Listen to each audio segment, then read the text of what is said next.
Who are you? The innkeeper's daughter. I happened to overhear you all talking about going to Palamedes and...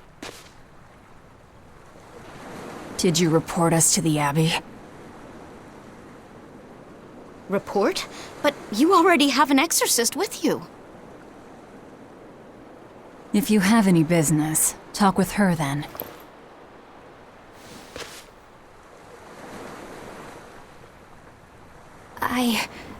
I'm Eleanor Hume, an exorcist with the Abbey. How might I be of service? I want you to look for someone. A mother and her child went to visit the Abbey grounds, but they haven't returned. They've both gone missing? Yes. The mother's name is Mahina. She's a priestess of Aminoch. And her little daughter's name is Kamoana. Hold on. If she's a priestess of Aminoch... Right. Ever since the Abbey booted her out from the temple, she's been regularly going back to make her objections heard. But one day, she never returned home. And now her daughter has disappeared too. I can only assume that she went to go look for her mother. And you believe they're being held at the temple? Oh no, ma'am.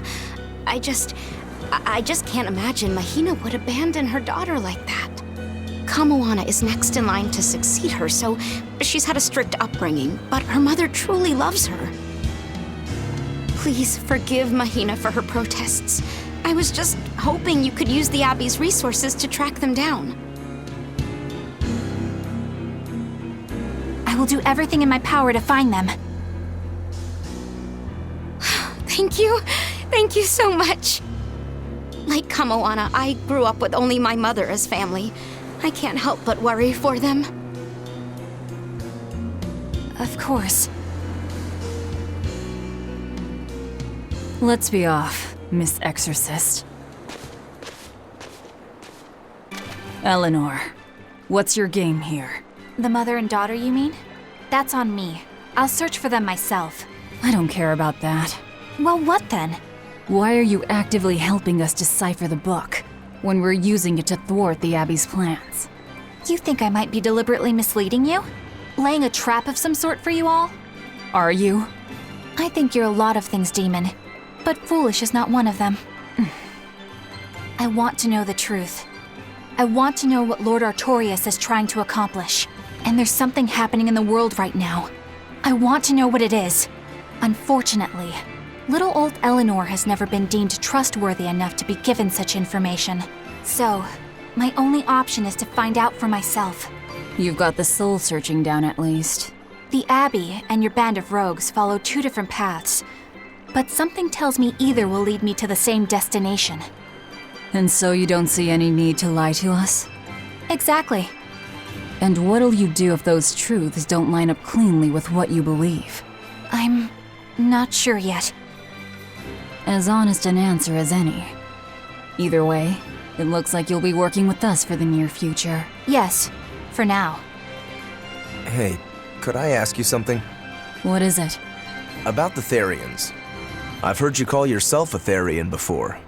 Is there any particular insight you have about them? No, none. Artorias said I was one, that's all. And that doesn't bother you? Does it bother you? Nope, not at all. If you're not worried, then neither am I. I'm surrounded by freaks. But was that truly the reason Ceres chose me? Laffy said, have you been taking care of that rhino stag roast like a good boy? Of course! I make sure to feed it every night before I go to sleep, since it's nocturnal. How long are you going to keep on calling it a rhino stag roast? I don't know. It's a new kind of beetle, so it's gonna be hard to tell if it's really a rhino or a stag. You're asking a lot of questions. Bienfu, do you like bugs? Duh! I love rhinoceros and stag beetles both! What guy doesn't find them fascinating? Right? So which kind of beetle do you think it is? Rhino or stag? Oh, that's a tough question. But guess what? Miss Mogulu taught me a surefire way to tell. I didn't know there was a way to tell. Yeah, but if I do it, you gotta name it after me, alright? Come on! What guy doesn't wish he had a cool bug named after himself, right? And besides, Miss Mogulu told me that this technique is so good that it's only fair to have a bug named after you in return. So what do you say, man to man?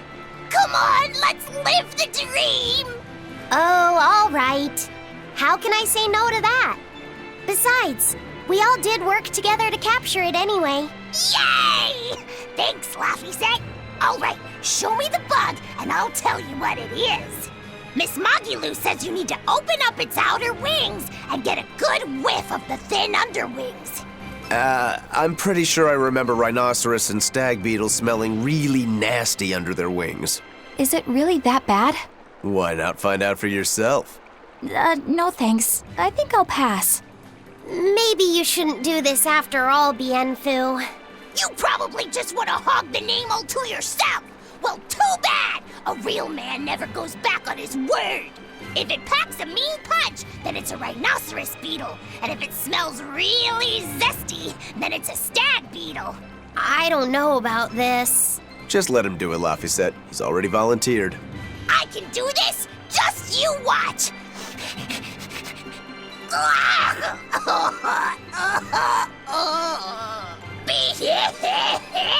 This smell is the most bad thing that ever bad it! Whoa! He fainted with his eyes still open! Hey! Wake up! Wake up, Bienfu! Miss Mogulu, as soon as I smelled it, my nose literally exploded. He looks like he's having a bad dream.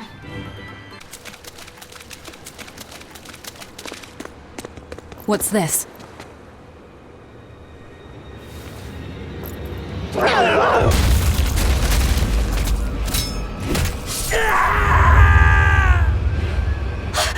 A demon! The demon we heard about? Sounds like it's having fun. Then we'll use this distraction.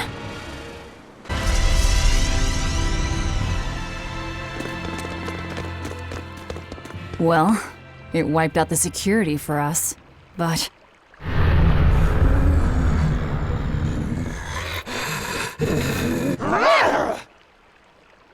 Well, look at that.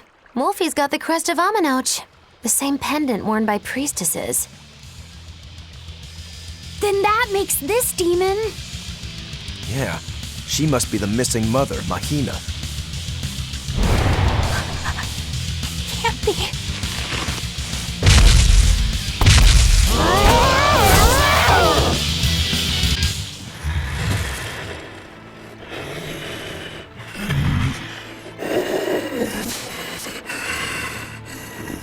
To think a priestess, beloved by her village, would become a demon.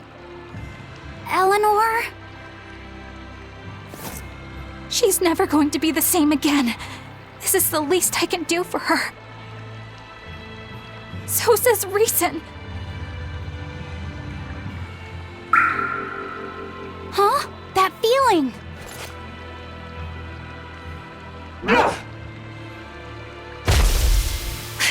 Damn!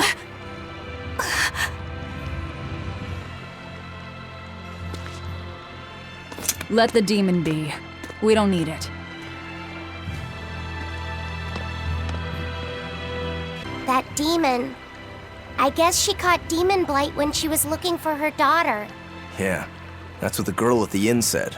But even after turning into a demon, she's still searching for her daughter. Well, Rokurok, Korogane, and Dial all remember what they wanted when they were human, right? Demon or not, she's a mother. It's no surprise she would still be protective of her child. It could be that. Or it could be something else. Well, I hope that's what it is. I know that must be how she felt as a human, but demons don't have a sense of motherhood or any such thing. You saw how violent she was. She's not Mahina anymore. When she became a demon, she lost all capacity for empathy and love. It's heartbreaking, but it's the truth. Velvet and Rokuro still have empathy. One demon left unchecked could take 100 lives. And this one's even willing to attack exorcists. Demons can wipe out entire villages, even cities, just as they destroyed my village. Thus, my path is clear. Eleanor is right. There's no turning back once you've changed. Perhaps it would be a mercy to grant her peace through death.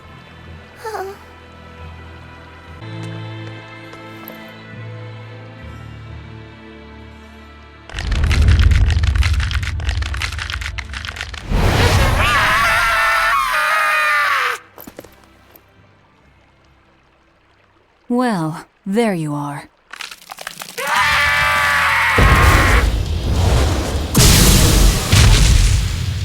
That barrier again! Looks like we were right. Another Therian. Just as Velvet conjectured, each of the 7 heads seems to assume a different form.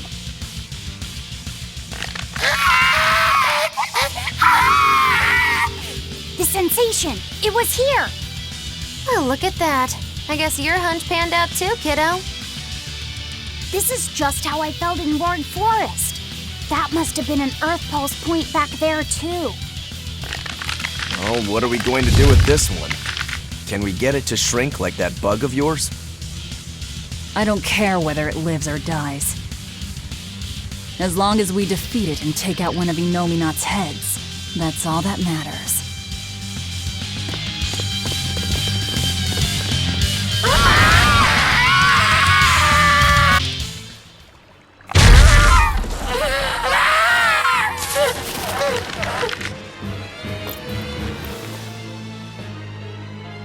I don't think this Therian's getting any smaller.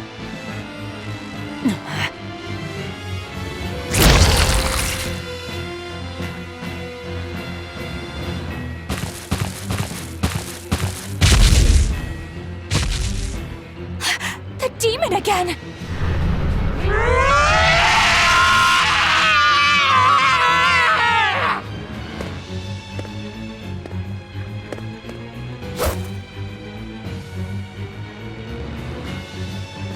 I'm not letting you go this time!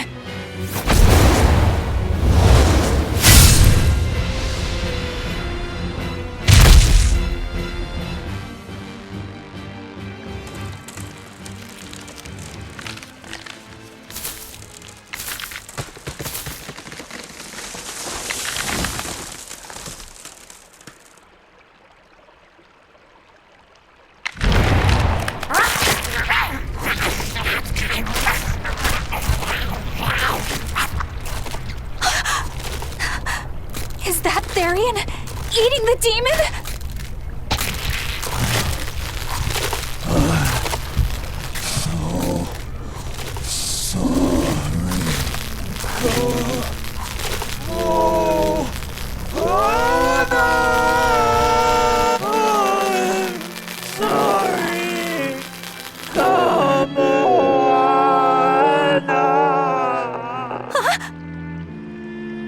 The Therian!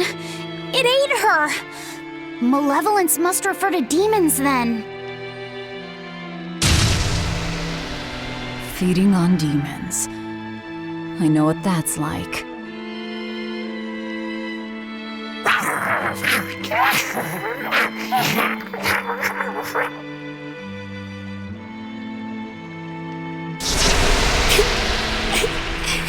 Mommy.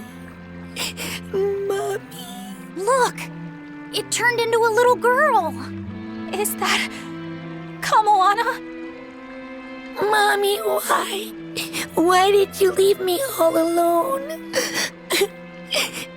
Did I do something wrong? Was I too weak? I'm sorry, Mommy. I'm sorry. No, this can't be happening! I tried so hard to be strong for you, Mommy. The man from the Abbey made me strong. So please, Mommy, please come back. The Abbey made her strong? By turning her into a Therian? Jeez, those happy jokers really get off on this sacrifice stuff, don't they? I can't believe it. That woman, she was trying to save her own daughter. Mommy! Mommy! I miss you. Mommy! Dying, unable to save her daughter, all she could do was offer herself to feed her hungry child. No, this is my fault. So, should we bring her with us? Someone like her will only slow us down. That Therian isn't going anywhere.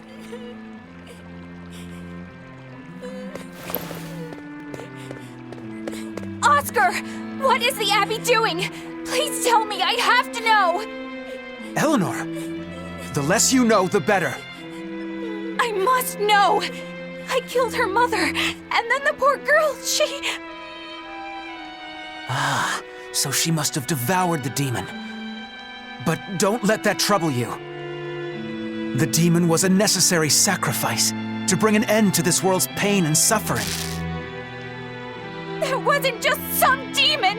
She was a mother. She was all this girl had. Her one and only mother. Be that as it may, those who possess strong wings must...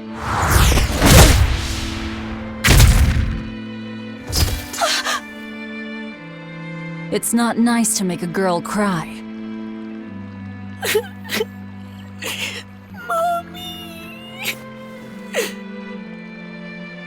Kamawana. It's now or never.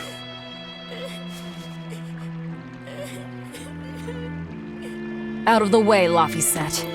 Wait! Have you no compassion? This isn't up for discussion. I thought you just wanted to weaken Innominat! You can sever the link! You don't have to kill her! Velvet!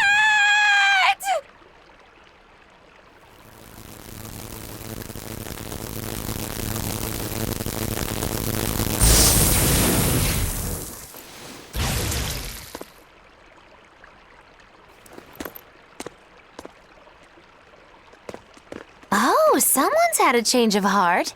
Apparently, a woman's tears truly do have frightening power. I'm just curious about something Grimoire said. I can always kill this one later. If we're taking her with us, we'd better grab her and go. No sense lingering in the enemy's territory. Hey, Kamawana. My name's Laphicet. Do you want to come with me and my friends and get out of here? Where's my mommy? I'll be lonely without her. You're not alone, sweetie. I promise. Even if she's far away, your mother will always be looking over you. How do you know? Because that's what my mother does for me, too.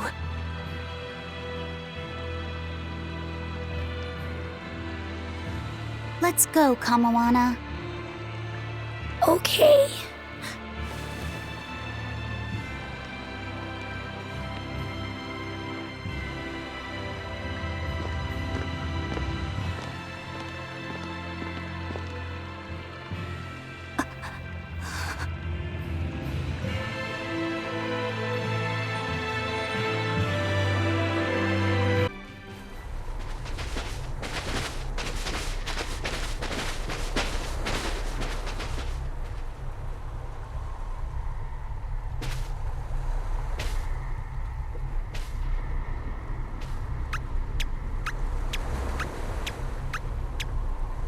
Grim, what's up? Did you come to share something else you found in that book? Not quite. I'm afraid the malevolence has grown too dense for me to hole up at the inn reading. Malevolence?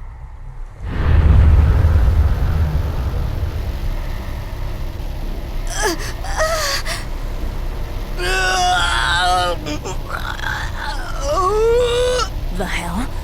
What's that coming out of their bodies? Malevolence. They're all hitting their limits.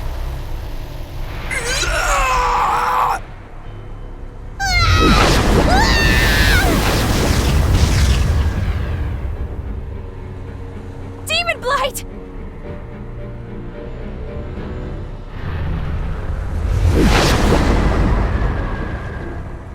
Even the Inn Girl! Why is this happening? They're demons now. Their malevolence is spilling over. The malevolence. All of that energy spilling from their bodies. That's what causes the demon blight?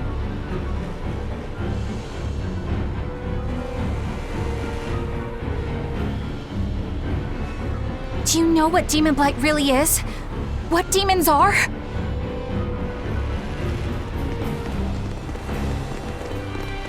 They couldn't have gotten far. Track them down at all costs. We'll talk later.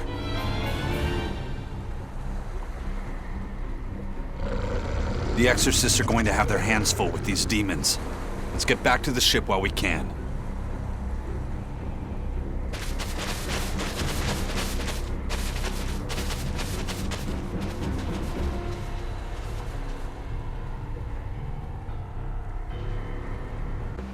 Where are we going?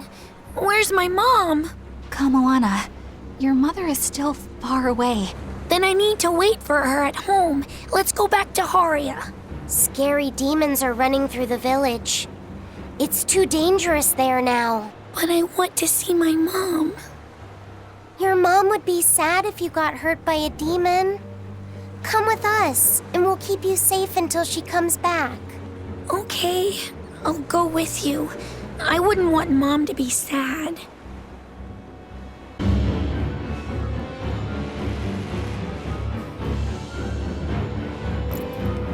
All right. You're going to tell me about the demon blight and malevolence. Are you seriously thinking of breaking the Moloch taboo? That depends. Moloch taboo?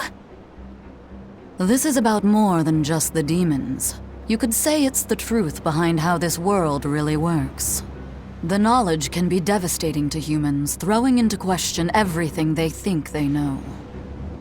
And so the Malachim agreed to withhold it from humans, for their own protection.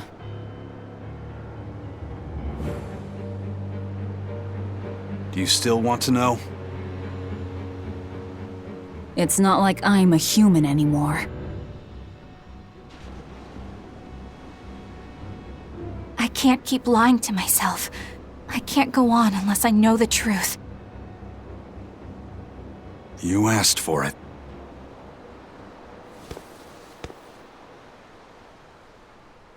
First of all, this illness you call demon blight does not exist. Any human carries the potential of becoming a demon. All it takes is for the malevolence lurking in their heart to overflow. And what exactly is this malevolence? Impure emotions beyond what reason can suppress.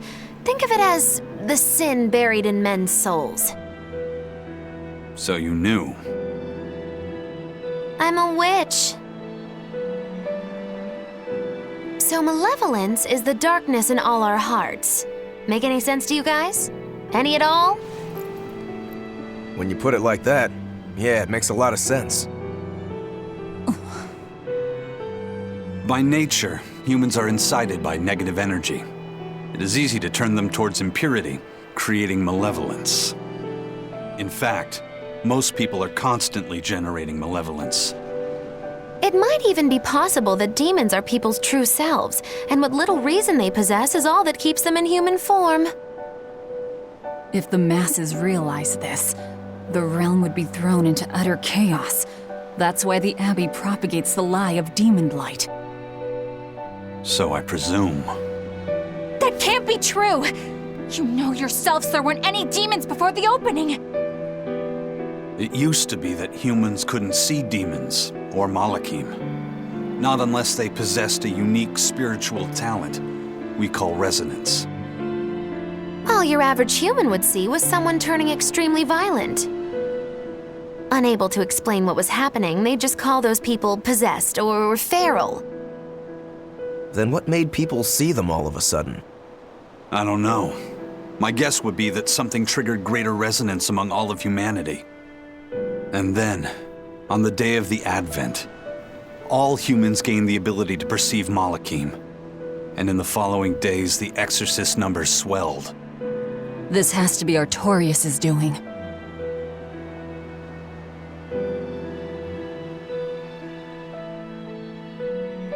But if there's no sickness, why would an entire village turn into demons at the same time? 8-headed is the lord of the land, with 7 mouths to devour malevolence. Humans produce malevolence, which Therians consume and transmit to a Nominat. But when we removed Kamawana from the Earth Pulse point... Clever boy. That's right. With no Therian to absorb their malevolence, the villagers could no longer contain it. So you're saying it's all my fault?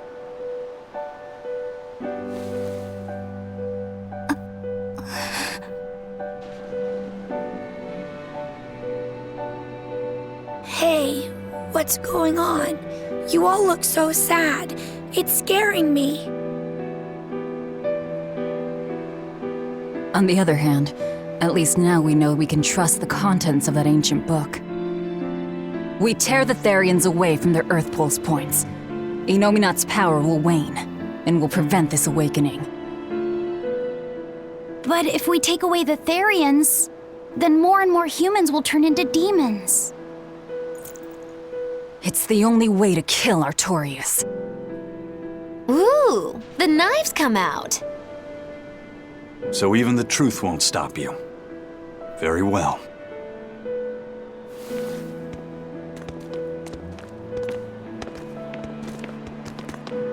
Since each Therian looks different, we'll only find them by capturing the Earth Pulse points one by one.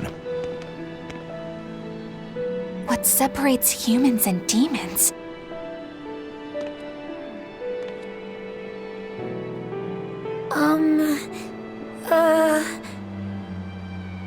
That's Eleanor. Cheer up, Eleanor.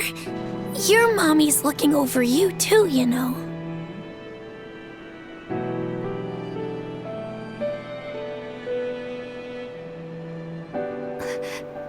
Yeah, so she is. Thank you, Kamawana. Grimoire, I want you to tell me more about what you said earlier. About malevolence? I told you, the subject is taboo. I understand that human emotions create a poison called malevolence that turns people into demons. Is there no way to stop malevolence from being created? As long as humans remain human, no. Malevolence is born of emotion, you see. But your kind must have found a way around it. Malachim experience emotions too. But Malachim do not produce malevolence, unlike humans. That's a lie. I've watched a Malak turn into a demon. That only happens when we are exposed to too much external malevolence. True. The island was full of prisoners and demons. And Melchior hit that Malak with something that turned it into a wyvern. Was it malevolence? To Malachim, malevolence is a powerful toxin. We seek those of purity to serve as vessels to protect us from it. It is not a perfect solution, however. If the vessel is corrupted, the Malak is as well. That is correct. So if Eleanor turns into a demon, then Laphicet... That must be what Eisen meant when he said he'd hate to see Laphicet's vessel broken. A small crack in one's soul is often all it takes to break a person apart. So try not to pick on our squeaky clean exorcist too much, Thanks for the warning. Sir, we just received a Sylph J from the boss of the Bloodwings. She has a job for us and wants us to meet her in Logres. How should we respond? Let's do it. Besides, we need to see if that demon in the villa was actually a Therian. Good point. And the Bloodwings might know something about the other Therians too. We're heading for Logres. Prepare to set sail. Ready anytime!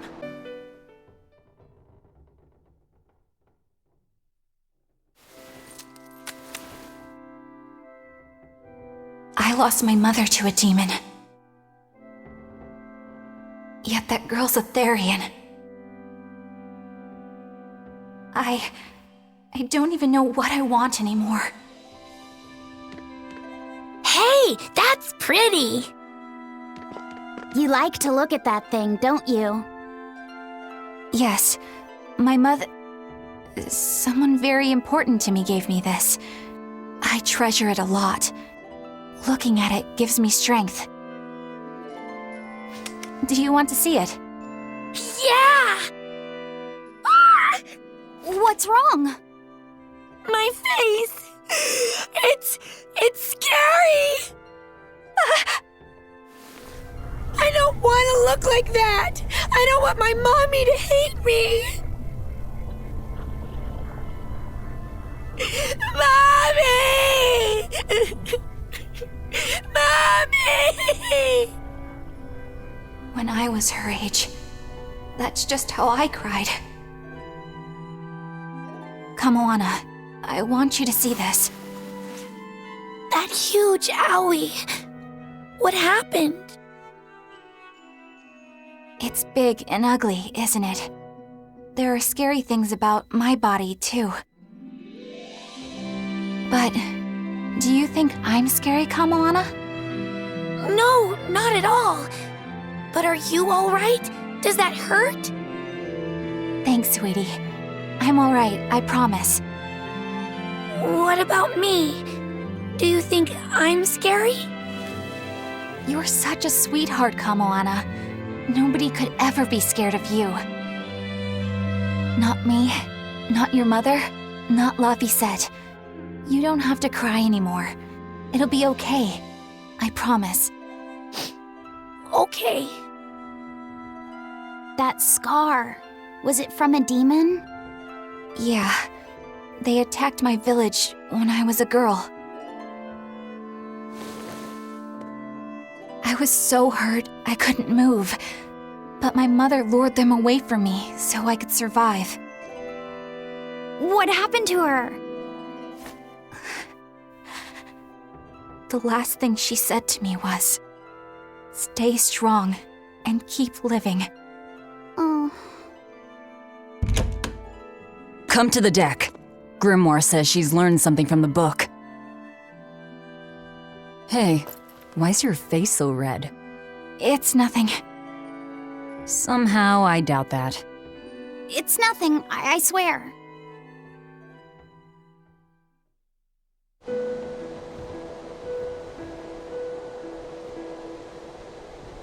Do you all remember the second verse of that song Laphicet read earlier?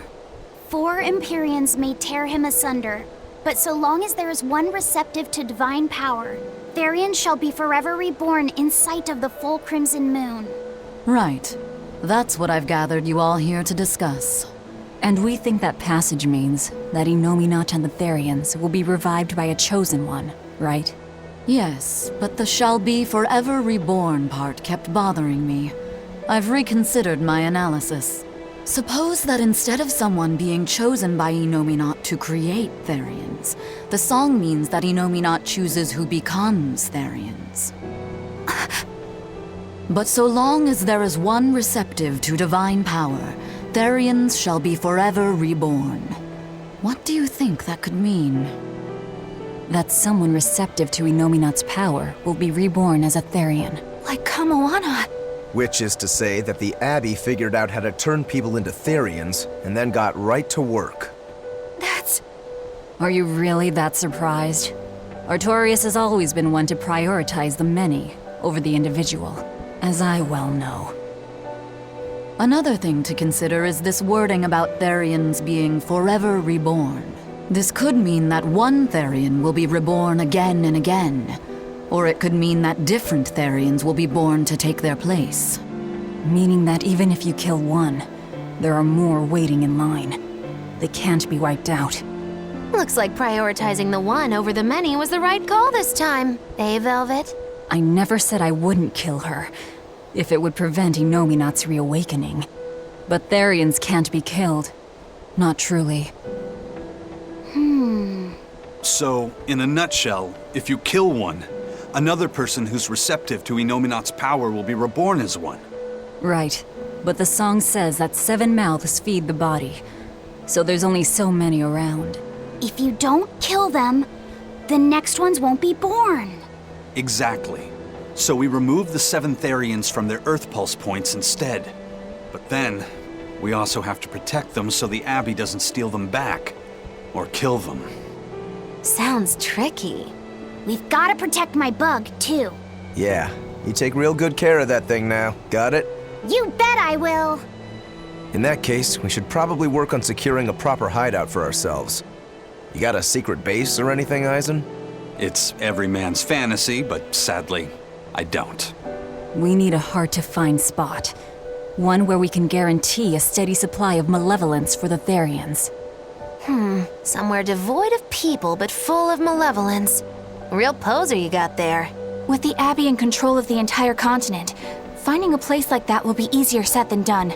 Meanwhile, Inominat's reawakening draws ever closer. We'll have to keep collecting our Therians while we search for a hideout. For now, let's just get to Logris.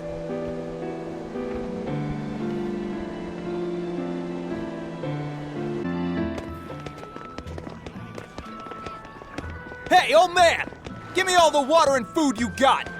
Wait your turn, moron! I was drifting out at sea for 3 days! Almost died out there! Weh, poor you! You probably deserved it! Say that again, wise ass! I dare ya! Shut up, both of you. No one's getting anything until you pay me what you owe first. Are they gonna be okay? Don't pay them any mind. Sailors are just a short-tempered bunch, that's all. Huh? The hell are you doing? What's going on? They've jacked up the price to dock our ship here. Oh yeah? Some real balls you've got there, buddy. If you lot want to moor here, that's the price you're gonna pay. Look, pirates are a liability to begin with, but calling your crew infamous these days would be putting it lightly. The more wanted you are, the more it's gonna cost to hide you. Capiche? Hard to argue there. Benwick, just pay the man what he wants. Yes, sir. You're such pushovers. You and the captain both. I knew I could count on you to come through, Eisen. Pleasure doing business with you. Looks like I'm causing you trouble. It comes with the job. Don't sweat it. Some sailors just have longer tempers than others. Noted. Here we are, back in Logris. It was a lot tougher to get in the first time. More funny than tough, if you ask me. Oh, you mean Velvet's little dove act? Coo, coo. I'd be careful teasing her if I were you. You know how she can get. Oh, don't act like you didn't enjoy it too. I'm sure you did, right? Good little boys don't lie to adults, you know. I might have. Just a little. Say it like a dove. It was funny. Coo, coo.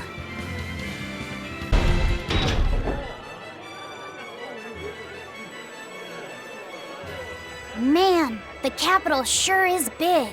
Yeah, with historical buildings and artisans and all, there's much of interest here for a boy who loves to learn. Uh-huh. Sightseeing's nice and all, but don't wander off and get lost. Oh yeah, sorry. Don't worry about him. He can take care of himself. I know, I was just saying. Eleanor, I need you to wait outside. The boss of the Bloodwings knows an exorcist is with us, but... Say no more. I'm sure they have clients who wouldn't appreciate their faces being known to the Abbey. Correct. Laphicet, you stay with Eleanor. Okay. I'll be back soon.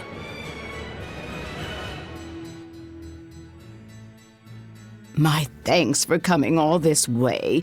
It's been a while. Would you care for a peach pie? What do you want? Oh, it would do you good to unwind every now and again, you know. Stretch a bow too far and its string is bound to snap. What do you want? I would like you to escort this person out of the capital. Something smells about this. Literally. Where am I taking them? Somewhere the authorities can't reach them. Sounds nice. I could do with such a place myself. No joke. We've been looking for a place to lay low, but we haven't had any luck yet. Well, come to think of it, I've heard a rumor that it's been a while since the Abbey has had any contact from Titania. The prison island. Titania? But I thought the Abbey was in direct control of that place. Has the situation there gotten that bad since you left? Sometimes the answer is right under your nose. I think it might work. Yeah, could make a decent hideout actually. The Therians could definitely get their fill of malevolence there. And the Abbey is far too goody-goody to imagine an escaped prisoner would ever return to her prison by her own free will. At the very least, I'd say it's worth checking out. I take it our intel has proven useful. It has. But before we go, have you heard anything about the Abbey harboring demons? I'm aware there was a demon in the villa, and that it has been relocated. Where? I can't say right this moment, but I'm sure we will find out shortly. All right, then in exchange for this passenger's safety, I want more information on that demon. You've got a deal.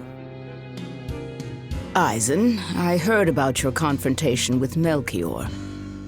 I'm sorry I wasn't able to help you find him. Yeah, you really blew that one, Toots.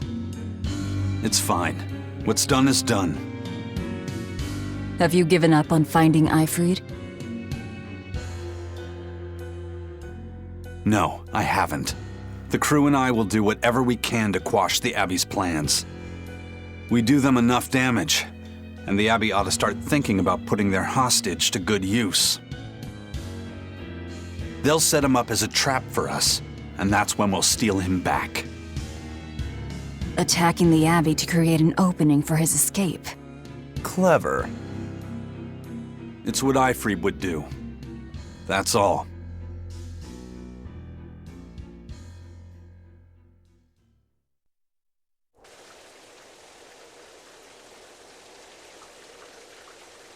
They're taking a while. Yeah. The Shepherd has a special mission for you. You are to protect the Malak Laphicet and bring him to the Logres Abbey headquarters.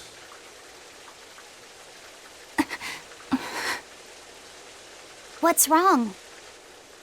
Hey, you want to take a walk around the capital for a bit? I can show you some of the sights. But, You can't trust me. I understand. No, it's not that. I promise. I'd love to go sightseeing with you, Eleanor. Laphicet. Well, we'll do it another time, okay? Why? It's just, you know, Velvet would get mad at us. Get mad about what? Ah, you're done. And who is this? A VIP entrusted to us by the head of the Bloodwings. We're stowing them away on Titania where the bad guys can't get at them. The prison island? Just who is this person? Didn't ask. What? Hey, something smells nice. Huh? Stop sniffing things. We're leaving. This is bullcrap. You're gouging us just 'cause you can. Well, if you want to pay less, maybe you should go find someone more generous, hmm? Looks like they're at it again.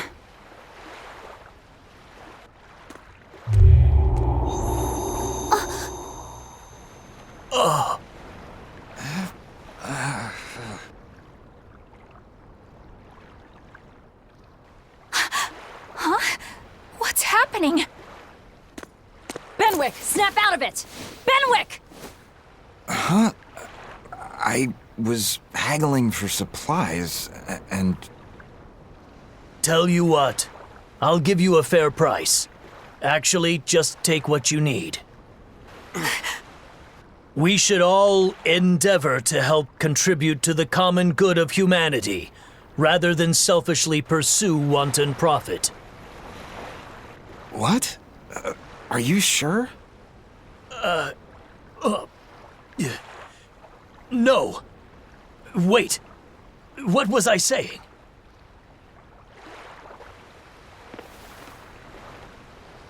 You felt that too, didn't you, kiddo? Yeah, it disappeared, but I felt a strong force coming from somewhere to the north. It's called a domain. A Moloch zone of influence. Wait, if it's north of here, then... The Empyrean's throne? Did that happen because of something Innominat and Artorias did? I don't know. I've got a bad feeling about this. We should get far away from here, and quickly.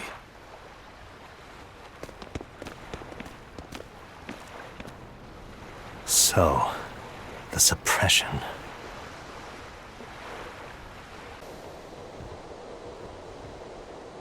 All right, we're safely on the rolling waves. Don't you think it's time you showed us your face, Mystery Monk? You're right. My apologies.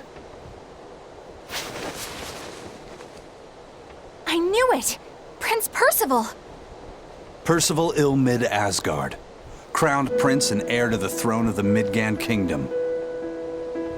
So he's next in line, is he? It looks like someone already had me figured out. Yes, Your Highness. I could tell from your fragrant wood scent, as only the royal family may wear it. But if I may ask, why? Must I explain myself to gain your aid? I myself could ask what an exorcist is doing consorting with members of the underworld. I don't... It doesn't matter why you're here. On this ship, you're here for us to use to our advantage. Treat me as you will. It's not like I can ever go back.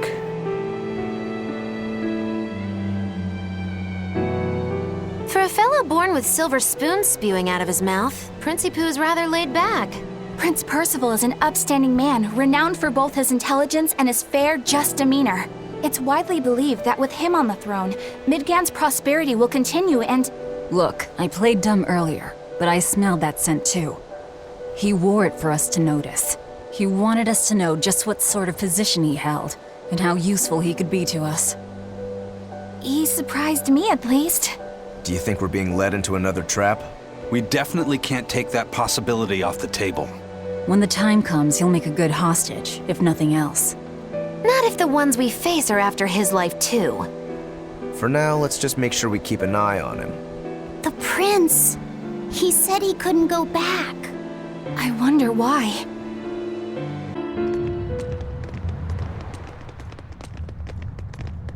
The whole island's a prison. It's like a secret fort or something. Weirdly quiet, though. Yeah, I don't see a single exorcist on watch.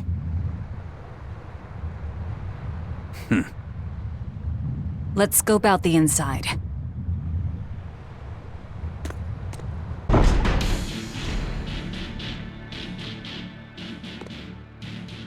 An exorcist! Are you all right? Headless Knight's back. She's dead. The Headless Knight is back? Whoa!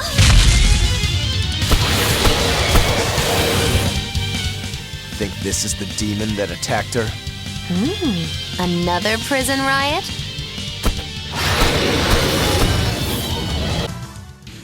So did the Abbey actually fail to quell the riot? I find that hard to believe. The prison was heavily staffed with exorcists. Perhaps it was venomization. Venomization? A dark ritual, forcing demons to eat each other in order to produce ever stronger demons.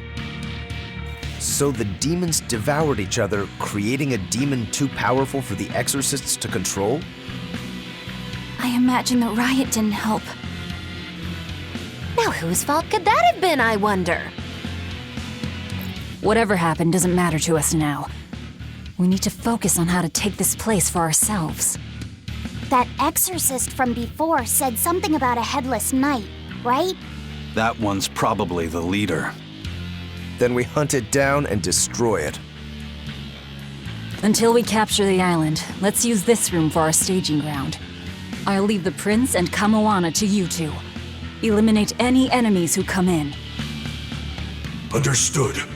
Don't expect much from me, but all right. Kamoana, if anything happens, call for me and I'll come running to protect you, okay? Okay, you stay safe too, Eleanor. Let's go. Hey, it's you again. I'm so busy. I'm so busy I can't even notice what's going on around me. You're not fooling anybody. Why bother? I was hoping to not have to deal with yous guys. Whenever I run into yous, I always lose so much monies. Because Velvet always forces unreasonable demands on you? Oh, Miss Exorcist, your concern warms my little turtle's heart. I'm not forcing anything. I just think he's trying to take advantage of us by fixing his prices well above market rate. Price fixing? As in deliberately marking up items so as to take advantage of the less fortunate? I was under the impression that the Abbey strictly forbade such unscrupulous business tactics. Ah! Perish the thought, Miss. Our accounting is always above board. 25 hours a day, 8 days a week. No matter whens and no matter wheres, you can get whatever you needs for the same fair price. That's good to hear. Eleanor, give the nice turtles that smile he so desires. I'm sure running a business is hard work. Hang in there. Much obliged.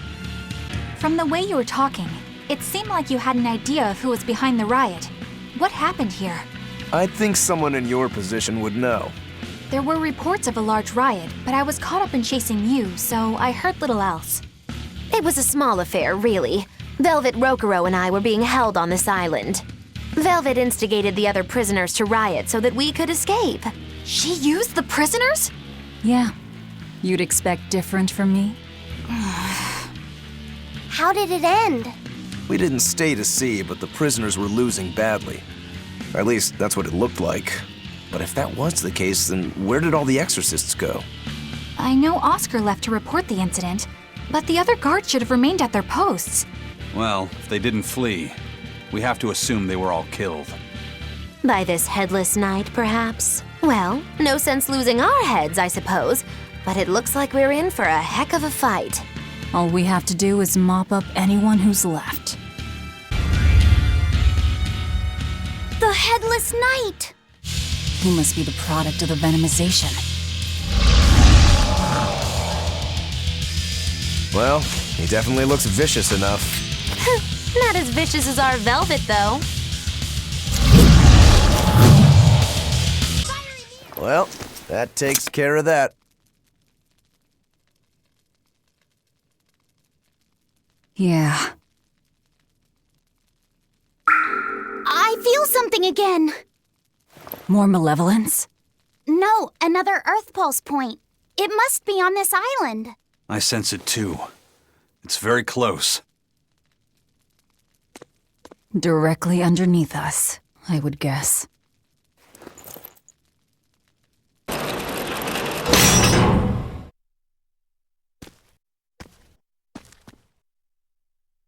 What is this place?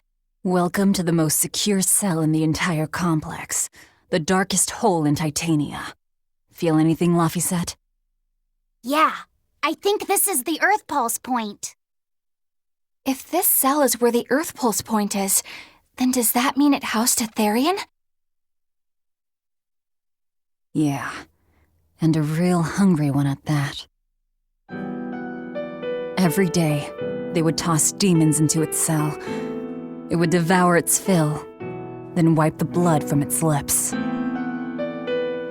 Never once realizing It was delivering to Inominat the malevolence of hundreds of demons and prisoners.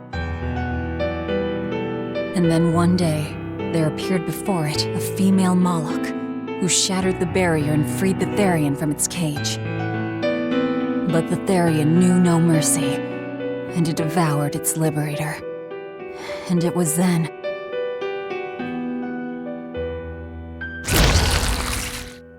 It was then I obtained the power to avenge my brother. Velvet, you're a Therian? This prison island was a feeding ground for the Therian, harnessing the malevolence created by the prisoners within. But because Velvet escaped, the malevolence went out of control. Wow, the same darn thing that happened back in Kamoana's village. Lord Artorias would never have done such a thing. No? What's so unbelievable? That he used his wife's brother as a human sacrifice? That he imprisoned his wife's sister? Because that's what your damned holy shepherd did! All to get his hands on Inominat's power! I'm sure he had a reason for... A reason? To spare the world of its pain? Don't give me that! Who will spare my brother's pain? Who will soothe my brother's despair? He murdered my little brother, Luffy! And you'll stand there and tell me it was for the greater good?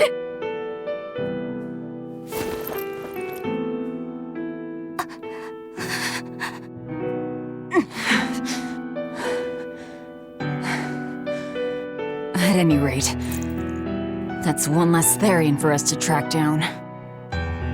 Velvet.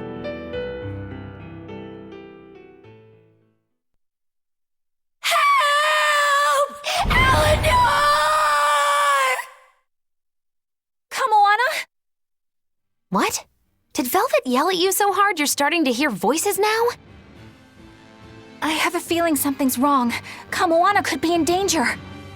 But we already beat the Headless Knight. I still can't shake this feeling. Please, let's go back and check on them. So, Velvet is a Therian, is she? I knew there was something off about her. But it's what she cried out that's really on my mind. Laufey said, is Velvet truly Lord Artorias' younger sister? She never told me. If it were true, I suppose it would explain her knowledge of Lord Artorias' training. If you're so curious, why not ask her yourself? Hey Velvet, what's your connection to Artorias? Rokuro, have some tact! I heard you whispering. Doesn't bother me. Artorias was married to my late sister, Celica. He was our brother-in-law. We lived together for more than 10 years. That does explain a few things. So he sacrificed his little brother and turned his sister into a Therian. But you were his family. To his view of the grand scheme, family is inconsequential.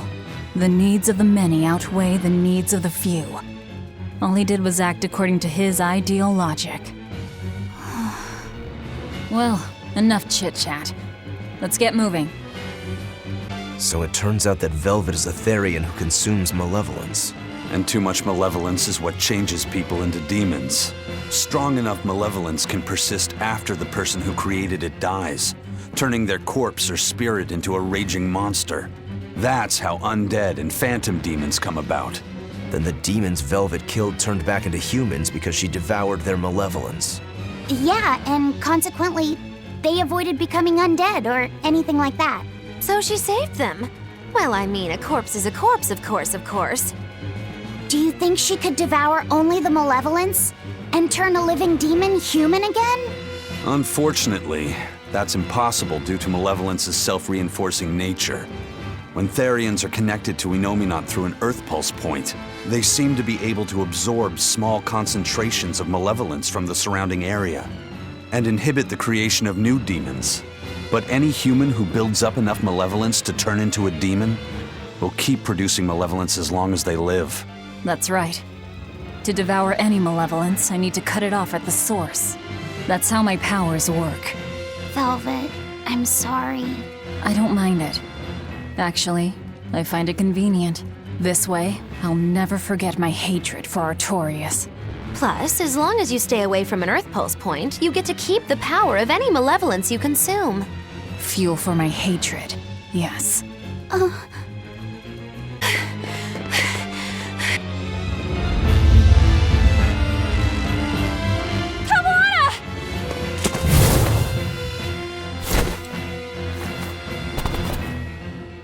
Eleanor!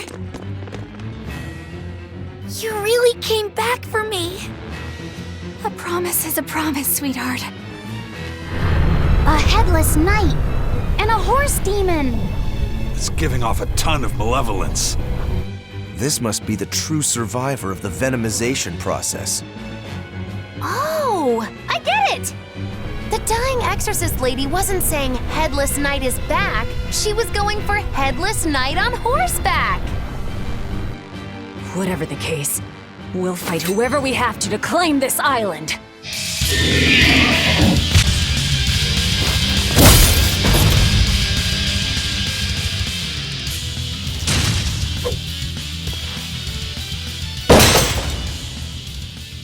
That's venomization, all right. Definitely stronger than that headless lump of armor. I beg your pardon? Not you. The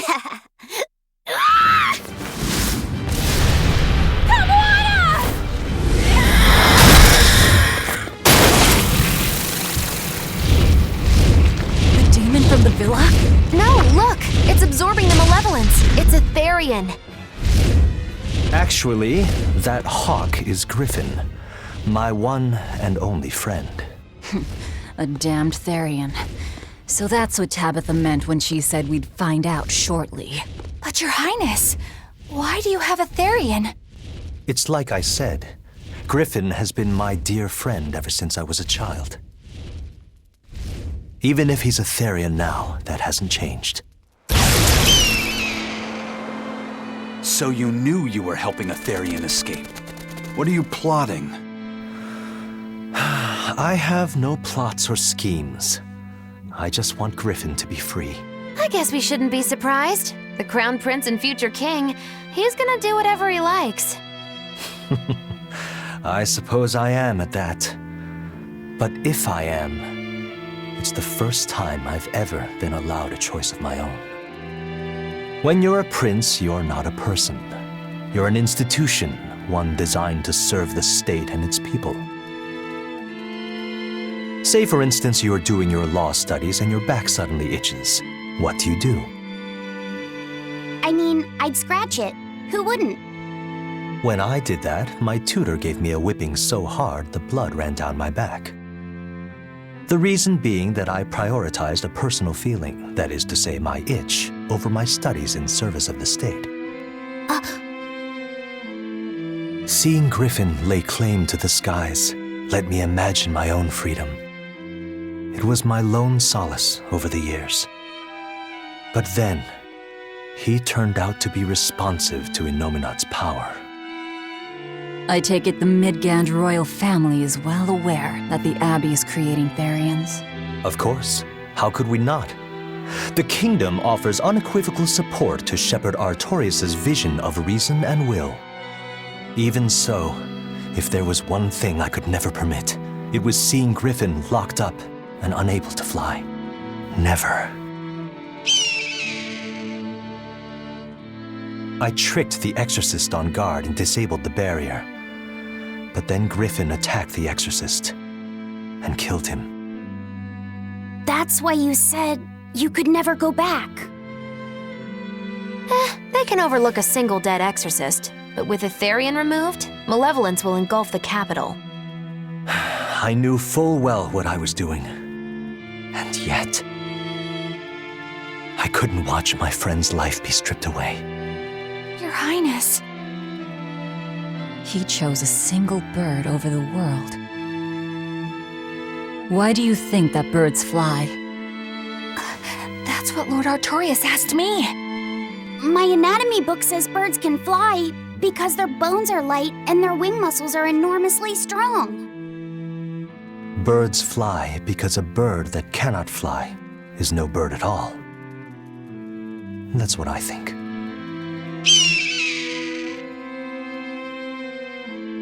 I understand now. As long as you remain on this island, you may do as you please. But if you try to escape, I'll kill you. That should work. This way we'll have him on hand if we ever need a hostage. Understood.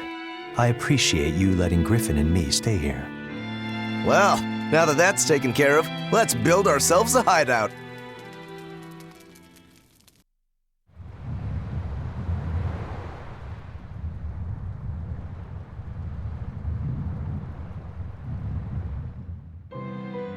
Hey, Velvet, do you know where Eleanor is? Wasn't she just playing with you? Yeah, but then she left. I'm worried because she looked pretty sad. Can you go find her? Why me? All right, fine. Just don't cry on me, okay? Hey, Rokuro, have you seen Eleanor? Probably. I don't know. Bit drunk. Just try not to go overboard. But man, are we a bunch of screw-ups or what? I mean, we've kidnapped a prince now. They gotta have laws against that. Broke out of prison, flattened Helavis, tried to assassinate a shepherd. Hey, how many infractions you think we're on the hook for? Pardon me if I don't stop and count. If you don't like it, nobody's forcing you to tag along. No, I still haven't repaid my debt to you. You say that, but you really just want to beat Shigure, don't you? Whoa, to me they're both connected. It's a long story, but I can tell you if you... I'll pass. Well, join me for a drink then? Can't. I'm 19. Huh. A most interesting interpretation. What do you make of this part here, then? Well, if you pronounce it Loney Kyle, then it'd mean midriff, which probably isn't right. Maybe Muse Mila? Well, that would make this passage read, Pornges are nummy. Okay. Yeah, that's not right either. What's wrong, Velvet? Have you seen Eleanor? No, I haven't. Sorry, I know I'm supposed to watch her. Just read somewhere where there's more light. You'll hurt your eyes like this. Okay. Hey, you got any idea where Eleanor is? No, sorry. I was having a meeting with Benwick and the crew about our search for Eifried. Are you sure you're okay with putting that off? At this point, the Abbey doesn't have much reason to keep him alive. Wouldn't you rather look for him than Therians? I know time is a factor, but we still don't have any decent leads. I think we need to stir up the Abbey and see what shakes loose. And who better to do that than you? So this works for both of us then? Never fear. I'm still acting out of self-interest. Besides, Eifried won't die so easily. He's a strong man. It'd take a lot to bring him down. Yeah. I've never seen him flinch from a storm, no matter how choppy the seas. Where angels fear to tread, as they say. Probably some of that as well. Hey, any idea where Eleanor went? How should I know? I'm too busy to spare any time worrying about anyone else. You look pretty distinctly unoccupied to me right now. Right. I'm busy being unoccupied. You're... what? It's simple. When you have free time, it means you're busy trying to avoid having any business to do. You're too weird for this world, Magilu. Says the woman with the world's blandest personality. I always figured you'd be the type to take off as soon as things got hairy. So what keeps you here? I am utterly, completely, totally, wholly devoid of anything else to do. Which is to say I'm... unoccupied. Right, now you get it. Besides, I have to stick around to see how our bet turns out, don't I?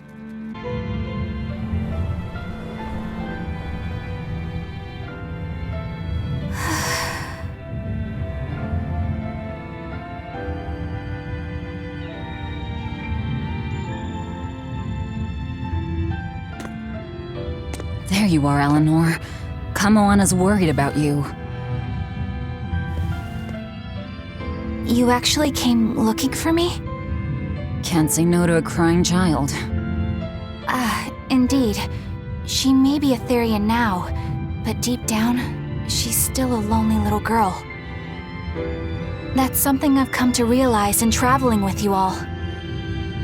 Wretched demons and Therians, even the Malachim who I'd only thought of as tools. They all live and think as humanly as the rest of us. I was so clueless. I didn't know what demon blight really was, nor what the Abbey was doing. Through it all, I knew nothing beyond blind belief in whatever I was taught. Ignorance is bliss, as they say.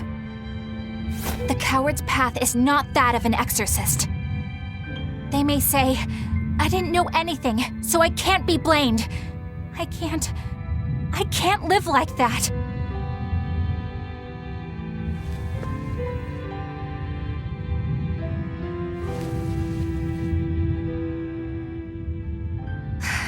I think I'll stay here a little longer to cool my head off. Please tell Kamoana I'm alright. Don't stay out too long. The sea breeze can get cold. Thank you. Don't get the wrong idea. If you got sick or something, Kamoana and Laphicet would worry. That's all.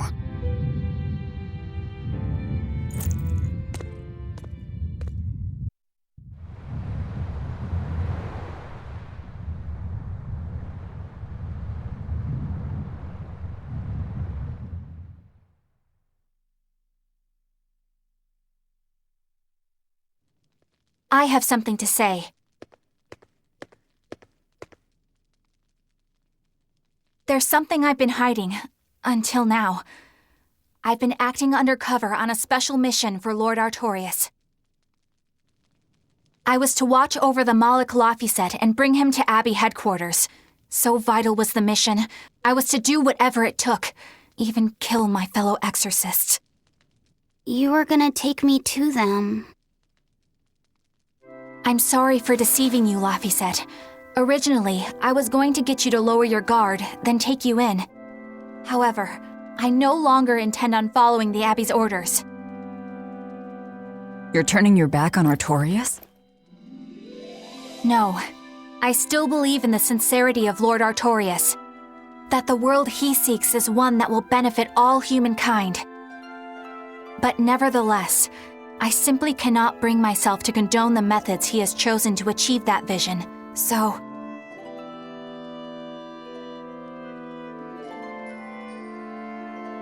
I will help you protect the Therians, until I discover the answer I seek. Eleanor! I want to live a life that I don't have to be ashamed of, and to do that, I have to learn the truth for myself.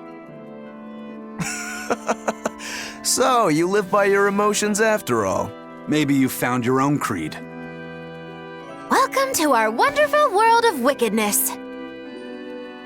Don't equate us! To act in opposition of one's feelings is to act opposed to reason. You never make things simple, do you? You should be glad I don't. Yeah, after all, she's my vessel. Yes, yes.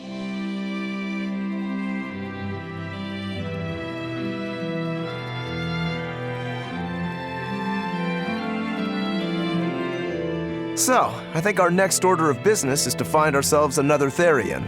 Well, that's the extent of my insight. Anyone got any actual leads? What if we had Eleanor swipe some intel on them from the Abbey? That could work. I don't know. It wouldn't work. Officially, the Abbey still considers her a traitor, so who would leak anything to her? Yeah. Besides, we can't put Laphicet in danger like that. And anyway, Eleanor's terrible at being a spy. Ungracious, but accurate.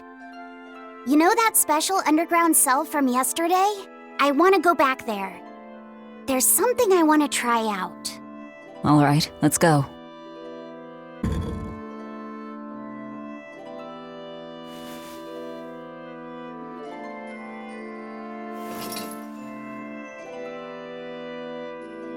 We're here. What now? Well, so I've been thinking about Earth Pulse points. They're where the flow of the Earth Pulse, the Earth's natural forces, are concentrated. Right. And Inominat is using those points to acquire malevolence and reawaken himself. You seem to have a knack for sensing them out. Once you're close enough, you can even pinpoint their location. Except, I don't have to be close at all. When we came here yesterday, I felt another place. A place just like this. Are you saying you can use this Earth Pulse point as a conduit to find the others? I think so. I don't know how far it works, and I can't say if a Therian will be on the other end. Still, it'll give us something real to go on. Please, give it a try. Okay.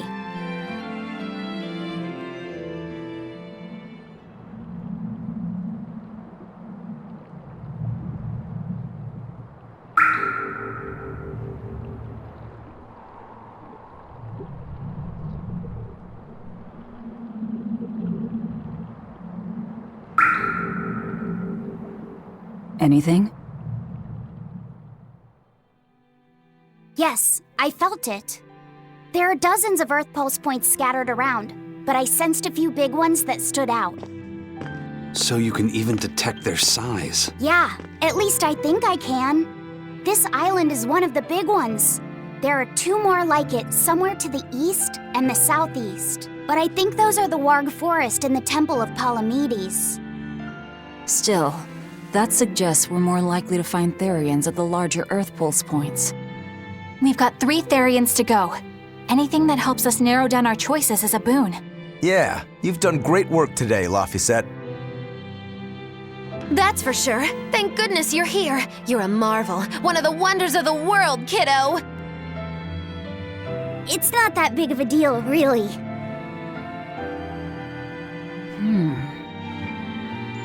Then let's go Therian hunting. We have an honest-to-goodness lead. Or dishonest-to-badness in our case.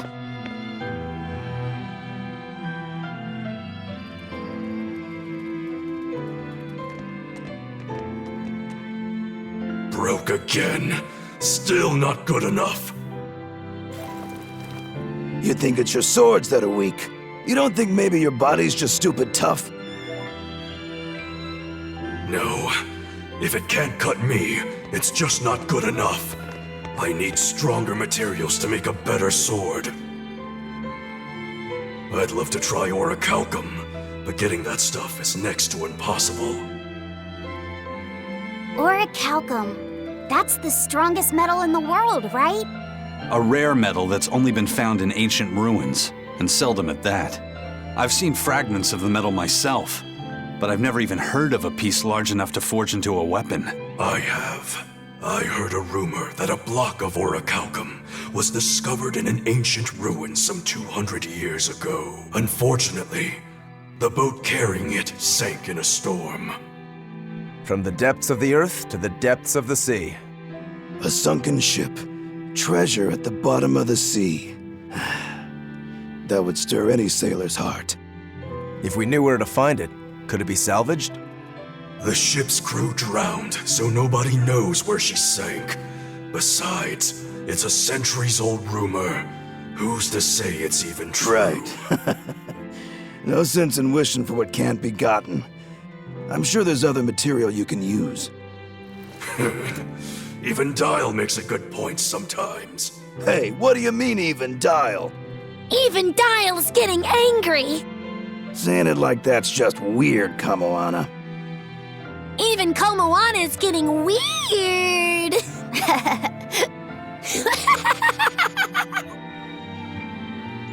All right, so our target is an Earth Pulse point about as big as the one here. Let's start with the closest one and go from there. Which way is it? The closest one is to the west. Got it. Lead the way, Laphicet. My pleasure.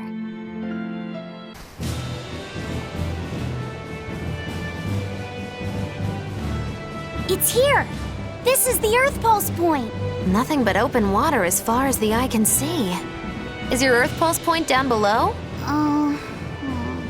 Most of this world is covered by ocean, so of course there'd be a lot of Earth Pulse points in the deep sea. But surely even the Abbey would have a hard time containing a Therian underwater, right? Looks like this one's a bust then. Sorry, everyone. Hold on. We've seen a bug Therian. You don't think there could be fish as well? You may have a point. I think I have just the solution for this. You do? This.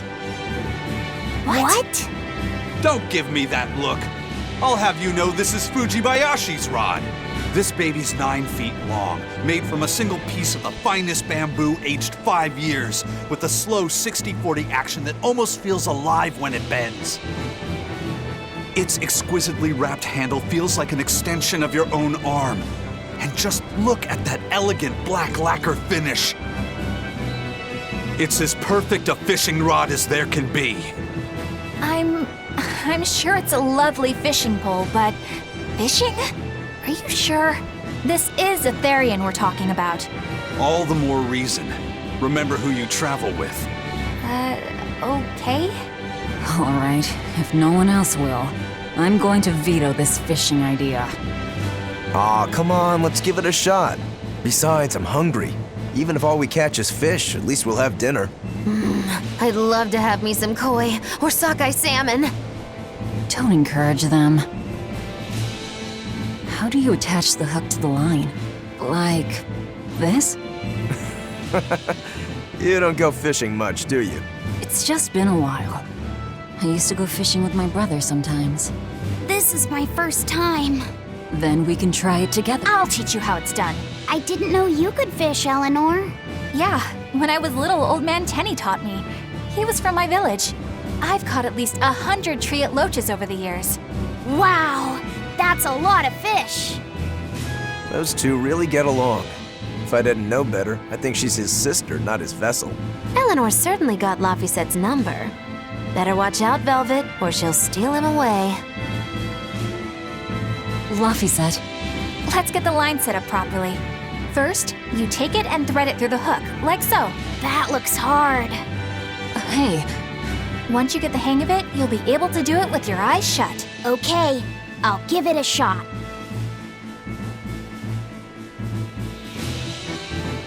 Laffy! Huh? You mean me? Oh, I was just... Be careful there. Wouldn't want you falling into the water or anything. I'm not a little kid, you know. It's just that Laffy fell in once. A long time ago. Laffy? You mean your younger brother? That's right. You reminded me of him is all. If you say so. Is that all you wanted to say to me? Yeah, that's it. Okay then. I'm going back to fishing with Eleanor. People aren't as easily swapped in and out as fish hooks, are they? Is that supposed to mean something? Oh, Velvet, you gotta get it a lot tighter than that. Here, let me take a look at it. Huh? Oh, all right. Old Man Tenny sounds like he was a real goofball. Definitely. He used to say the weirdest things while we'd be fishing, just to make me laugh. Like what? Oh, it was all nonsense, but it was funny to me. Silly stuff like, Papero, Popero, Pippity-Poppity-Poo. Yeah, that's silly, all right. Those two look like they're having fun. If you truly admired the fishies, you'd never dream of doing this to them. No matter how tasty the bait, it's a poor trade for a barbed hook in the lip and a cruel death in the unforgiving air. I don't admire fish. Fish exist to be caught and eaten, as far as I'm concerned. Can't argue there. Raw, boiled, or grilled with a little salt. You can't go wrong. And if they're nothing but food to you, even their wretched squirms of agony can hold a kind of beauty. Hey, Eisen, how about a competition? Let's see who can catch the biggest fish. Don't be ridiculous. Fishing is a solitary battle. It's about meditation and self-control. Ooh, aren't you the philosophical one all of a sudden? But I suppose. I can't deny I really want to put this rod to the test. Yeah, I know that feeling. Whenever I find a good sword, there's nothing I want to do more than to swing it. Sure enough. There's just something about good equipment that gets the blood pumping. Yeah. Although in my case, it's usually more like blood spurting. A bit too much blood either way, if you ask me. Listen, we're fishing no matter what. Wouldn't a competition be better for getting that blood of yours pumping? Fine. You're on. But we both know already how this is gonna end. You can plan all the victory speeches you like, but fishing is like life. It doesn't always go the way you think it will. You ready? Let's do this. At what point did the Therian hunt turn into a contest? This thing could even catch a whale if you wanted to. The rest is up to you. Now get out there and fish up a big one. A Therian, you mean? Might as well give it a shot. It's not like anyone else remembers what we're here for. Something's pulling the line. Stay calm. Fishing isn't about strength, it's about timing. Oh, okay. Got it. Here it comes. You ready? Damn right I am. I'll fillet it before it can even land. If it's a Therian, don't you dare kill it. Now! Heave!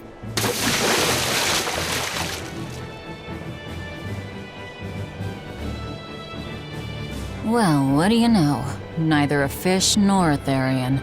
Well, shoot. Can't eat that. Oh. It looks like it fit you though, Laphicet. Why don't you try it on? I concur. Maybe it'll bring out his unique personality. My unique personality, huh?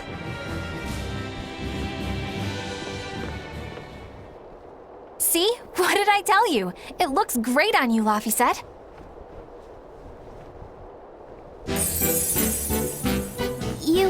You really think so? Yeah, brings out your special charm, kiddo. Come on, back to Therian fishing. Oh.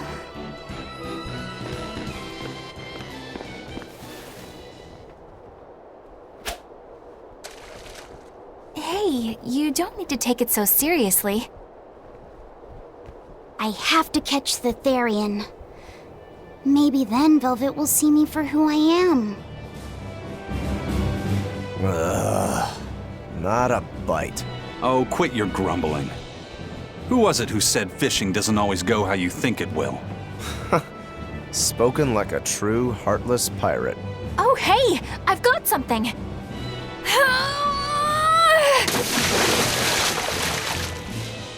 Whoa, looks like I'm next.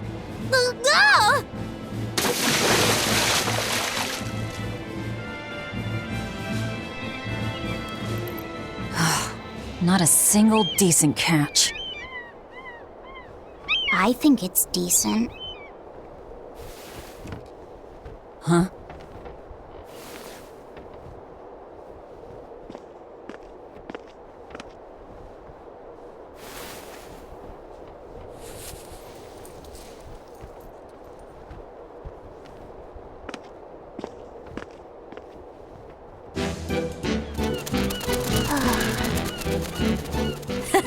You found a look all your own. Ah, the vagaries of youth. You don't take half measures, do you, kid?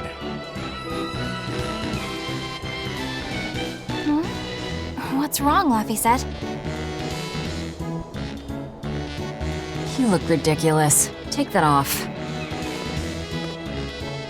Stop it! What do you know about me anyway? I know that looks silly on you. All you know is you're Laffy.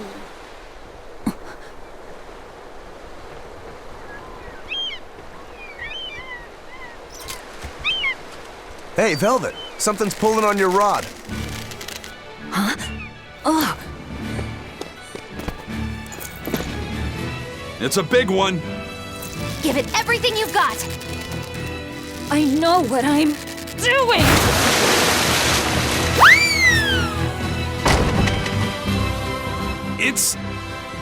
It's a big one, all right, but... A pot. Yay. But what's a pot doing out here? There's something inside it.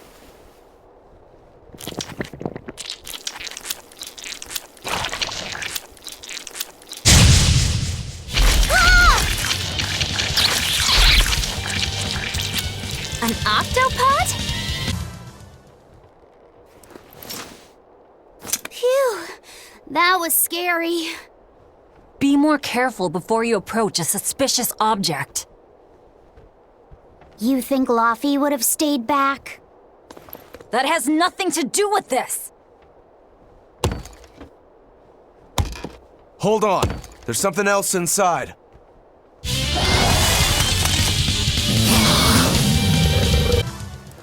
An octopus army? A horde of undead? What the hell is this pot? Magnificent. To think I'd get to see one with my own eyes. Huh? Is there something special about this creepy old pot? Creepy, you say? That's why these things need to be left to the professionals. Listen and behold. This is none other than a water jug made by the potter Groon during King Clauden's reign. It was a legendary, once-in-a-millennium masterpiece, but it was lost in the Second Warring States period 200 years ago.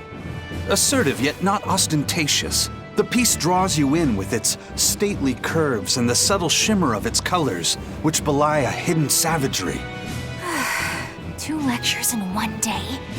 Yeah, he's talking gibberish, but that's men in general, I suppose. The lost glazing technique of the Orosaurin is so vibrant, it looks like it could start moving at any moment. Huh?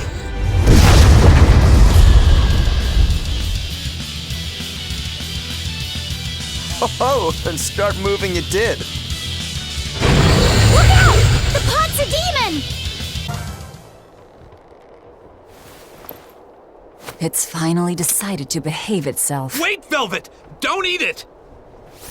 It's a pot. I'm not gonna eat it. I guess there weren't any Therians to be found here after all. Yeah, if there'd have been any, you'd think ol' Eisen's Reaper curse would have drawn him out. Oh, so that's why all we caught today were weird, useless things. Right. I forgot about the curse. So all this was Eisen's fault, huh?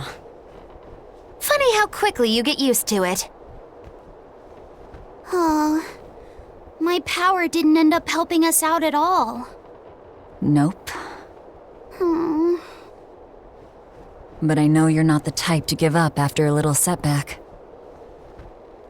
Isn't that right, Fee? Huh?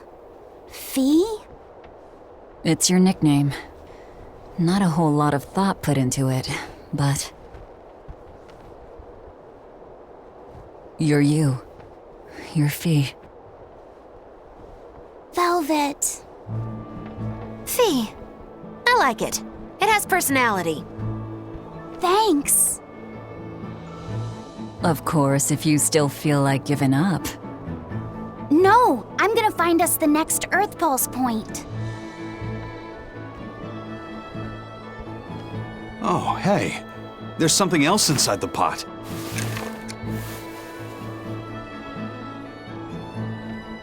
This golden luster, it's orichalcum! I get it now. This must be where that ship sank all those years ago. The one Kurogane told us about. Hell yeah! Kurogane might actually be able to make me an orichalcum sword. Nice find, Eisen. You too, Laphicet. It wasn't easy, but we didn't come away empty-handed. And just getting a chance to fish again was lots of fun.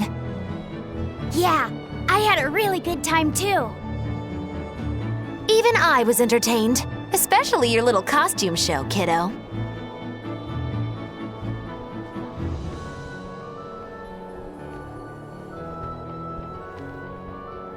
The sun's going down soon. Let's head back to Titania.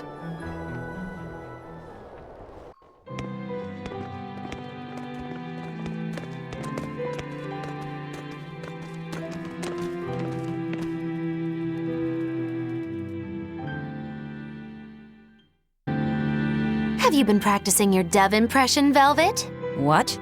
No. Now, a performer in Magilou's menagerie has to be more diligent than that. What if we're stopped at a checkpoint and the guards ask you to perform a trick? If that happens, I'll show them my trick where I devour an entire witch faster than the blink of an eye. Oh, that would be a sight indeed. But seriously, if you ever want some magic tricks up your sleeve, let me know and I'll teach you some. Just 10,000 gold each. Oh, hey, Velvet. You don't mind if I give Kurogane that orichalcum you fished up, do you? Doesn't matter to me. But do you really think you can make a weapon with that? I don't know. What does the expert think? Conventionally, no, it's impossible. But when has convention ever stopped a demon? I won't argue that. We're dealing with the hardest metal in existence. But I'm ready to cast aside all doubt, to focus everything on forging my greatest creation. If anybody can do it, it's you. Good luck, Kurogane. Yeah, best of luck. If you can make Rokuro stronger, you'll be helping me out too. Laphicet! I spy! I can't, Kamawana. I've got stuff to... I spy with my little eye. Something that starts with V. Okay, I'll try. Is it velvet? No fair! How'd you do it so fast? Wait, Kamawana, I'm sorry. You don't have to cry. Poor Fee. What else do they have in common? What are you up to? I'm compiling everything we know about Earth Pulse points, starting with what the ones in Ward Forest and Palamedes have in common. I'll compare those points with the ones that didn't have any Therians. Then, I'll factor in everything I currently know about the Abbey's deployments. Once that's done, I'll match all that information against what we know about the locations Laphicet was able to sense. When that's completed, we should be able to tell which locations are more likely to house a Therian. You're really going all out, aren't you? Must you sound so incredulous? If you're going to do something, then give it your all. There is no other way to live. Right. I'm counting on you then. I'm not doing this for you. This is for me and for Laphicet. Do you even understand why that boy's trying so hard? Yeah, I do. Hey, what do you say we track down another Therian? Sure. From what I can tell, the next closest Earth Pulse point is near the center of Midgand. Midgand, huh? The capital's not far from there. I wonder how things are now that Griffin's gone, though. Only one way to find out. Maybe so, but Eisen's not here, you know. You're right. I haven't seen him in a while. We should probably ask Benwick where he wandered off to. Yeah. Hold on. There's a letter here. On pretty cutesy stationery, too. Let's just have a quick look-see. As the cold turns bitter and the snow piles up on the mountains, I cannot help but think of you and hope you are in good cheer. As for myself, I am the same as ever, although I recently acquired a rare item that I shall be sending your... It's rude to read other people's letters, you know. Yeah, but how else are we supposed to find out whose it is? Does it say who the sender is? Uzfamewu Wexov. Who the hell is that? Probably someone on this island, if I had to guess. Hey! Anybody lose a letter? Do any of these folks look like the type to write a fancy letter? Point taken. It could be one of the pirates. Why don't we go to the docks and ask around? Fine, just don't forget our mission. No reply this time either? Nah, but she's doing okay. I can say that much. That's good to hear. I can rest easy then. Now's about getting that pot wrapped. I's got this new sunflower printer. How's that sound? Yeah, that one's cute enough. Let's go with that. Did he just say cute? Help you with something? Someone dropped this letter. Do you have any idea who it might... You didn't read it, did you? Wait, it's yours? We didn't read it. Much. You really didn't read it? No, of course not. Put this letter in with the package. Who's got it? When you ship with the Turtles Express, rest assured your mail is in good hands. If you're done here, we're ready to head out. Our destination is Midgand. Yeah, I'm all set. Was he sending a gift to someone? And with a letter, too. Gotta be a lady friend, that's for sure. You think? Either way, that letter was really polite. And did you see that penmanship? Yeah, I didn't know old Reeps had it in him. I can hear you two, you know. May I ask you a question? What? You're an Earth Moloch, yes? Why live on the sea when your kind sinks in water? I live on the sea because I'm an Earth Moloch. I'd be curious to hear more. Ifrid used to go on about how we should accept what we were born with. But one time he joked about the idea of a pirate who couldn't swim, and he laughed and laughed. I wanted to clobber him right then and there, but it wouldn't have changed the fact that I can't swim. I didn't want some predestined elemental affinity to control who I was. Instead, I underwent tough training to overcome it. Well, I guess that's one way to approach it. Did this training of yours bear any fruit? Well, as soon as I stepped into a river, a big flood brought down a landslide from the mountains and swallowed me up. Then, when I tried going into a lake, the seaweed suddenly multiplied and tangled around my body, nearly drowning me. And then finally, when I tried jumping into the ocean, a huge whirlpool formed with me at its very center. Huh. The Reaper's curse at play? As far as I'm concerned, my Earth affinity and my Reaper's curse aren't much different, in that they've both shackled me since I came into being. This is about pushing and challenging the constraints I was born with. Huh. So, did you eventually learn how to swim? Pretty much, yeah. As long as I never let go of my portable life preserver. Oh, huh. Hey, Eisen, is there, anything we can do about the Prince's hawk? Griffin, I mean. Every day, it goes out on these hunts or whatever, and brings back the weirdest stuff. It's making a real mess out of the deck. Hawk's hunt? What's the big deal? Well, yeah. At first it was bringing back good stuff like seaweed and fish, things we could cook with. Sure, I was glad for a while. But then it started to escalate. Now we're talking 150 kilo ambercanths and 350 kilo killer swordfish that it's catching. That's not a bad thing, is it? It just means more to eat. It is when they're being dropped from the sky onto the deck. Especially those killer swordfish and razor-sharp bills. What if somebody gets run through by one? Can't you just warn the prince that his bird needs to be more careful? Yeah, we could, but he looks so happy watching his hawk, I'd hate to spoil it for him. Yeah, the prince looks so happy whenever Griffin is flying free. He kept grinning and asking Grocky all nice-like if he wanted to fly some more. Grocky? That's what Kamawana kept calling Griffin. She says she came up with it by combining Griffin and Hawk. This is probably the first time in the prince's life that he's tasted any freedom. His whole life, he's only done what duty dictated of him. Letting Griffin fly was his first free act. To the prince, Grocky's an extension of who he is. So what are we going to do? Nothing, really. It's not like it really hurt anybody. But it's punctured some major holes on the deck! I'm sure even the prince knows when to rein it in. Let him have a little fun. He deserves it. I don't know about all that.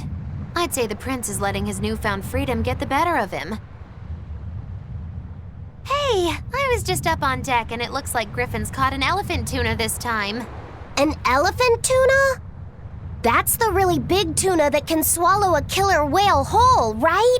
That almost sounds like a demon to me.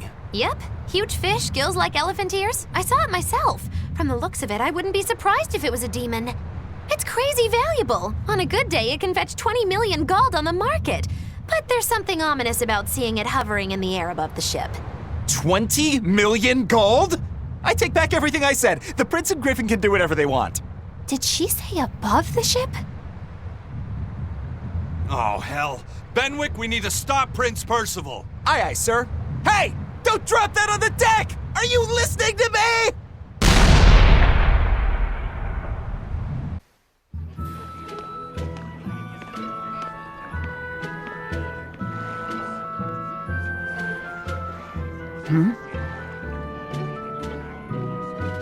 The boss has given me a message for you. Says there's some sort of nasty demon running around in the Eldina Plains, to the east of Logris. She thought it might be the one you're looking for. Wasn't the Eastern Highway closed off from Logris? That was only temporary. It's back open now. If you follow the road, you'll reach Stonebury Village. There you'll find one of ours who actually saw the demon. You want to know more? That'd be a good place to start. Got it. Hey, that's the same direction I sensed the... Give Tabitha our thanks.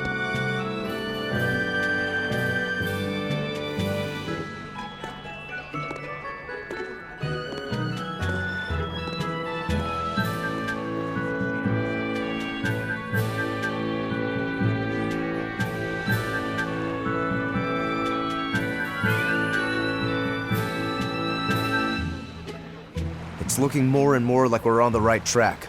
We ought to go check out that Bloodwing story. Then let's start by going to Stonebury. Hey, Eisen, did I say something wrong back there? No. I just didn't think we needed to give the Bloodwings any information for free. Huh? He means the Earth Pulse points, kid. We're the only ones who know about them. But aren't we on the same side as the Bloodwings? We're not enemies with them. But I wouldn't go so far as to call them our friends either. That's just how it goes in the underworld. Things can change at the drop of a hat. A poison hat.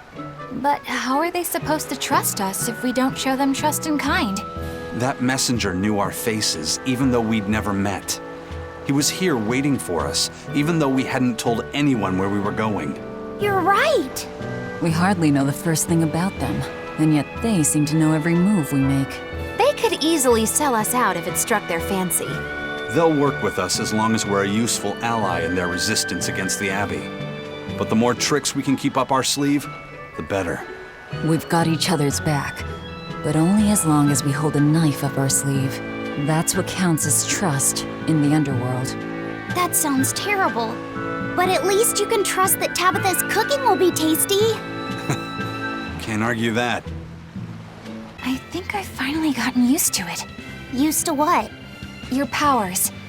I think I've finally got a handle on them in a way that feels right. That's good. Hopefully you won't faint anymore. Yeah, and I'll keep learning too. I hope we can make this work out. Yeah, definitely. Fingers crossed. What's wrong? Nothing. Hey! When you and Eleanor made your pact together, she gave you a true name, right? Was it a good one? True name? What's that? It's a special name in the ancient tongue given to a Moloch as a necessary step in forming a pact with a human. I gave Bienfu the name Fushi-Cass. It means thing. That's pretty messed up. It's just my own little way of showing affection. So what kind of name did you get, Laphicet? What's the matter? She didn't give you a really weird name like Magulu gave Bienfu, did she? If you're not happy with it, I can talk to Eleanor about it later. So go on and tell me. I'm fine with it. And I can't tell you anyway. Well, you don't have to get so worked up about it. A true name is not something a Moloch just casually divulges to others. They carry a special meaning to us. Speaking it to anyone other than our Pact Keeper carries a special meaning. Between comrades, it means we trust them with our lives. In other cases, it's practically a confession of love! You could have said something sooner, you know. Laphicet's at a delicate age. You should be more careful in the future. Oh, really? It's just another way of showing affection.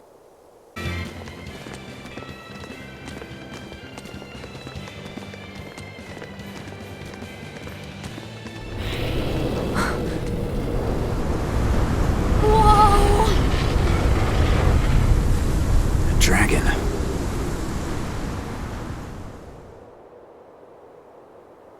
That's gotta be the demon Tabitha wanted us to know about.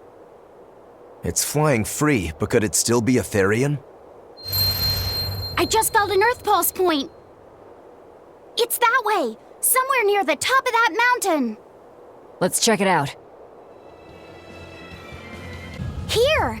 This is the Earth Pulse point I've been feeling. No Therian and no barrier. I must have gotten it wrong again.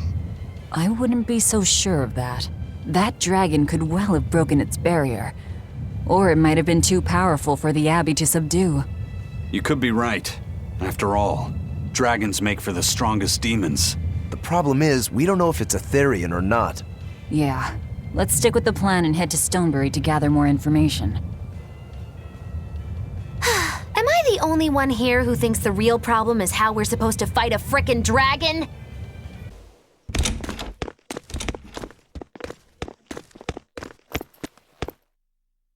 Savid.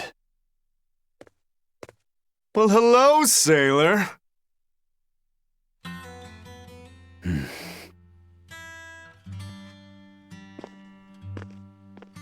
Are you waiting for someone? Nope. Just saying a prayer for someone. Someone? Let's go. Clearly there aren't any Bloodwings here. You're just going to leave? I'm right here. Everybody has times they need to be alone.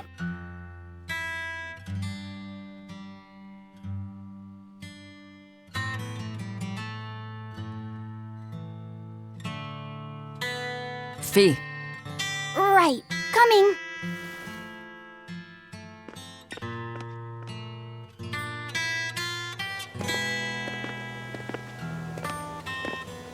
What do you think he was praying about? Well, for one thing, he was drinking a bottle of Thorny Forest. Oh my! The drink you share with your special someone when you're going to be married for life! How romantic! But getting your hands on that stuff is no small feat. I can only hope I'll get a chance to taste it someday. That must have had an important meaning for Savid. That's why you left him alone. Don't read too much into it. You're Velvet, right? Huh, you must be the one who's seen the demon we're after. We saw a big snake-looking dragon fly over on the way here. Is that what you saw too? Yes, that's the one. It nests at the top of the mountain in Aldina Plains. We went to look ourselves. No dragon. It only returns to its nest on rainy days. Rainy days, you say?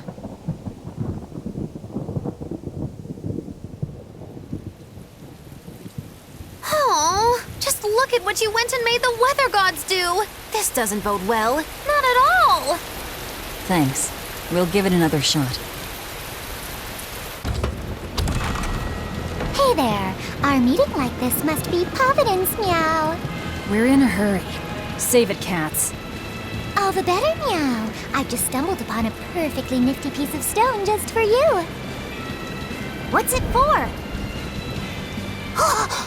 That's not a geoboard, is it? Bingo! I dug it out of some ruins, meow. They were made by Norman Meowny years ago for surfing along Earth pulses, but I can't use it, so I figured I'd pawn it off on someone else who could, meow. Wait, Norman made this?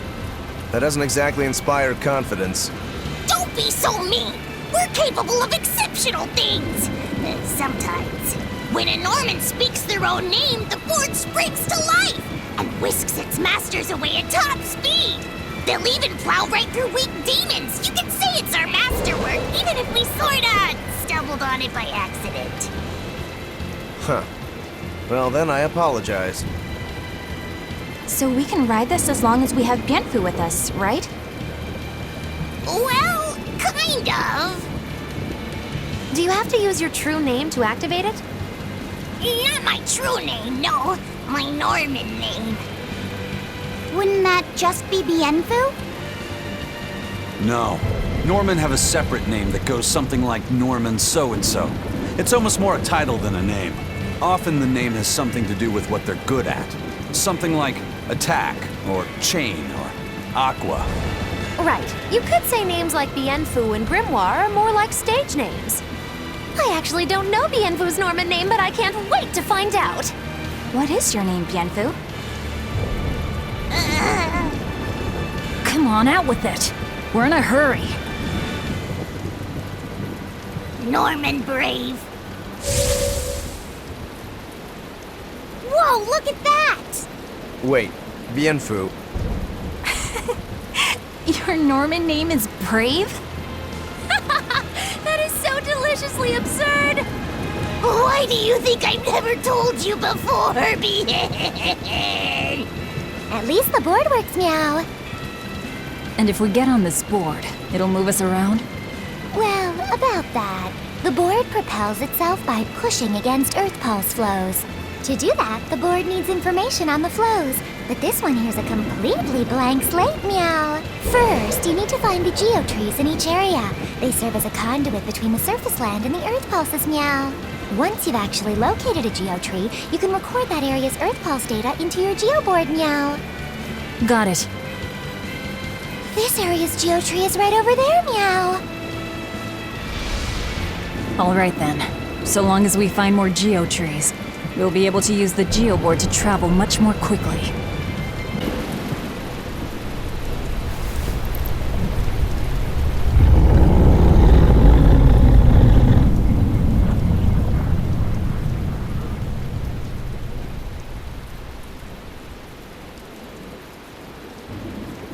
It looks so deadly.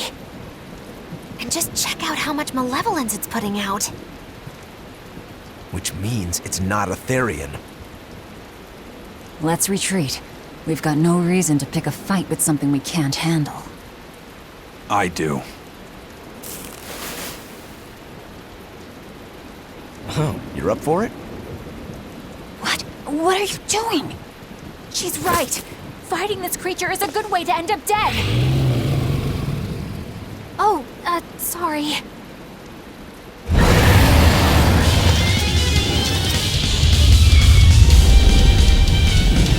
Well, no turning back now.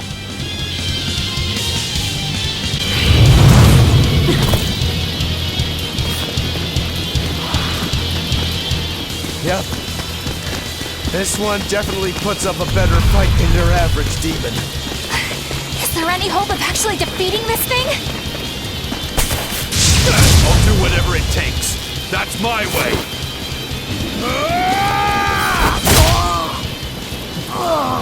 Sabine!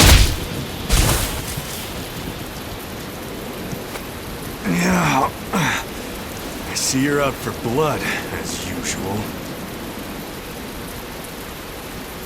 You knew, didn't you, Isaac?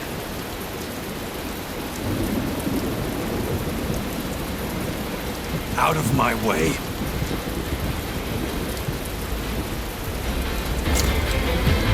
What? Are you protecting the dragon? She's not a dragon! Huh? Back off, or I'll make you back off.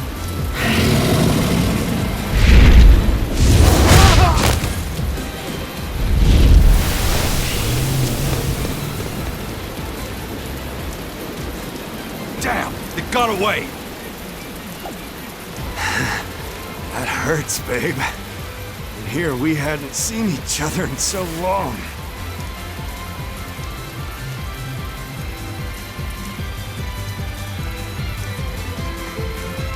Hold it. Is that dragon someone you knew? I told you, she's not a dragon.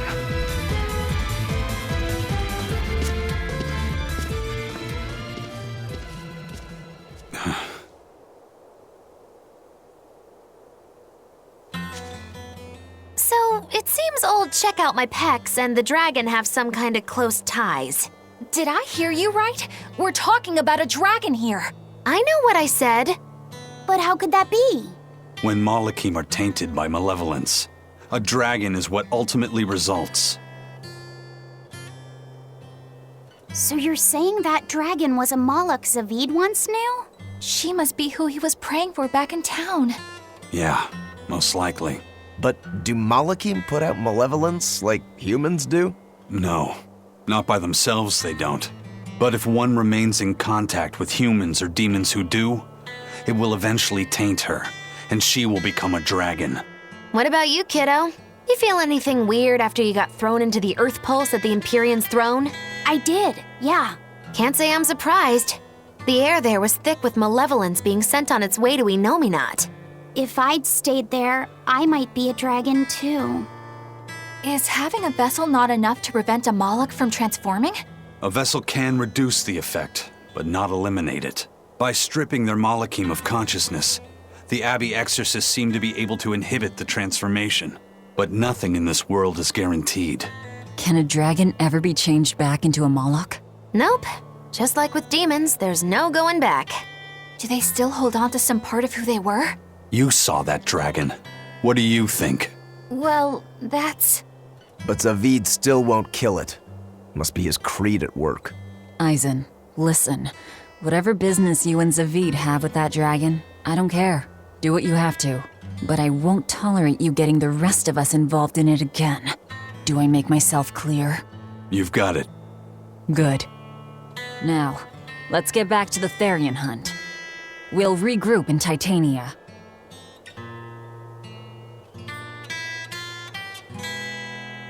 If what Eisen said is true, then could I wind up as a dragon someday? Or Eisen too? I don't know.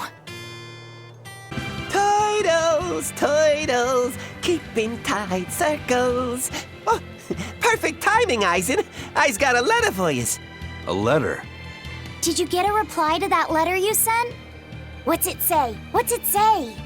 I know everything that you've done. Repent for your horrendous deeds, you monster. What did you do, Eisen? No idea. There's no sender written on here either. Who would write something so awful? Who cares? If I gave a damn about other people's feelings, I wouldn't be a pirate. I suppose that's true. Forget about it. What's the status of the other stuff? The Palmier made it just fine. But we've run into some troubles finding the Nordals. My deepest apologies. What are Nordals? Nordals used to be given out by Empyrean temples. If you collect a set of 4, you'd find happiness. Oh, so they said. Nowadays, there's only 4 left. Red, blue, green, and black. Even worse, nobody hardly knows nothing about them. Dolls of the Empyreans. Do you think they're like that one we saw of Aminoch in that shop in Isolt? Kind of. But these are less gloomy looking and more, how can I describe it? Something like a quiet radiance? A quiet radiance. That's perfect! I think I get it. I'd never have pegged you as a collector of religious claptrap, Eisen. Think they'll help keep the Reaper away? Probably not.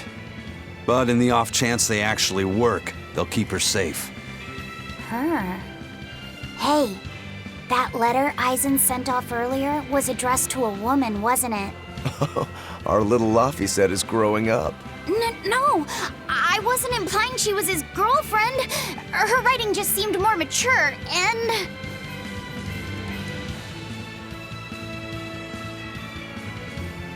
It's nothing like that.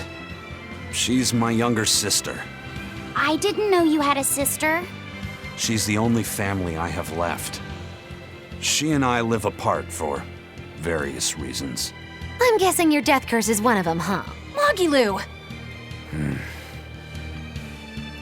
So that's why. I'd be happy to help you look for those dolls, Eisen. Are you sure? Yeah. Okay, then. Thanks.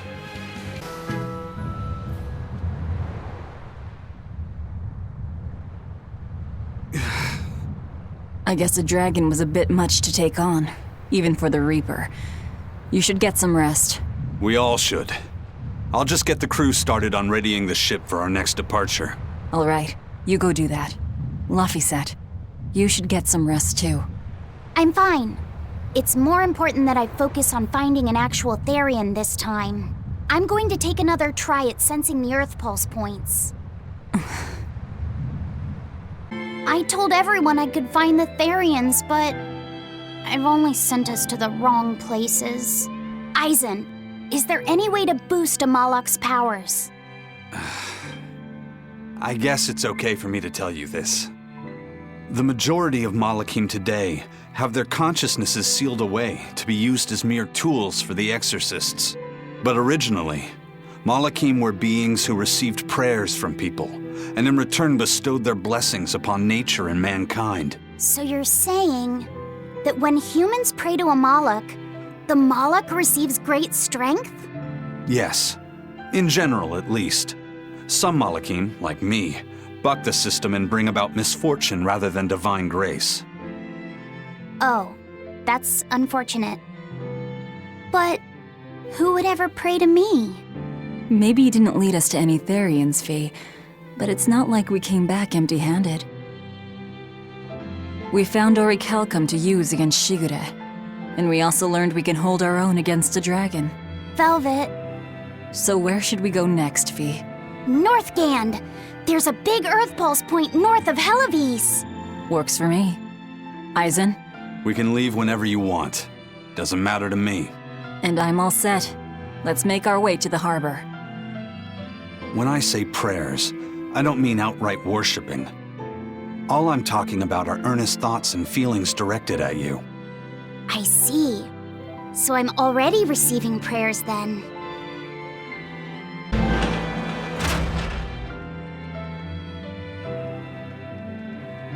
Our next target is north of Helivis, near the Faldi's ruins. In light of everything we know, I'd say it's highly likely we'll find a Therian there. Let's hope. Then we should make our first stop, Port Helivis. With the mischief we got into last time, getting into the city might prove difficult. Benwick, how are things in Helivis right now? That shipping guild that used to handle our mooring is pretty much toast. But for some reason, the Abbey isn't watching the port as much as they once were. Unfamiliar ships have been hauling in relief supplies, so if we pose as one of the transport ships, I think we can slip in. And if we divert some supplies to an unofficial channel, we might be able to secure a new mooring partner. Smuggling in relief supplies for our own disaster. Cheeky bastards, aren't we? It's what'll get us in. That much is true. It's a plan. Roger. I'll get right on it.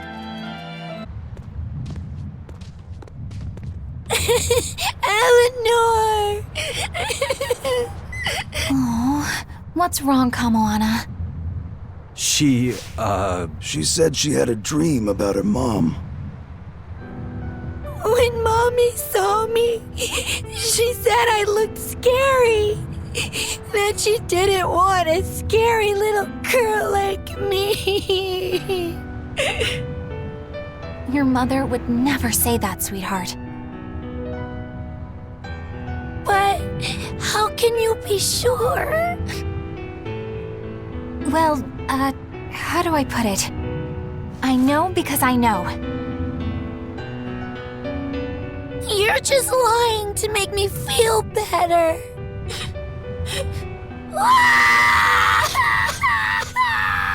Aw, Kamoana, don't cry.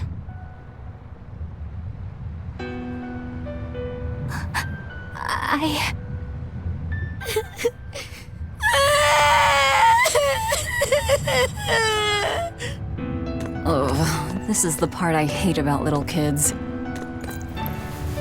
I'm not a little kid! I hate you, Velvet! I hate you! That's right, let it all out. Stop it! Stop it! Mommy! I saw my mommy! She didn't want me!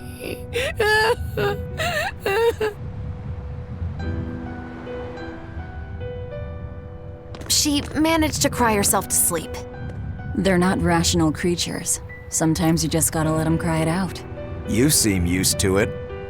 I guess you could say that. Laffy usually kept himself together when he was younger.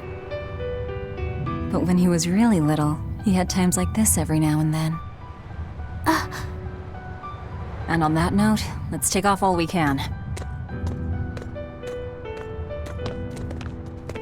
My liege, Dial, I leave Kamoana in your care. I'll do what I can, but kids as sweet and honest as her are harder to deal with than corrupt bureaucrats. An outlaw prince and a talking lizard are no replacement for a mother.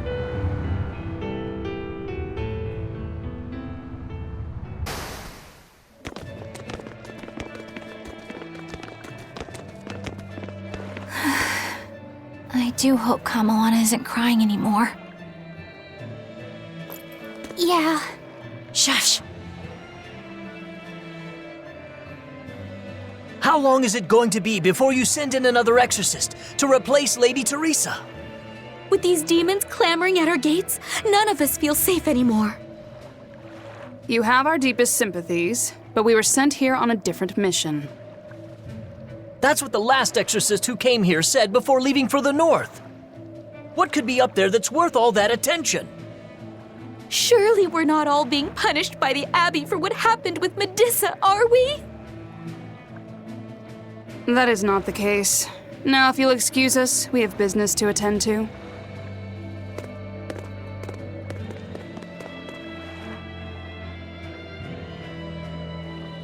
So the exorcists are just passing through town and heading straight north. Odd. Ever since the Calamity showed up, everything's just gone to pot, I say. Calamity? What do you mean? I mean the demon who barged in and made a mess of our fair city. She's a nasty creature of pure evil, with an arm that eats anything that gets in her way. Haven't you heard of her? The Calamity's been rampaging across the whole kingdom, not just here. Scant few have seen her and survived. Huh. You don't say. After the Calamity raised our ships and our port, the shipping guild fell apart and our trade routes got poached by other ports. It's bad. The town relies on trade to make ends meet. People are abandoning the city and our streets are no longer safe. Not to mention the demon blight spreading again. Just the other day, a little kid turned into a demon. Just like that. What a world! What a world! What have the exorcists been doing during all of this? Well, Lady Teresa was in charge of this region, but she came up short against the Calamity and got a fat demotion for her troubles. Several new exorcists have been reassigned here, but once they arrive, they all traipse right off to the ruins up north. This has to be Medusa's fault. If she hadn't gone and done something so stupid... Medusa? That's enough. This isn't something for outsiders to know. You're right. Sorry. I'm really worried about what's going to come of this town. It sounds like Hellafeast isn't what it used to be these days. We need to ask around and find out more about what's going on here. Agreed. Especially regarding the Abbey and those ruins. I'm also curious about this Medusa woman. The ruins part makes sense, since the Earth Pulse point might be there. But why do you care who Medusa is? Just a hunch. Something tells me she's worth looking into. You're not gonna look into this Calamity chick? She sounds like a real terror. Yeah, I think I'll pass. I already know plenty about what makes her tick. Hey, do you mind if I ask you a few questions? Sorry, I'm busy. Try someone else. Excuse me. My name is Eleanor, and I'm an exorcist on patrol with the Abbey. I was wondering if I could solicit your honest opinion about how this town is being run. Oh, I didn't realize there was an exorcist with you. Yes, please tell the Abbey we want Lady Teresa back. Her governance was strict, it's true, but at least we could live in safety. Now, all the exorcists run off to the Faldi's ruins and leave us here in the lurch. They value some dusty, faraway ruins over the lives of the good, hardworking citizens here. It's just wrong. We've always been cooperative with the Abbey's demands, and now this is what we get in return. I see. The Abbey appreciates your, candor. I'll pass your comments on to my superiors. Poor Medusa. Are you a friend of hers? Yeah, she used to live just down the road from me. Medusa raised her daughter Diana all on her own. And then they up and murdered the girl. Murdered? By whom? The exorcists. Once Diana caught the demon blight, the damned Abbey exterminated her like a rat. How cruel. I felt just terrible, but I suppose there wasn't much else to be done with her. But Medusa, she hated the Abbey for what they'd done, so she barricaded herself inside the sanctuary. She just kept on screaming, all like, demons have feelings too. What happened after that? I wouldn't have been surprised to see her executed, but luckily, she was spared that much. An exorcist stopped the guard who was about to cut her down, said, "Don't kill her, she's receptive." Receptive, huh? I think that's their way of referring to her deep faith. Before all this, she was a real devout lady. That was certainly kind of them. Medusa really cherished her daughter. Can't much blame her for blowing up like that. But the Abbey, they don't care so much about feelings. Reason is all that matters to them. They don't take kindly to people disrupting their order. If you go north from Hellebes, you'll come upon the Faldes ruins, which are Abbey property. Mainly, it's used as a checkpoint for hauling ore that's extracted out of Mount Killerhouse. But between you and me, I hear the Abbey also uses it as a prison camp. A prison camp? Are they capturing demons? Heavens no! The demons they kill on sight. No, these prisoners are human criminals. Not long ago, this woman killed someone and locked herself up in the sanctuary. I hear she got hauled off to the camp. Why do you think the Abbey would use the ruins for a prison camp? Who knows? Maybe they need a place to deal out their harshest punishments. The Abbey's not known to be forgiving after all. But these are just nasty rumors I heard. Of course, I don't believe a word of it. I can't believe the demon blight has spread into the city now. Scary times. Well, the one who caught it was a little girl, so they were able to deal with her before anything bad happened. But the problem was that the demon girl's mother tried to hide her. That's only human nature. These are dangerous times. We dare not let our emotions control us. One person's selfishness could endanger the entire community. Oh, right. Thankfully, an upstanding citizen noticed something suspicious and reported the child to the Abbey, but the mother went mad and killed him in retribution. And what makes it all the more lurid is, I heard the man she killed was a fellow she was actually thinking about marrying. The daughter had been dead set against her mother remarrying. You can taste the irony. That's horrible. She had it coming. If there's anything worse than demons, it's people who can't control themselves. So, Diana was a girl turned demon who was killed by an exorcist. And her mother Medissa hated the Abbey for it. And the Abbey is using the Faldes ruins up north as a prison camp. It's a lot like what happened to Kamawana, isn't it? It's natural for a mother to love her own child. To make that a crime. What I'm curious about is the use of the word receptive to describe Medissa. So long as there is one receptive to divine power, Therians shall be forever reborn. If our interpretation of that ancient book is right, it likely means she's receptive to Inominat's power. Meaning they brought Medissa to those ruins where there's an Earth Pulse point, and then they made her into a Therian. That would certainly put all the pieces together, yep. Plus, if this Therian the Abbey created already hates them, that's all the better for us. Yeah, I imagine she'd be willing to work with us. Although, it sounds almost too easy. Did I jinx it? I just jinxed it, didn't I? Probably, but we won't find out until we try. True. Let's head for the ruins. And don't worry, you totally jinxed it. There sure are a lot of Malakim posted here. They're probably here to protect the Therian, right? One would assume. The exorcist controlling them can't be far then. Be careful. How's Medissa been acting? She's calm. It looks like letting her in on the truth worked as well as we thought it might. Good. Maybe she'll be easier to control now.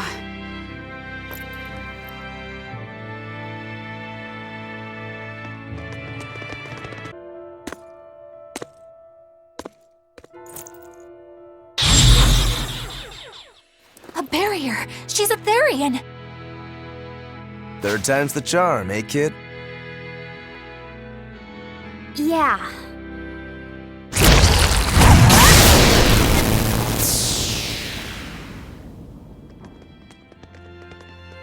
You're Medissa? I am. And who might you be? We're like you. We carry grudges against the Abbey. And Shepherd Artorias. It's gonna be okay. We came to get you out of here, Medissa.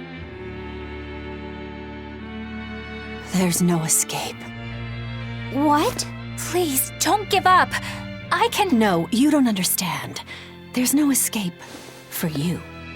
If you dare sully Shepherd Artorias' ideals and the light the Abbey shines upon the world, I will kill you all! They just keep coming. That snake woman keeps summoning them. If we don't go after her directly, there'll be no end to it. Your left hand. Don't tell me you're the calamity. Why are you doing this, Medissa? Why fight for the Abbey after they forced you to become a Therian? They didn't. I became one of my own free will. But your daughter, slain at an exorcist's hands! You must hate the Abbey for that, don't you? Oh, I feel hate. Toward a world where demons spawn from the people's malevolence. You know about malevolence? The exorcist told me the truth. Diana turned into a demon because of the malevolence she radiated. I knew what I had to do. Become a Therian, and devour malevolence so that such a tragedy would never repeat itself. It matters not what dreadful form my body will take. I will revive Enominat and change this wretched world! If that's how it is, fine. We'll take you by force.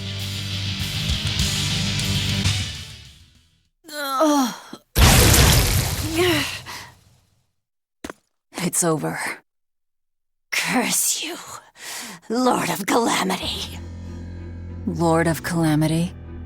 That's the name of the demon lord who will bring about the Age of Chaos. The unrepentant embodiment of malevolence, whose blind pursuit of self-gratification will rain destruction upon the world. The irredeemable, uncontrollable personification of human sins. An evil like you! Demon, Therian, Lord of Calamity. Call me whatever you like. But if I'm the supposed Lord of Demons, then you're just a minion to be used as I please. Nothing more. No, I refuse. What happened to my Diana was my fault. That's why I will fight you until my dying breath! Stop! Don't get in my way! No! Enough mothers have died. I won't let you join them! Eleanor and Kamawana, they both lost their mothers too. It's a terrible thing. Kamawana? A little girl that the Abbey forcefully made into a Therian. Her mother tried to save her, but she failed. All she could do was to offer her own life to fill her child's empty stomach. Kamawana's been crying ever since. She misses her mother. If you die here, I can only imagine how sad that would make your Diana. Diana! You don't need me anymore, Mom. I get it. You love this new dad more than your own daughter! No, honey. I did it for you. But you really thought I stopped loving you. And the malevolence made you into a demon. It's all my fault. I'm so sorry. Forgive me, Diana. Medissa. She'll be all right. She's just unconscious. Let's grab her and haul her back. I'll place her under a binding art, just in case. Gotta hand it to the Abbey. Very resourceful, taking advantage of Medissa's regrets like that. Making her into a Therian who would do their bidding. It's just so cruel. Who cares? Reason above all, no? It's true. The way I feel goes against all reason.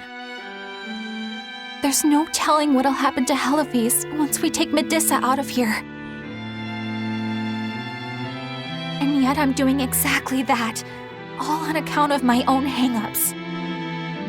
Even crushing Medissa's honest resolve. According to reason, malevolence is the fault of the individual. You assume no responsibility or guilt for what happens to them. I refuse to turn a blind eye to the consequences of my actions. I chose this path to seek the truth, not to deny it. If I'm to betray reason, then that is the very least I should do. You're too much, you know that? You and Medissa both. Quit overthinking things. Just blame all the suffering on the Lord of Calamity. Makes life easier.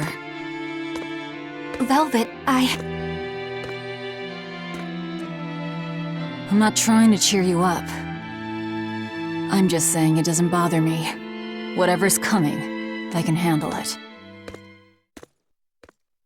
Hey, Eleanor. I was wondering, do you think I hurt Medusa saying that stuff to her back there? I suppose you might have. But I was thinking the exact same things you were. Losing a mother. It's always a tragedy. I'm glad you stepped in and stopped her. Thanks.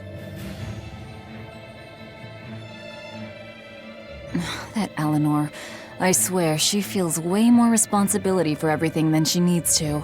You think we need to worry? What if she pushes too far and erupts with malevolence? Malevolence is born out of many things. A prideful ego, the self-righteousness that turns a blind eye to one's inner contradictions. Eleanor is different. She's mindful of her ego and strives to confront her inconsistencies of character. She has a purity of heart that won't be tainted by the emotions that create malevolence. No other quality is as essential for an exorcist. So she's probably okay? For now, at least. But human hearts can be fickle things. Who knows what the future holds? I doubt you got anything to worry about. For most exorcists, purity is a construct of the Abbey's teachings. But Eleanor, she's the real deal. She's not your average exorcist, I'll give you that. Purity is handy for any exorcist. But more than that, it's a rare and precious temperament for living. Everybody's got an ego and certain internal contradictions to some degree. Facing one's own ugliness in an honest manner is never easy. To be a normal human is to live carrying malevolence. It's just how much you let it control you that varies. I guess malevolence might just be a fact of life, huh? But Artorias can't accept that.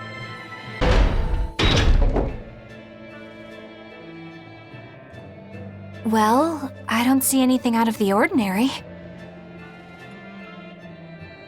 Let's slip through town and head for Titania before that changes.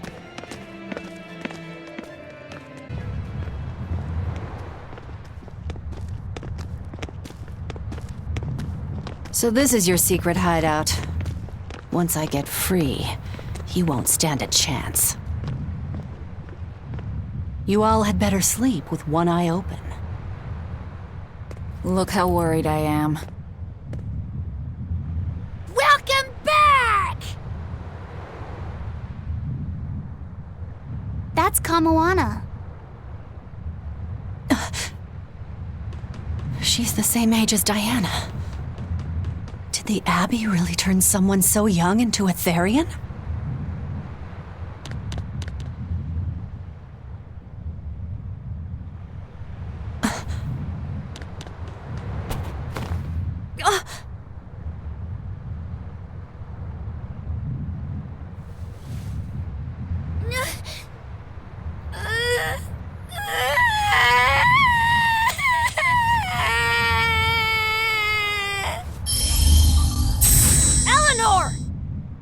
Medusa, please, would you be able to talk to her? Is this a trick? Kamoana may be a Therian, but deep down, she's still a normal little girl who misses her mother. I can't do anything to console her, no matter what I try. But if it were you...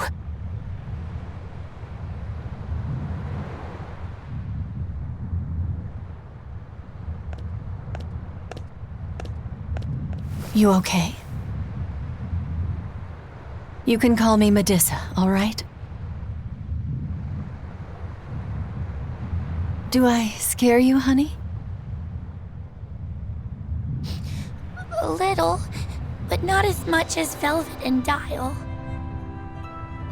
But don't you think I'm scary? I had a bad dream earlier. My mommy said I looked scary and that she didn't want me anymore.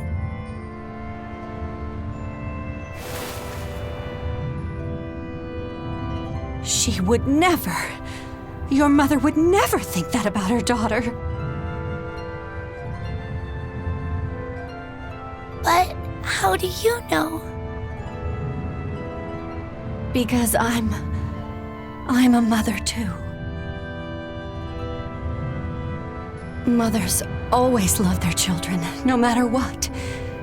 No matter if we die. No matter how the world changes. There's nobody who loves you more in the world than...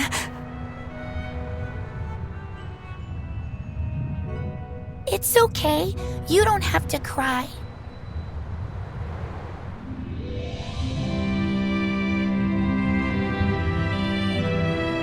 I hope Kamawana and Medusa won't have to feel so lonely anymore. Yeah, trying to stop the waterworks gets old fast. Listen, if it's not too personal, was your mother, She's dead. I lost her when I was even younger than you. Oh, I'm sorry to hear that. It's fine. It just means we've got things in common.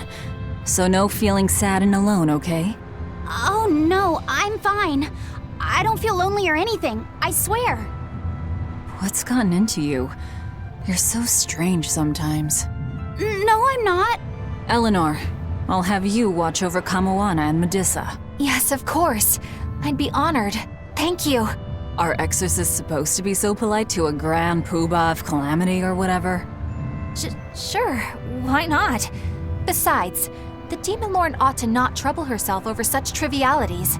Velvet, Grimoire's calling for you. She says to bring Laphicet and meet her at the observation tower. Got it. We better get going then. Hey, do you all have mothers? Where'd that question come from? Well, after hearing that Velvet, Kamawana, and Eleanor all lost their parents, I just got curious. My mother was a strict, frightening woman, but she died a long time ago. I see. I have no parents either.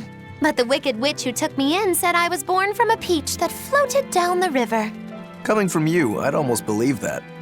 And you, Aizen? We Malakim are formed from untainted mana.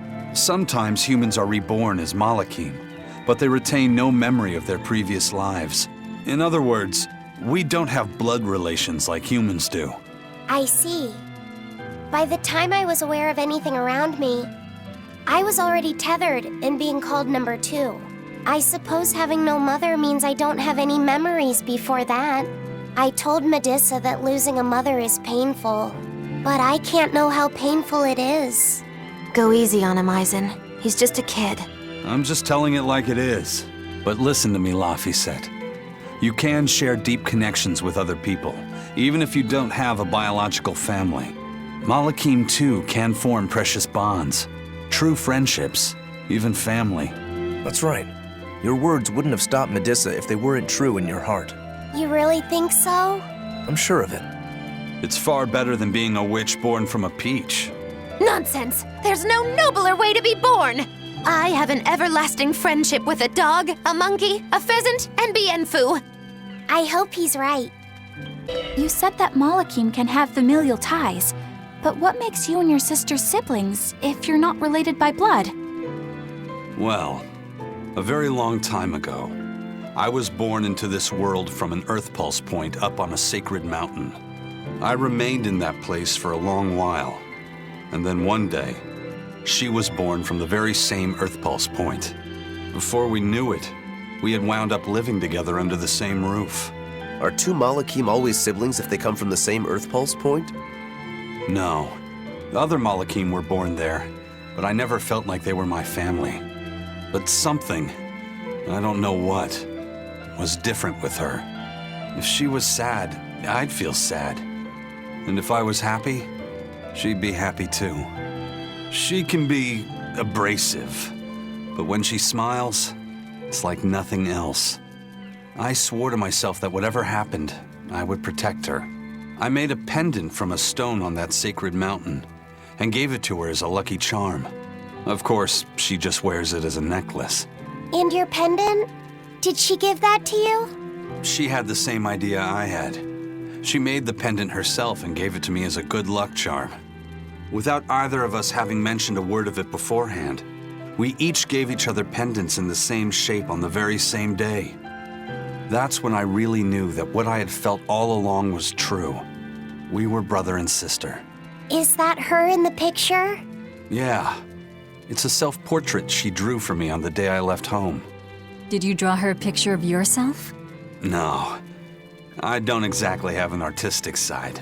Well, I'm sure that if you looked inside her pendant, you'd find a portrait of the person who matters most to her. I hope so. Yeah, and it would be nice if it was you. Ah, there you two are. Hi, teacher. Have you made progress deciphering the book? I have indeed. It turns out there was a second counting song. I've already transcribed it. Would you read it aloud for us, child? Okay. When the 8 malevolences overflow, in the culmination of mankind's despair, Innominat will bring an end to all peoples and restore them to time immemorial. 4 Empyreans shall wield a wrathful sword and cleave the great devourer, 2 asunder to sleep beneath the earth, as scarlet moonlight illuminates the evil. The nameless Empyrean hath one heart. The nameless Empyrean hath one body. Oh, yet more delightful material to keep us awake at night. If I'm understanding this right, it's discussing the specific nature of Innominat? That's what I believe, yes. When the 8 malevolences overflow in the culmination of mankind's despair, Innominat will bring an end to all peoples. So, when the world is at peak malevolence, Innominat will use that power to bring an end to all. Is that it? He's going to wipe out all of humanity? Is that what the Abbey is after? Is that why they've been trying to bring back Innominat? No, Artorias is not that kind of man. His 2 primary ideals are the many over one, and the restoration of order through will and reason. He sacrificed Laufey to protect this world, not to eradicate it. You mean that's who he is as far as you know, yeah? People change, Velvet. Perhaps the shepherd gave up hope. Maybe he lost faith in mankind. Fools prone to sin, endlessly generating malevolence. He's not like that. If that's all true, then what point was there in Laufey's death? Is there anything else in that book? Yes and no. This copy itself is incomplete. There ought to be further pages, but they're missing. For now, I've done all I can. There must be an original somewhere, right? Without it, I doubt the Abbey would be plotting Innominat's revival. We can be sure they have complete understanding of their Empyrean's nature. But this was the only copy in the royal villa. If the original is out there, who knows where it could be? It's getting pretty late. Why don't we call it a day? Yeah, let's get some rest. Hey, Laufey, Medessa let me sleep in her bed last night. She's warm for a snake lady. That's great. She's gonna help me take a bath now. You should come join us too. What? I couldn't. It's okay. I don't mind at all. Hey, Kamoana. Did you know? Dial started to grow a brand new tail. Wow, really? I want to see. He's up at the observation tower. Let's go see! Medessa, you too! All right. But don't run, or you'll trip.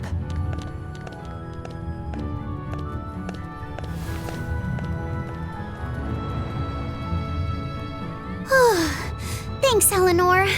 I appreciate it. Having some girl trouble, my little Malik? I'm just glad Kamoana and Medessa are starting to feel better. Yeah, they both still have a long way to go, but it's such a relief to see them smiling. We've got bigger things to worry about. Hurry up and locate the next Earth Pulse point. Right, okay. Must you always be so blunt, Velvet? I must, in fact. We're up against the Abbey here, and sooner or later they'll find this place. That's true, but still. Do we go find another hideout? No, We'll keep on the offensive. We'll capture the remaining Therians before the Abbey finds us. As a swordsman, I can respect that mindset. I'm not so sure we could hold this place anyway. We've got no obligation to. I found another Earth Pulse point. It's in the eastern part of Eastgand, I think. But that's... All right. We're headed for Eastgand. Then our first stop should be Port Taliesin.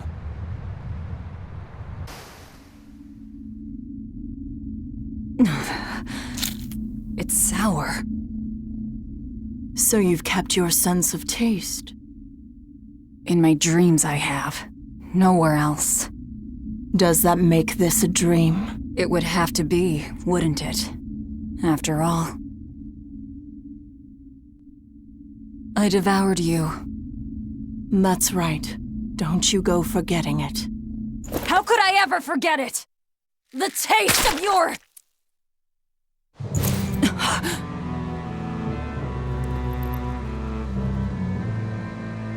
How could I ever...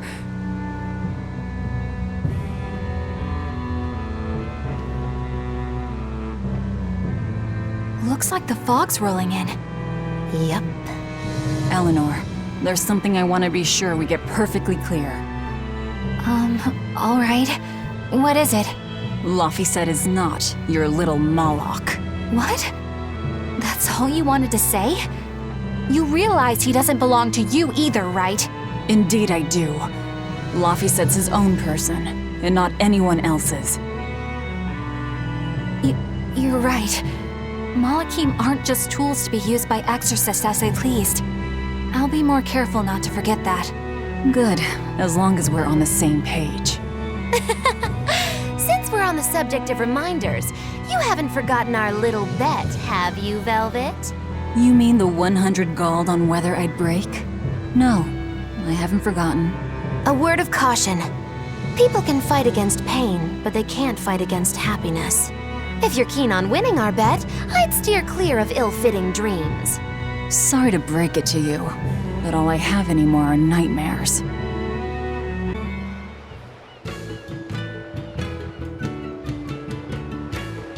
The fog's cleared. Good thing we didn't wind up getting lost in it. Of course we didn't. Who do you think is running this ship? A bunch of shameless rogues who are very good at shameless roguery. Damn straight. But it's strange. These waters don't usually see much fog.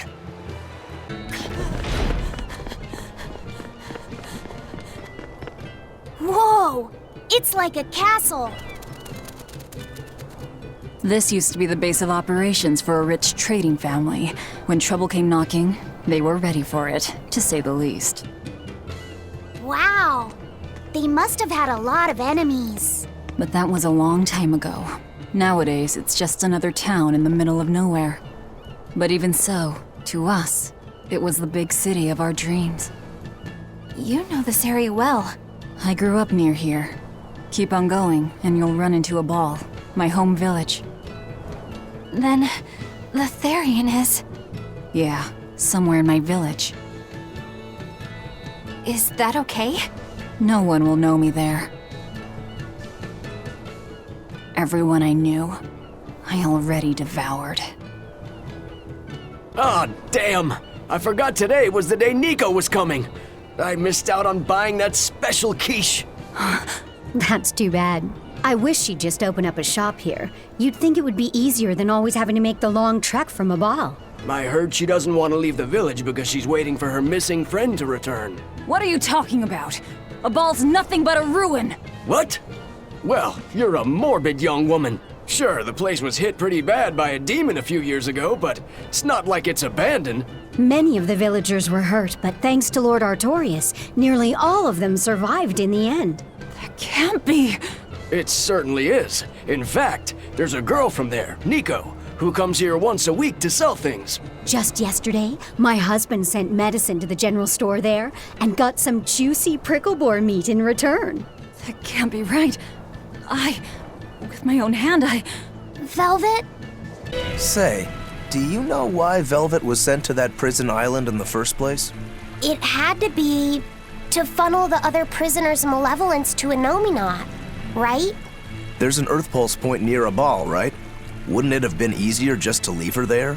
Lack of food, probably. I heard she devoured the entire village. Could that rumor really be true? Who can say?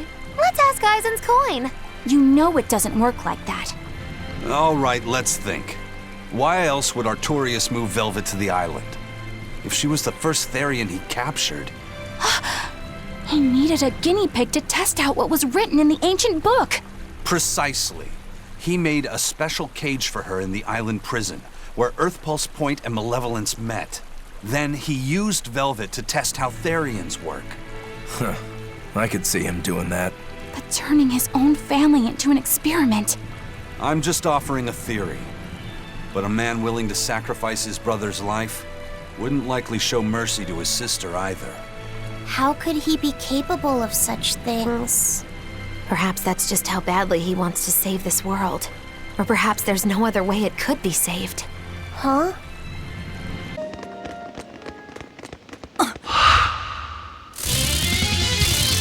Nico!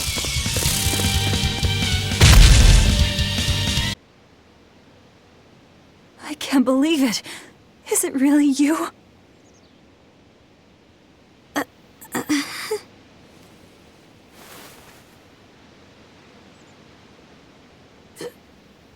Velvet? What is this?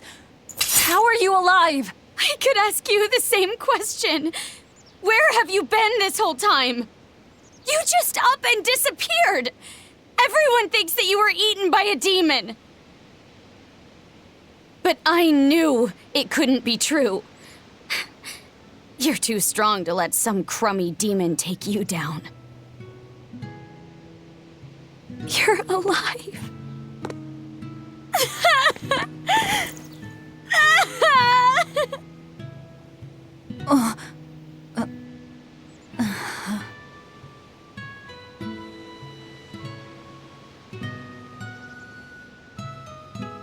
Sorry, I didn't mean to embarrass you in front of your friends. I have to let everyone know the good news. You finally come back to us. Nico's alive. She's alive. Don't let your guard down. I've got a bad feeling about this. Well, naturally, we've got a Reaper with us. Let's head for a ball. We can ask everyone there exactly what happened. Yeah. This can't be. After what I did, when he killed Laffy. Velvet, are you all right? Of course I'm all right. I know I'm right. I'm sure of it. This isn't how the village should be. Well, let's stay calm and investigate. I am calm. I'm fine. Really. It didn't seem like that was someone else masquerading as this Nico girl. But if she's the real thing, then something very unnatural is going on. You get me, Rokuro? Yeah, we better keep an eye out. Velvet! You're really all right. Oh, thank heavens! It's so good to see you! Where have you been all this time? You never even wrote! But I don't. I thought the whole village was wiped out that day. Yeah, it nearly was. But just when we thought it was all over, Arthur, Lord Artorias saved us! No, it was his doing in the first place. He sacrificed Laphicet. It really was a shame what happened to that poor boy. That's all you have to say? A shame? My brother Laffy died. I'm sorry. Truly, I am. But you can't lose hope, dear. He's right. What counts is that your brother's still alive. He's alive? He's in your house. Don't worry, we've all pitched in to take care of him. I don't... Velvet.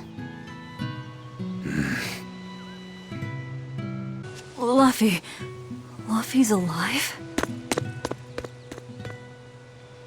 What's wrong? Well, that didn't break it. Next time you suspect an illusory art, test out your theory on yourself. You think we're all seeing an illusion? It's possible. It wouldn't be the first time. But an entire village? That shouldn't be possible. Shouldn't be, no. How do we approach this? Try to break it apart at the seams somehow? No. For now, we and our enemies share the same goal. Come on. Help me look for the Therian. Sure. I think I'll stick with Velvet. I won't stop you. Keep a close eye on her. I don't think she's entirely right in the head at the moment. Yeah. My home. It hasn't changed a bit. We need to be careful, Velvet. Eisen thinks this could be a trap. You think Nico and everyone are being controlled? I don't know. It's just... You think it could be Melchior's doing. But even so... It's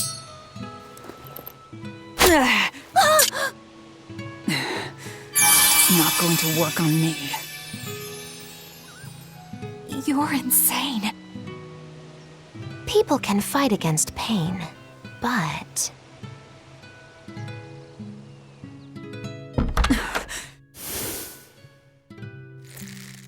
I won't be deceived by this. You'll open your wound!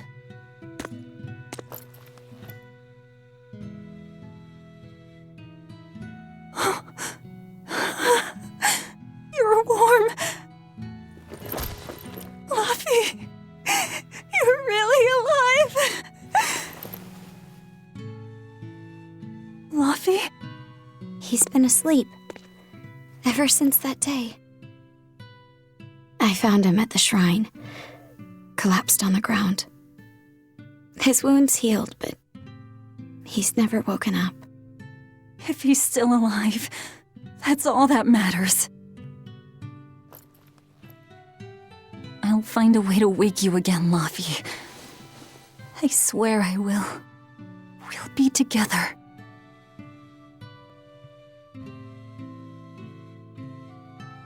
I still have to thank you for this comb after all.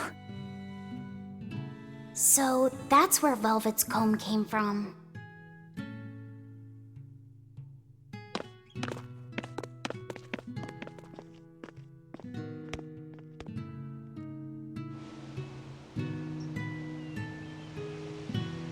Did Lord Artorias really try to sacrifice such a defenseless child? What's wrong, Laphicet? You don't look like your usual perky self. I'm okay.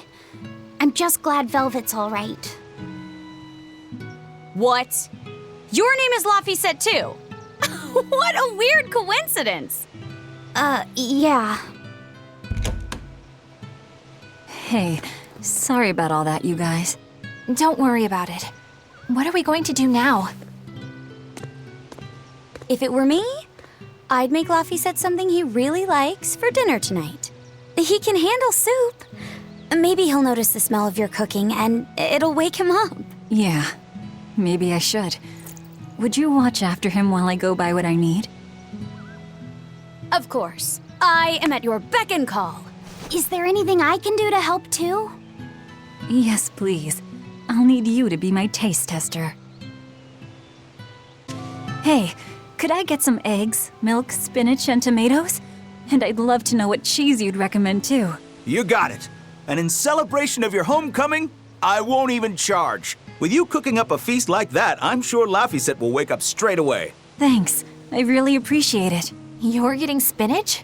I can't really handle it myself. You'll never grow up strong if you don't eat your spinach, young lady. I've done just fine without it so far, thank you. Oh, if you insist. I'll leave it out just this once. Wow, Velvet, you must be special. Not many folks get to be friends with an exorcist. She's not my friend. The way you two bicker, I find that hard to believe. Oh yeah, do you have any prickle boar? Oh, I'm sorry to say that I'm out at the moment. That's fine. I'll hunt some up myself in the tranquil woods. Just like old times. Actually, there haven't been any prickle boars there lately. You should try the Morgana Woods instead. Okay, I'll do that. Thanks for the tip. Okay, this should be enough. What's wrong? Nothing. I just feel a little sorry for them is all. I hear you. These pricklebores might have all been family. People can be so heartless. Yeah, I'd forgotten this feeling. But what can you do? At the end of the day, we have to eat just as much as they do. Yes, what can you do in this situation indeed? Shopping, hunting, laughing with friends. That was how our life used to be, wasn't it? Yes, it reminds me of my own past. Huh? But wasn't your village... I'm sorry. It's not your fault. The happy times I shared with my family, I still treasure those memories. And even after the attack, I've still been able to find happiness. Eating a good meal, making new friends. And falling in love? Yes, falling in... Love?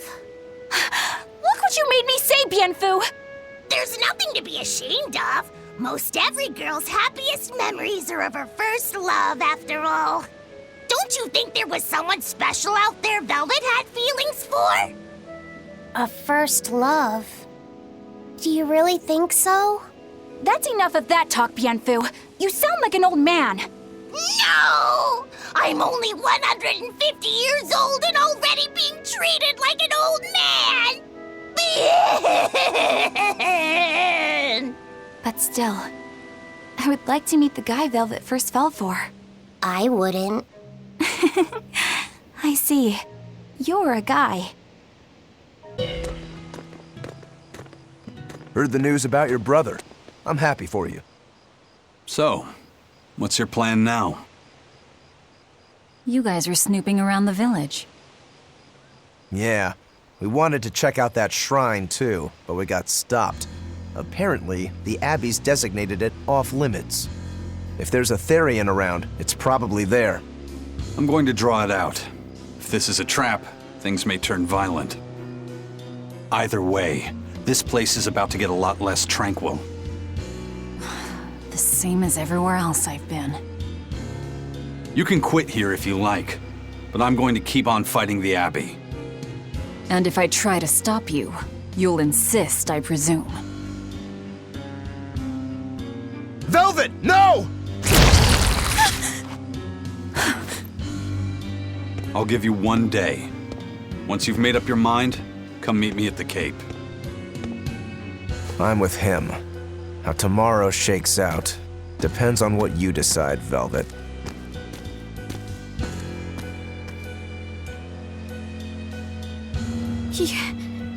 Your hand...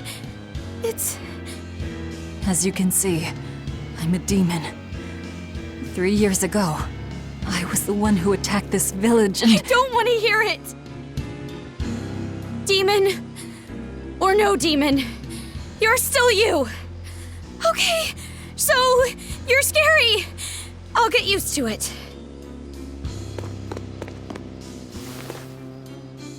I promise, I'll keep it a secret. Let's just live here in the village like we used to, okay? You, me, and everyone else. Nico.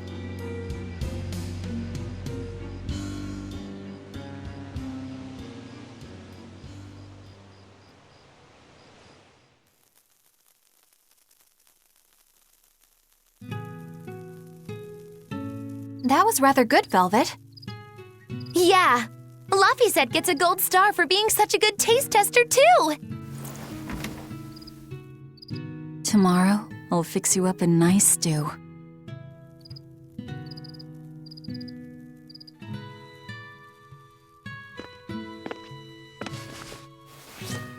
Hey, is this... It's the original copy of the book on Enominat. And all the pages are here. Velvet... Hey, Fee. Can I borrow your compass real quick? I'll give it right back. Please? All right.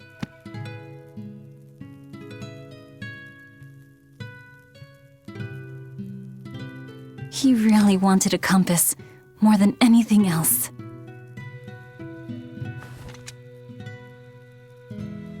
Just like you, he loved to stare out at the sea. wondering what's on the other side. He wanted to go adventuring someday. Oh, I didn't know that. I bet once he wakes up, you two will be really good friends. So, this is what your life used to be like before everything happened, huh? What's gotten into you?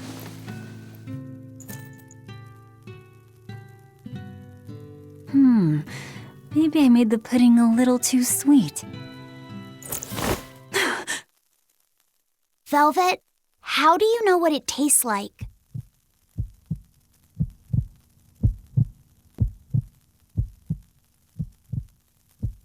I think I'll get myself some shut-eye. But what are you going to do about tomorrow? Magilu, are there arts that let the caster manipulate dreams? Huh? Dreams? Why? There is, yes, an art that requires a certain type of Moloch. It envelops you in a fog and reads your regrets, then traps you in a happy dream. An art that reads your regrets and shows you happiness. I'm going to the Cape. Now? What on earth's gotten into you? Velvet. Velvet!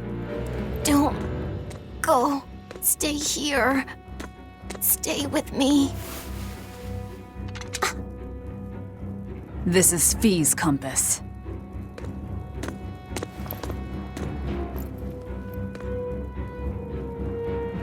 I'm sorry, Luffy.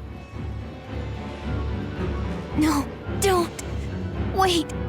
Velvet, wait. Don't leave me here.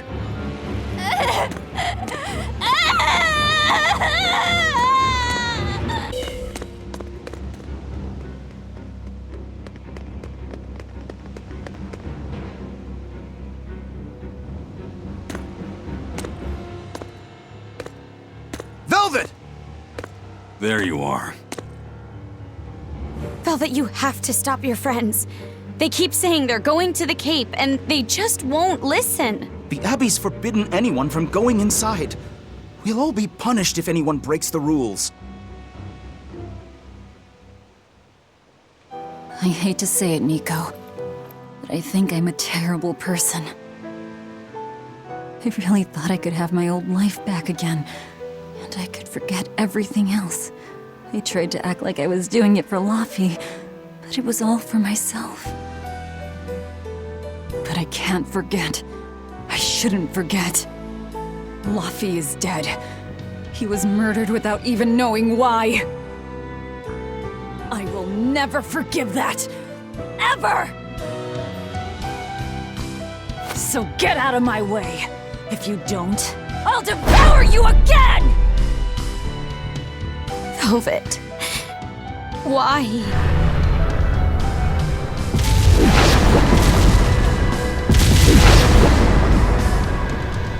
Why must you do this? There we go! The truth at last!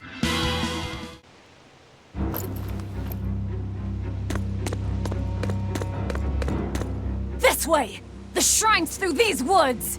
Hey, mind telling me what the hell's going on? It's a trap. Trap. Our enemy spun an illusion based on Velvet's dreams. That's a nasty little art. But Velvet saw through it all? She did. But even if it's all a dream, such brutality on her part. Velvet's always been our brutal poodle. But to shake off the dream by herself, now that's something. The boundary between dreams and reality is demarcated solely by one's own heart. What? I'm saying she's wowie zowie cool beans. Come on, we gotta hurry. There it is! The Therian!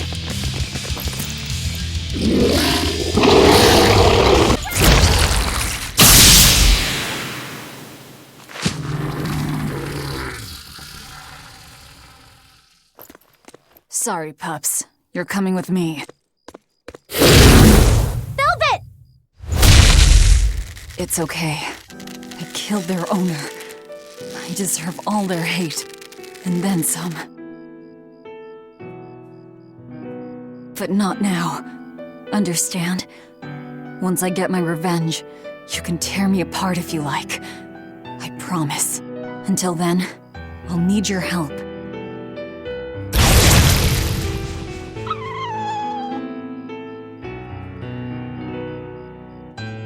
Guess the art finally evaporated. The book! It disappeared! What book? I found a copy of the ancient book with every page still intact. It was in Velvet's house. Artorias' book! The real one might still be there. We should go back to Velvet's house to search for it. It's empty. No surprise there. Artorias is too thorough to overlook something like that. If only I'd showed it to you as soon as I found it. Don't beat yourself up over it. We wouldn't have been able to read it without Grimoire anyhow. It was just a dream. All of it.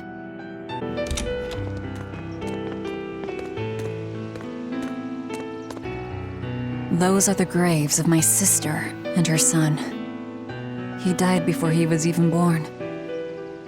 They're in rough shape. We should lay some flowers. Don't bother. There's no point. A keen insight. Eating one would be cruel enough, but plucking an innocent flower just to offer it as decoration for some memorial. That's not even a sacrifice, just a cruelty devoid of all purpose. Melchior! As obtuse as ever. I take it you're the one behind the dream fog? I must say, you did well to break for such resolve. If you weren't a Therian, I'd be tempted to take you under my wing. Did you come here to flatter me? Indeed. Although I was already in the neighborhood to retrieve this book. I'll be taking that. This book was compiled by my dear friend, who was also Artorias' mentor and predecessor as head of the Exorcists. It contains the hopes and dreams left by a noble soul who gave his life for the world that grieved him. It is not for a tainted demon to touch. Like we need your permission!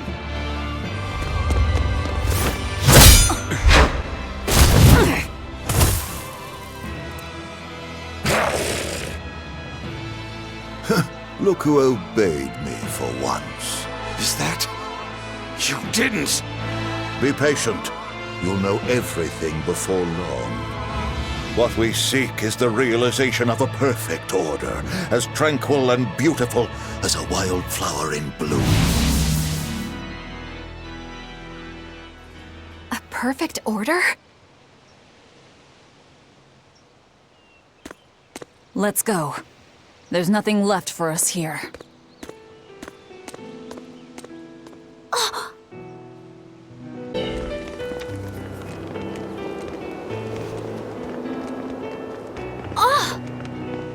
Look! It's the Book of Enominat! What's it doing there? Wait, that's one of Arthur's. Actually, it's a copy that Laphicet made. Laffy made a copy of the book.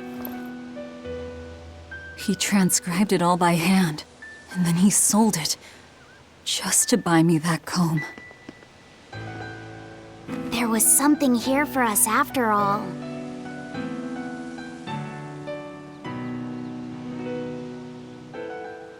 Laffy. If that's the complete manuscript, we might be able to unravel Enominat's secrets. We'll have to show it to Grimoire. Pulling one over on the old man, are you? Never a dull moment with Lady Calamity around. That horned monster. He was with Melchior. There was something different about him. He wasn't a Moloch, though, right? Yeah, I'm pretty sure he's a demon. But why would the Abbey be working with a demon? He could be a Therian, maybe. I mean, there was Medissa and Kamoana. No, I don't think so. The Abbey keeps their Therians behind barriers and bound to Earth Pulse points. A Therian can't send malevolence to Enominat while walking freely. That's correct. And besides, Orthrus was already here. In In any case, now we know Melchior has a mean-looking bodyguard in addition to his illusions. It'll take quite a lot to stop him. Aye, that's a fact. Eleanor, there's something I have to ask. What is it? Did you leak our plans to the Abbey? Eleanor hasn't done anything like that. Then how do you explain Melchior and his illusions already waiting for us when we got to a ball? I promised you that I would work together with you until I found the truth for myself. I'm not up to any tricks. It's far too late for that now. Exactly what a guilty party would say. If anyone's suspicious here, I'd say it's you, Magilu. No tricks. I don't even know what a trick is. Enough. If Eleanor was leaking information, then Titania would surely be under attack by now. Right. I'm sure the Abbey would love to have those Therians back. But the enemy was in that village waiting in ambush. The Abbey isn't foolish. They figured out by now that we're rounding up the Therians. They'll have left traps for us with each remaining one. It's the obvious move. All right. If that's how you see it, I'll stand down. So you trust me then? No. I'm saying that anything the Abbey tries, I'll be ready for it. Oh, such a brave, determined soul.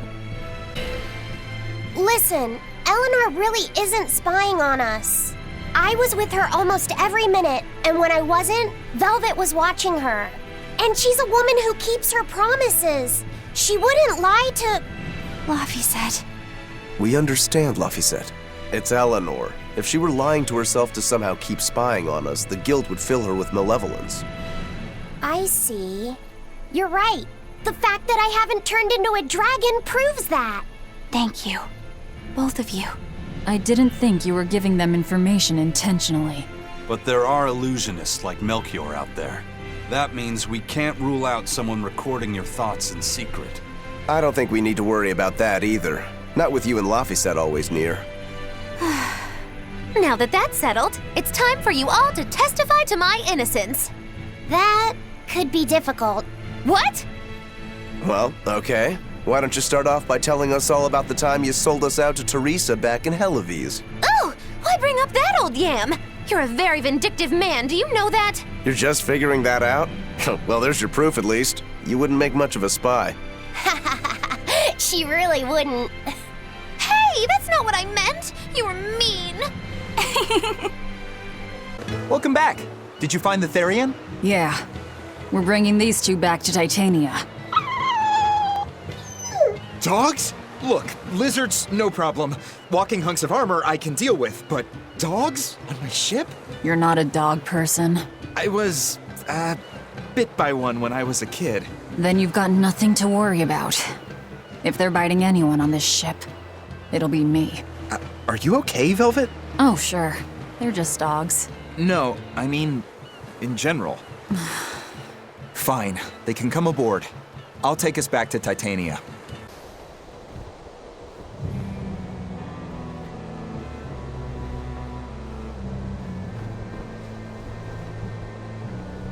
I devoured them again.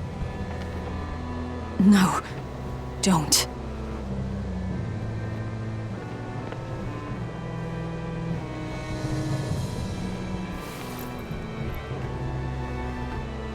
So, you said your little brother made this copy. He could read the ancient tongue. That's amazing.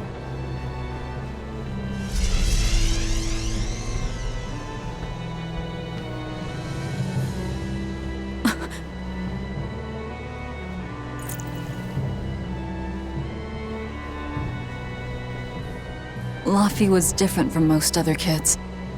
He read books a lot because his body was so weak.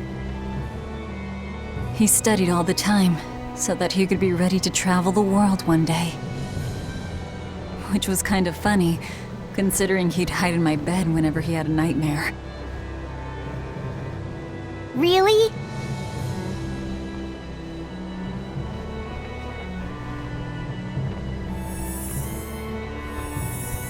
But I don't care that he got scared. I just wanted him to live. That's why I have to... Velvet! I'll devour as much as it takes. I will have vengeance. Stop it!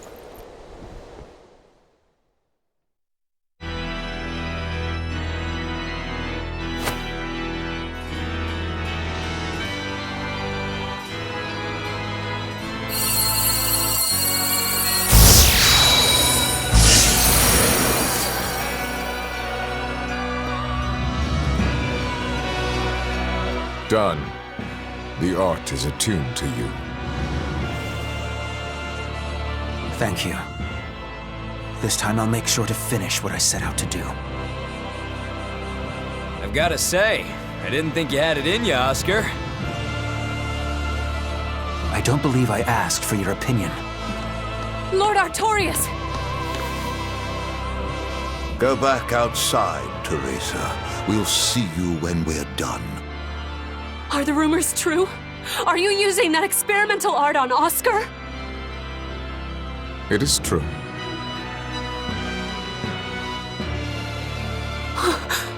I was under the impression it was still incomplete, sir. Yep, there's still a potentially fatal weakness for its channeler. We've taken the theory as far as it will go. The next step is to learn its control and actual practice. Don't tell me you intend to test it against that Therian!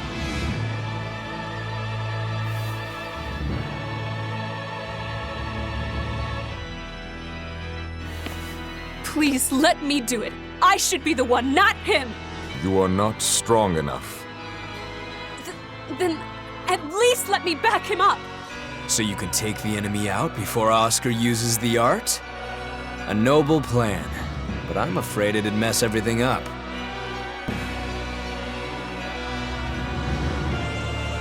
How so? It was my idea to volunteer, sister. I failed at Titania, and allowed the Therian to be stolen from Palamedes. I need to atone for my mistakes. Then let me come with you. I have different orders for you. Teresa Linares, you are hereby relieved of your duties as an exorcist and are to return your Malak. Relieved of duty? Why? For our plans to be realized, we require an especially strong Malak. We've analyzed your Malak's dormant abilities, and he is of considerable power, on the same level as the young Malak who betrayed us for the enemy. Simply put, you just don't got what it takes to handle him, sweetheart.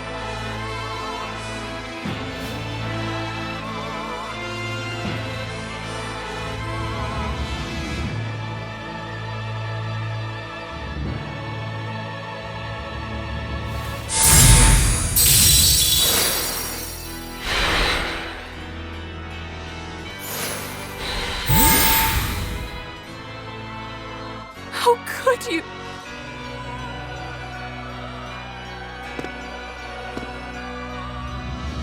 When this is all over, I'd love to have some of your homemade cooking again, sister. I could go for that quiche you used to make. How can you talk of that right now? Lord Artorias. I know what you're going to ask. Yes, Oscar, when you fulfill your mission, I will make Teresa an exorcist again. Oscar, are you doing this for... Don't worry about me.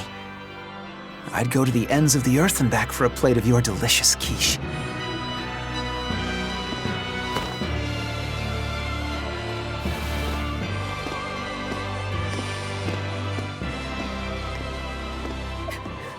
No! Oscar, don't go! Oscar!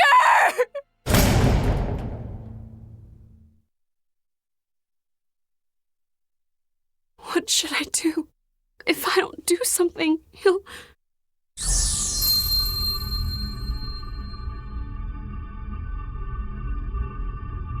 Huh? What's this? I'm... receptive to that art? And to you?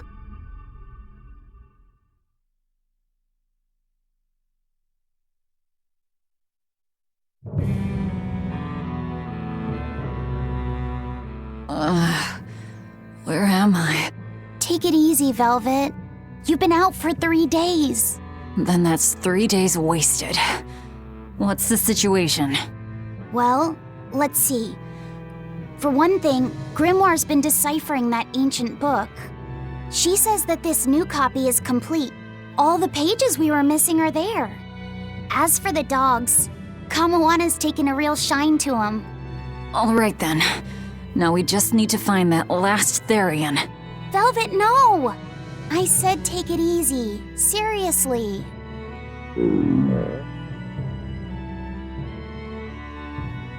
Oh, hold on. Have you not had anything to eat? Well, I just thought, since you hadn't either. Are you serious? Why would you do a full thing like that? You'll die if you don't eat. Actually, He won't die if he doesn't eat. Malachim don't actually depend on food for sustenance. If they do eat, it's only as a quirky hobby. All right, if you're sure. If you feel like going hungry, it's your life. But there's no sense in doing it on my account. Good to see you're feeling better again. As you probably noticed, we made it back to Titania already. Sorry to keep you all waiting on me. Get everyone together. We meet now. Well, that could have gone better. I just wanted to better understand the hardships Velvet's suffering through. It seems unfair for her to bear all of it alone. Well, she's... how can I put it? A very straightforward kind of person. But nothing gets under her skin like a clumsy display of sympathy. What should I do about her then? For now, just get something in your tummy. Any good warrior knows you eat when you have the chance. Even Malachim have more strength on a full stomach than an empty one, don't they? Yeah. It's true, food will fill an empty stomach. But what is there to fill an empty heart, I wonder?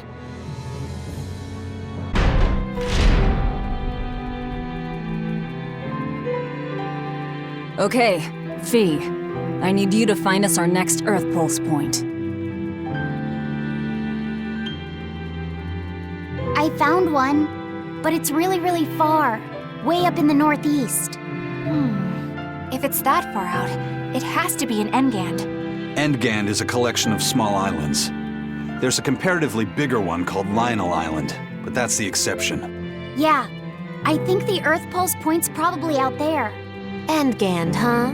Those waters are haunted by ghost ships, you know. Ghost ships? Yep. Legend has it they snatch up wrongdoers who bear lingering regrets and whisk them away to that eternal voyage. That doesn't sound promising. Currents from all over the world converge in Engand's waters, so a lot of shipwrecks from distant seas end up there as their final resting place. So that's where the stories of ghost ships come from. Boo! You guys have no imagination. I'd rather they stay imaginary myself. We should still be careful. We'll be fine. Ghost ship, exorcist, whatever comes along. We'll be the ones to administer their last rites. Aw, come on! It's fine! No, it's not. You have to do it right. You're so mean, Medissa! If you keep telling me what to do, I'll hate you! Fine, hate me then. So long as you do what I say. Fine! I love you, Medissa, and you don't even care! What's going on here? Eleanor, Medissa's being mean. She keeps telling me to dry my hair after my bath, but I don't wanna. What? Is that all you're arguing about? This is important. Just because she's a Therian doesn't mean she can't catch a cold. But I won't! I won't catch a cold! I swear! I don't want to take Mom's yucky, awful medicine, so I'm not gonna get sick. If you insist on being so stubborn, we can do this the hard way. There's no need for everyone to get so worked up. Her hair's pretty much dry already, right? Yeah, what she said. I'm spoiling her, aren't I? Seriously. Look, we don't even know what would happen if a Therian catches a cold, let alone how to treat it. That's true. But look, I get it. I know you feel responsible for her. You mean what happened to her mother? Yeah. Laphicet told me about it. My, look who's a little tattletale. I'm sorry, but I thought Medusa should know, just in case. It's fine, I suppose. I should have told her myself. Well, at least I understand everything now. It's all too tragic for words. Yes. And the knowledge would not be something that a young child could possibly bear. I'm not planning on telling her. That's probably your only option. But do you really think you can keep lying to her forever? I have to. For her own sake. For her, huh? All right. I'll go with you on this. You two are going through an awful lot of trouble for a selfish kid. All kids are selfish. They're selfish. But that's what their families and their mothers should be there for. Don't you have any memories like that yourself? Sorry, but I'd rather just keep them to myself. Pish and piffle. Everybody and their issues, am I right?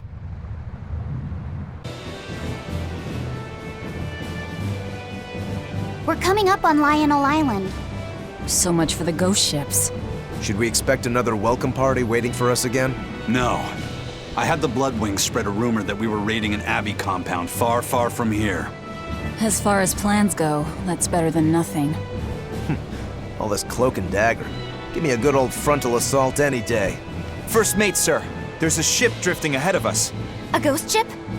It's an Abbey ship. Their flag. It's a distress signal. Understood. Commence approach. Are you actually going to help an enemy ship? A ship signaling distress has neither allies nor enemies. That's a code all seafarers abide by. It's an obvious trap. Not even pirates would use a distress signal for a surprise attack. Of course, after we rescue a ship, we still strip them of everything they've got. Anyway, if it's a trap, we'll kill everyone on board. Simple. A waste of time if you ask me.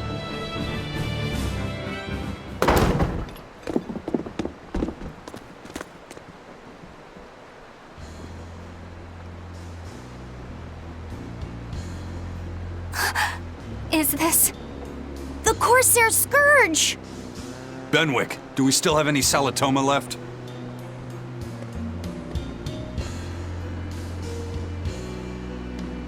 Yes, sir. If this is their full crew, we should have enough on board to treat them. Now that you mention it, don't Abbey ships usually have a bigger crew? These were all who were aboard when I hijacked the ship and made them set sail. Teresa! I knew I was being reckless, but I never expected we'd run afoul of the Corsair's scourge. But you know, I'm glad we did, since it brought me to you. You seriously plan to fight in that condition? No. I know you've won this one. Use me as you will. Use you? Don't bother asking. It's a trap. Lionel Island is where you'll find Dees, a Therian. My brother Oscar is guarding over it. We can handle him just fine. You should know that Oscar's acquired a powerful new art. Its formula developed by Lord Melchior.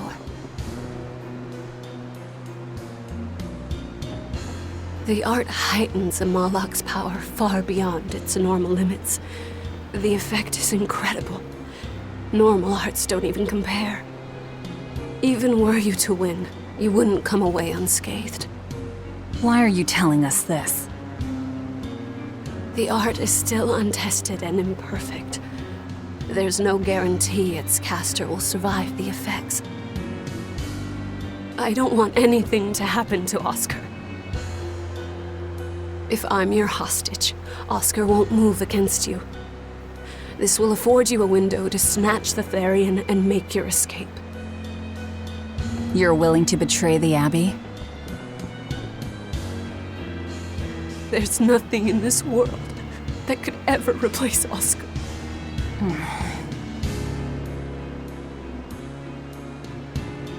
I know you can't trust me, so don't give me your medicine.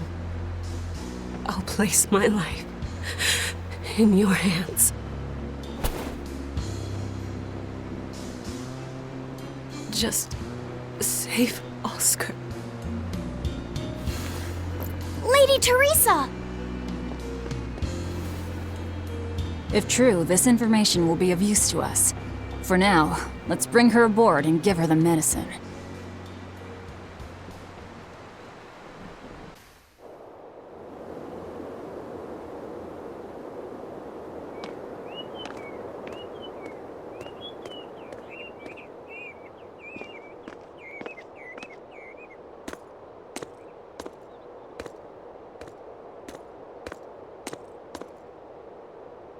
So, you're going to believe her story? An art that boosts a Moloch's power far beyond its normal limits. Sounds like we might be in for a real fight.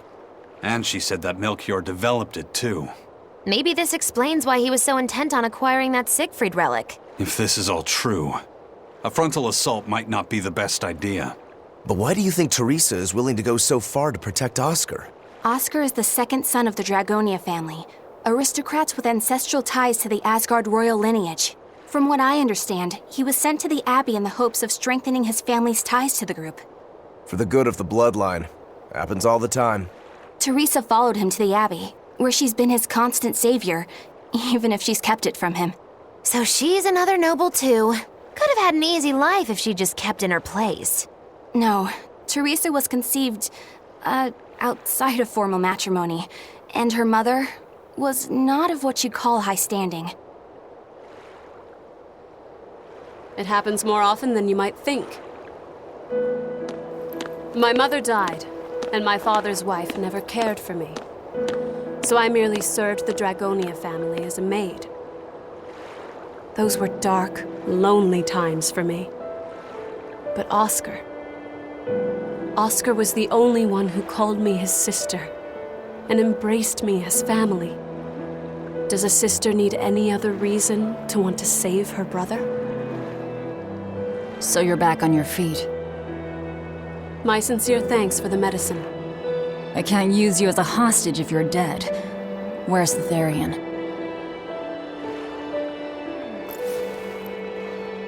Ahead through the Baird Marsh are the ruins of an ancient kingdom. There you'll find the Earth Pulse Point, along with Oscar. What happened to number 1? Lord Artorius took number 1 away from me.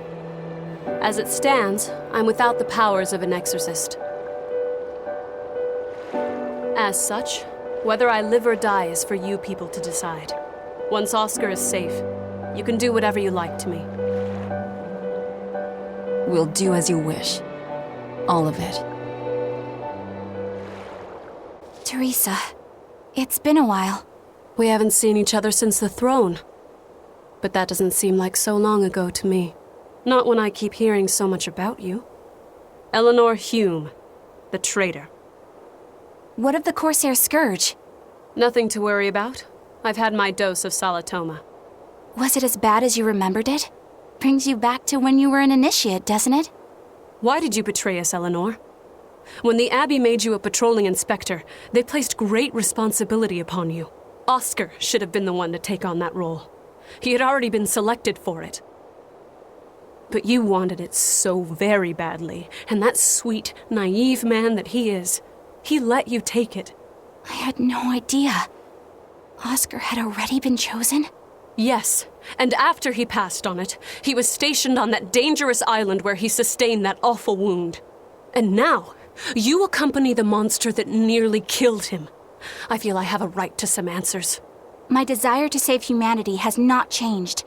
I have simply found a path different from the Abbey's. I don't find that answer acceptable. I didn't think that you would.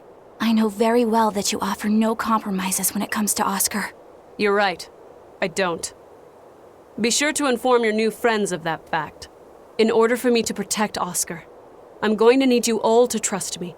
That's all I have to say to you. I understand. That power number 2 displayed at the throne. Hard to believe he had that hidden in him. Lord Melchior said that number 1 was full of untapped potential as well. If I have the talent to use it. Teresa, my lady, you seem angry. Me? At what? At me. for running away and joining Velvet. Oh, that? I was careless. An enemy stole a tool of mine. I'm merely frustrated at my own incompetence. A tool? I don't care what happens to me now. Not as long as I can save Oscar. I'm the one who hurt your precious brother. And you're asking for my help now? Yes, you hurt him. You scarred his face and his honor and his heart. Still holding a grudge then? Well, at least you won't be able to kill me in my sleep. With no Malachim, I'm an ordinary woman. How could I threaten the Lord of Calamity? I'm painfully aware of my own weakness. Good. Try to keep out of the way then. Lady Teresa, Velvet isn't so different from you. She had a little brother, I know all about the Lord of Calamity, but none of that matters to me. As powerless as I am now, this is the only path for me. It's the only way I can save Oscar. Lady Teresa, Malachim are just tools. What are you brooding over? I know. Velvet, Eleanor, or Teresa. You're not sure whose little brother you want to be, eh? In that case, I assure you I'm the kindest of the lot. The cruelest, most devious. That's not what's on my mind. There's something I need to say to Lady Teresa. Something you wish to say? Then speak, number 2.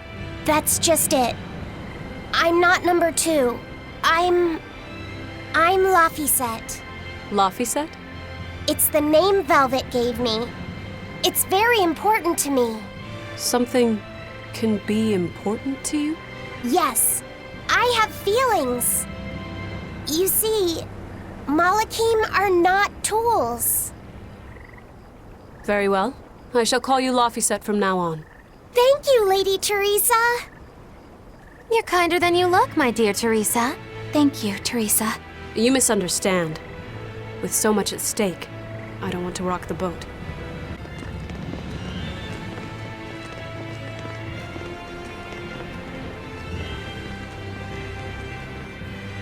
Ah!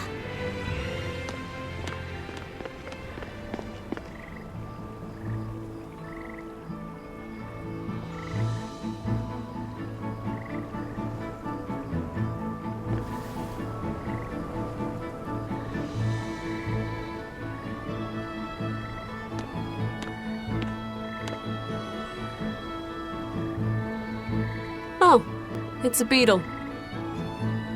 Yeah, a Lionel giant thunderstag beetle, to be exact. Why do they always have such awkward names? I think it's a cool name.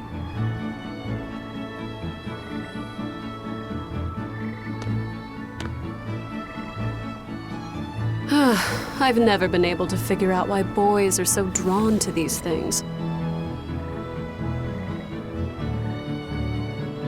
Huh? What's the matter? Didn't you want to see it? Yeah. Thanks. When he was little, Oscar was always running around the woods collecting bugs. He'd get so into it, it was never long before he'd trip and hurt himself. Did you grab bugs for him? Yes, I thought they were gross, but I was much taller than him, and I had the reach. Once, he gave me a whole pile of cicada shells as his way of thanking me. I just screamed. I'm sure he just wanted you to know how he felt.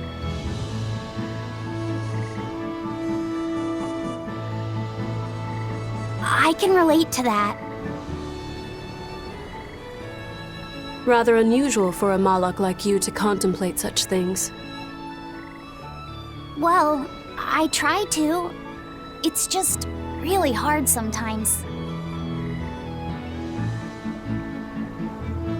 It's hard for people, too. Sometimes it feels insurmountable, and yet we can't give up. Sometimes you just have to say what you believe in your heart, even if you're not good at saying it. What I believe. Fee, hurry up already!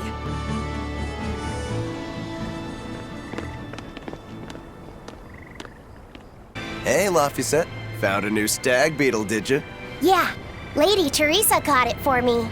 Ooh, those pincers are sharp. Eisen, take a look at this fine specimen of a stag. Wait, I believe that might be a two-horned rhinoceros beetle. Listen, you two. If you're gonna get in another fight over this, I'll just say it's a new type of drone beetle. You wouldn't. You've really figured us out, huh? Eleanor, you didn't make him say that just now, did you? I did not. I've made a pact with him as a vessel, but he isn't tethered to me. A Moloch, acting so human. I used to think that way. Malachim possessing free will just like humans? It was inconceivable. But meeting Laphicet and Eisen taught me the truth. They laugh in joyful times and cry in sad times. Their stomachs even growl too. Their stomachs growl? Now I take it as a matter of course that not only Malachim, but demons and Therians too, have their own thoughts and feelings. I thought you hated demons. I certainly still do, but now I feel something besides just hate. Malachim with free will? Demons and Therians as well? You must have sensed that in Laphicet, or you wouldn't have caught that beetle for him. When you saw his beaming face, it must have reminded you of when Oscar was a young boy. Am I correct? This conversation's over. Using that art could be fatal. I can't allow Oscar to try it. Lady Teresa, is something the matter? It's nothing. I'm fine. But you looked like you were in pain. Oh. I was just thinking a bit. You didn't have time to rest after recovering from the Corsair's scourge. You're awfully hard on yourself, you know. And even harder on others, am I? That's not what I meant. It doesn't matter. I'm well aware that I'm stone cold. But they say a Moloch never knows his vessel's heart. I said nothing all those times you snuck off to the library, did I? You knew about that? Of course I knew. But I was just letting you roam free like a master might let her little pup. Number one didn't wander about like you did. What makes you different? I'm sorry. Well, boys will be boys, I guess. But I was planning on punishing you if that behavior continued. Punish me how? You don't want to know. It might wreck your good cheer. Lady Teresa! Look at how open she's being. Do you really think she'll work with us? I don't think she's lying to us. But I don't think she's being entirely truthful either. Look, I know I probably don't have to say this, but... You don't. I won't let my guard down. If I see anything funny, she's dead. And since she has no Moloch, it'll be quick. Teresa, let's review our plan before we go in. All right. We'll tell Oscar that we'll release you if he gives up his weapons and Malachim. We'll tie him up, collect the Therian, and then head for the docks. Once we're aboard our ship and ready to sail, we'll release you. You'll be free to do whatever you want. Very well. But I want you to promise me one thing. Promise me you won't hurt Oscar. That depends on him. I'll defend myself if I have to. Velvet. Please, do it for me too. If you want to save Oscar, you need to make him listen. Put your own life on the line. You're his sister. Do whatever you have to protect him. I will. Even if it means my death.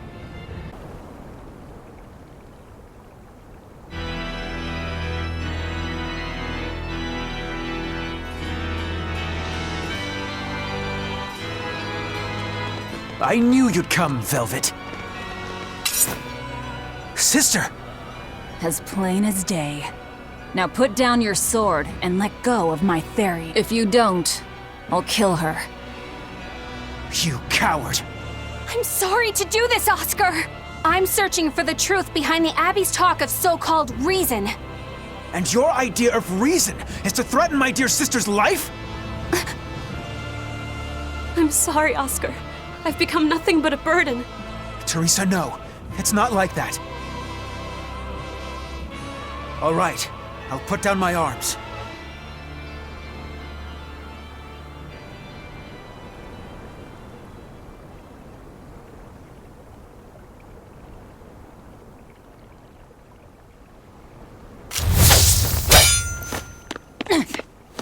Teresa, get back!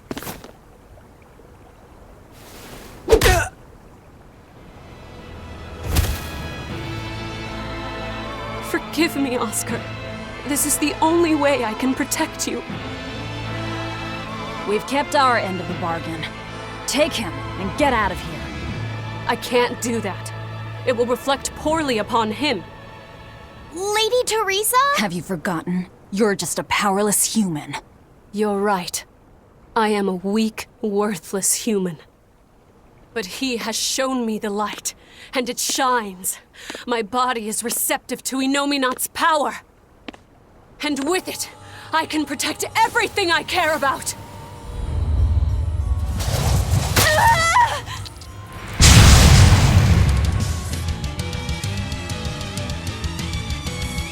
She turned into a Therian? No, she fused with it. I'll kill you all! Anything to protect Oscar! I can't lose. Not here. Lady Teresa. Stand down, or I'll devour you piece by piece.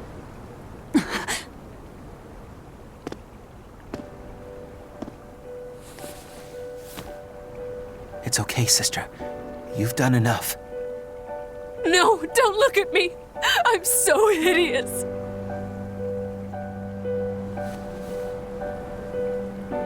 When I was growing up, the only one my mother and father ever paid any attention to was my older brother, the heir. But you, Teresa, you noticed me when they didn't.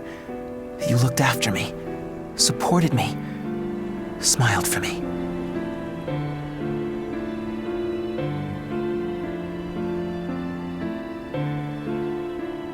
I could never thank you enough, my sister.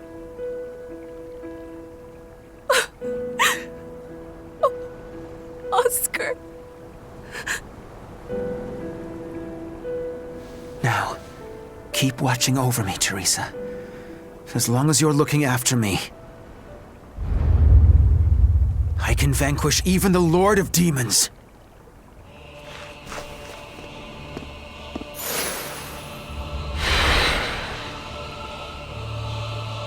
Take a good look. This is armatization. Here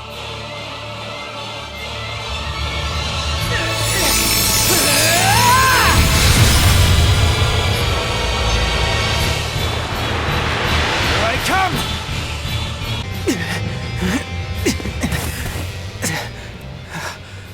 Oscar, stop! This has gone far enough! No, it hasn't. You people hurt my sister. He's losing control of the Moloch! Damn it! It's turning into a dragon! Velvet, quick! Devour that thing! Stop! He's still...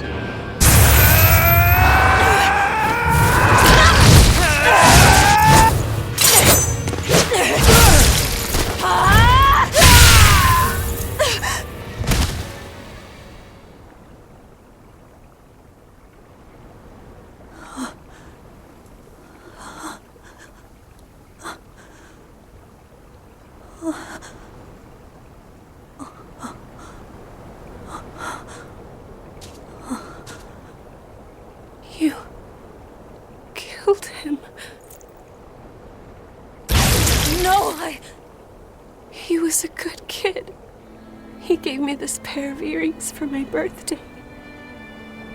They're family heirlooms that were supposed to go to his fiancée, but he didn't know that at the time. I told him he should give them to the woman he cares most about in the world. And you know what he did? He smiled at me and said I was that woman. So sweet, so innocent. And you took him away! You killed my Oscar! How could you? How could you? How could you?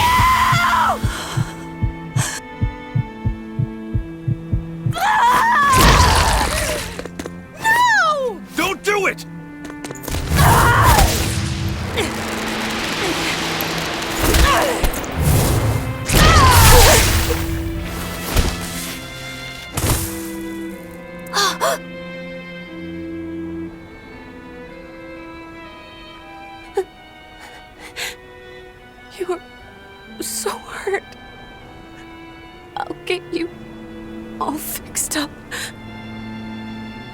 Don't cry, Oscar. You're strong. You're so strong.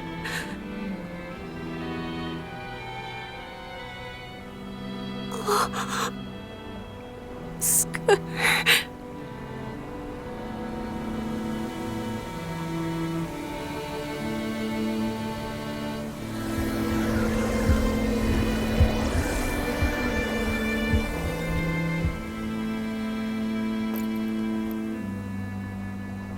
Teresa. Oscar. And we didn't even get the Therian we came for.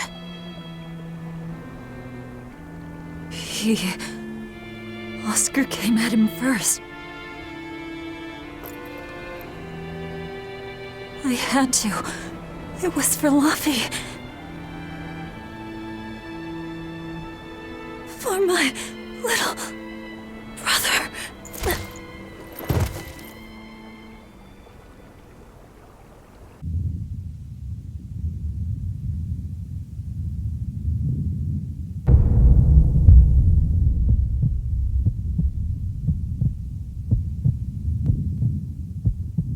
They're dead. No, not just dead. I killed them. I'm the same as Artorias. I killed her brother before her very eyes. It's not the same. It is the same! But I didn't have any choice! It was the only way to avenge you! It was all for you! I did it for you!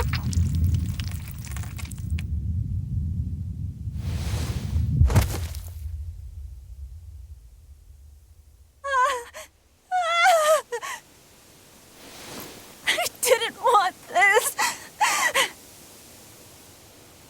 There's nowhere left to run. Nowhere for you or for me.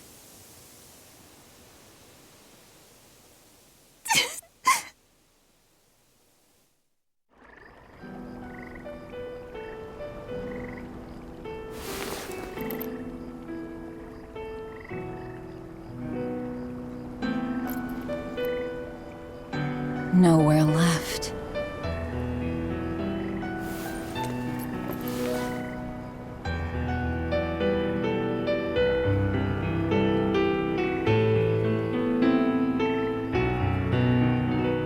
You all right? I ate too much. That's all. They were close. They supported each other ever since they were children. I just did to them what they were going to do to us. And who will killing them save? The soul of my murdered brother. Whatever the case, we messed up the Therian part of the plan. They're probably making a new one as we speak. There's no time to waste. Let's go back to the port and start our search. Yeah.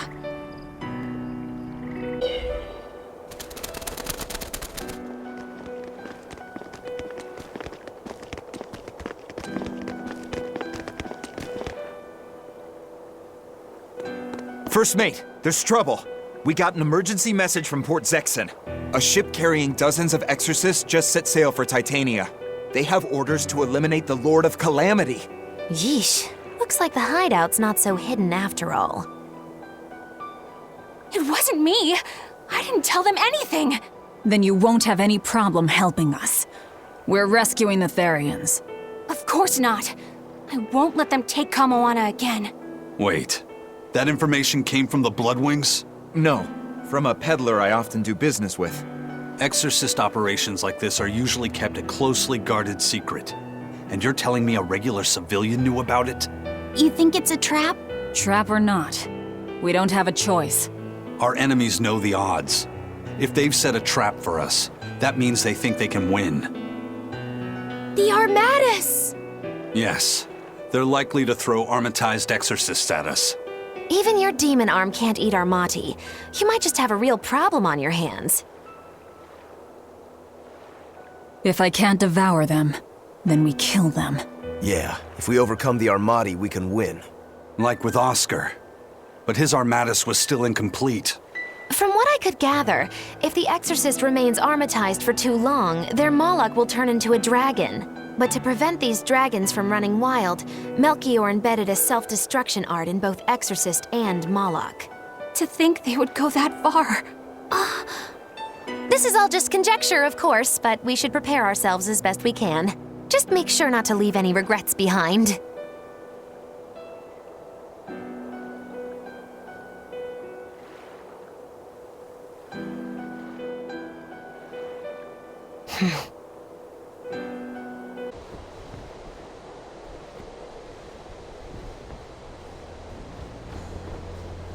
It's an urgent message. Let him know that they'll be arriving at Titania within a few hours. So it was you all along, Bienfu. Miss Magilu!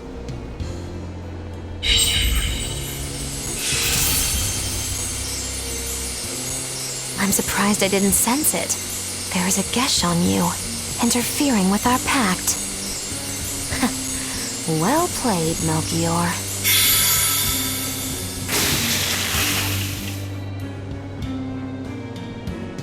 Impressive. That old man must have planned all of this from the very moment you escaped me. Even my imprisonment in Titania and my encounter with Velvet, all calculated down to the minute. Nice. Forgive me, Miss Magilu. There was no way I could fight against Lord Melchior's arts. I don't care. I don't care about anything. And I don't care that I don't.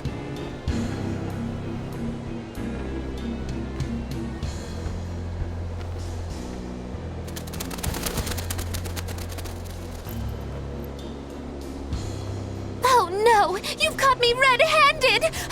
I've been in league with the Abbey this whole time!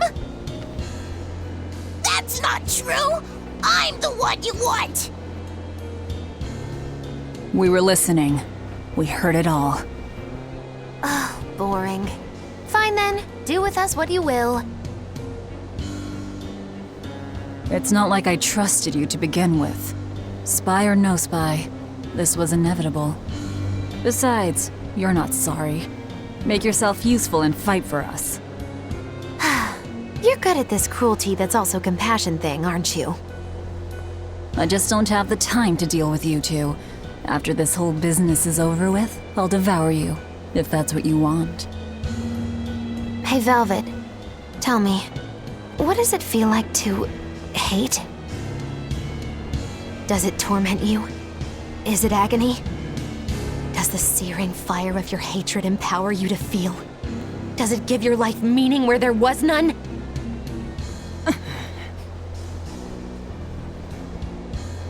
Land ho! Titania! There's an Abbey ship in the front docks! Take us around back! If you want your answer, fight by my side. You'll see it the very moment I kill Artorias.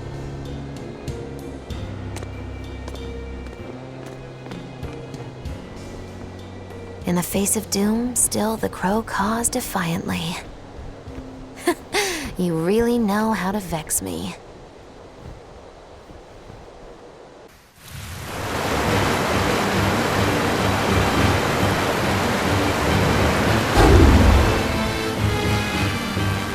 So, you're using the forbidden arts. This has to be Melchior's doing.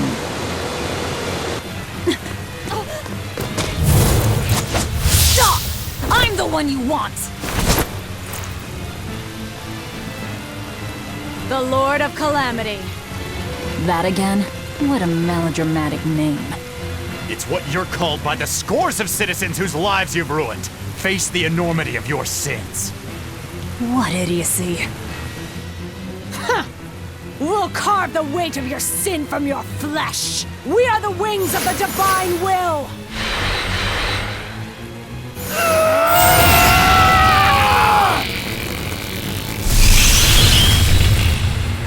They are mad at us! As expected.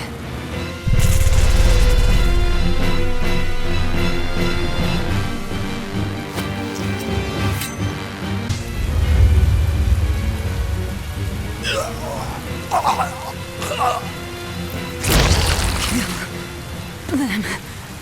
I have to kill.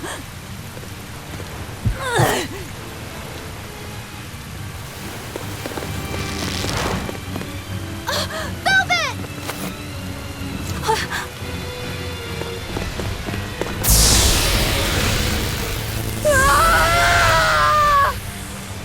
So this is it. They destroyed themselves. Just as I expected. The Abbey. They know exactly what they're doing.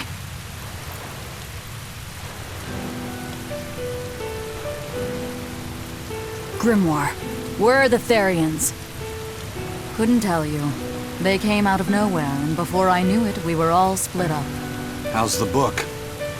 Nearly done, but I'm still working on the critical passages at the very end. All of you, get on board the Von Eltia. I'll find the Therians. Oh? You really think we can make it past a horde of armatized exorcists? Stay behind. I don't care.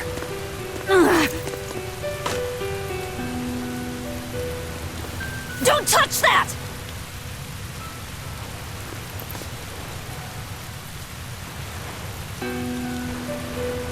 You don't have to do this alone. We're all in this together. And I promise I'll protect you, Velvet. You'll protect me. Long ago, Laffy said the same thing. But that sort of idealistic drivel will kill you. Make your worthless promises. They won't change reality. Look what happened to Laffy. Dead. Murdered. And I couldn't protect him either. In the end, no matter how much he cared for me, my only brother, his life torn away from him. Oh, it must have hurt. Velvet.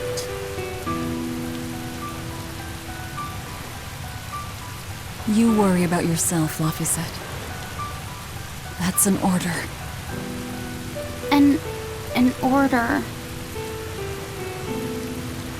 We have to keep Inominat out of the picture, so that I can kill Artorias. I know this isn't the best time, but I have something to say. Please forgive me. I've been a spy for Lord Melchior. You were the one telling the Abbey about us? Yes! I'm so sorry! Melchior is a clever one, isn't he? Planting his spy right next to Magilu. After all, a forest is the best place to hide a tree. Melchior used his arts to place orders on Bienfu that overrode Magilu's pact. That son of a dog. Please don't hate me!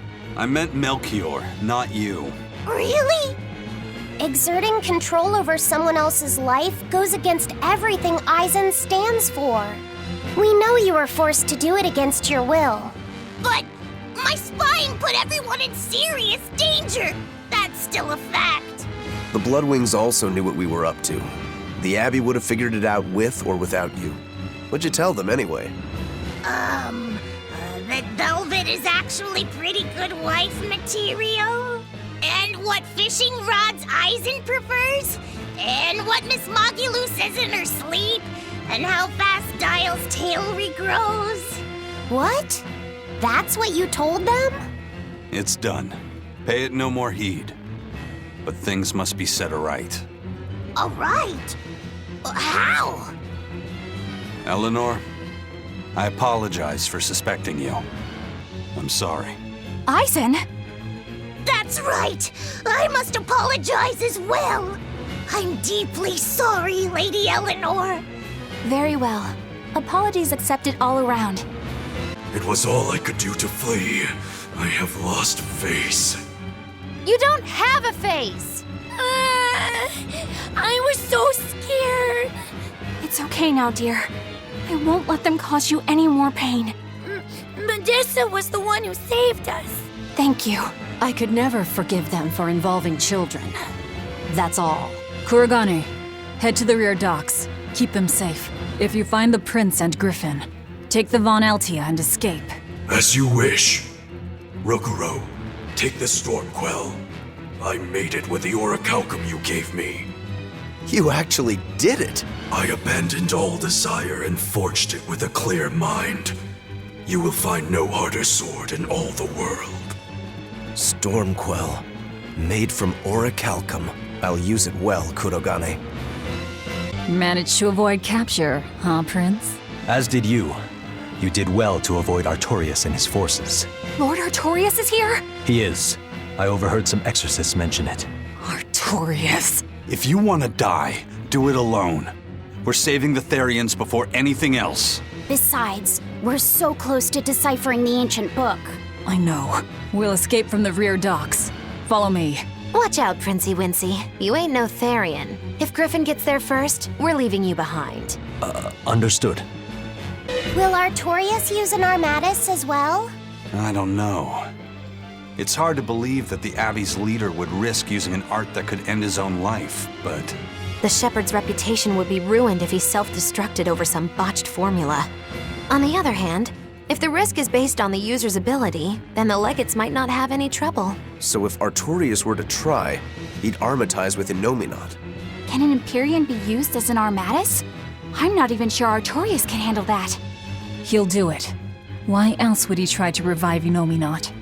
But we're talking about an Empyrean. He'll succeed. I'm certain of it. This is the Shepherd Artorias we're talking about here. Whether God or devil stands in his way, he won't be swayed. That's who he is. Velvet! But it won't save him. He'll die by my hand. Empyrean or no Empyrean. Eisen, there's trouble. The enemy found the Von Eltia. Several enemy ships are heading this way right now. Set sail, now!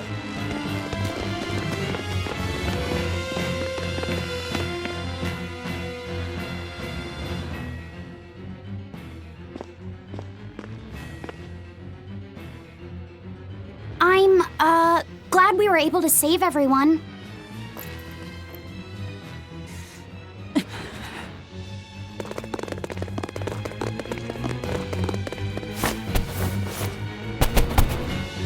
There's no escape, Lord of Calamity!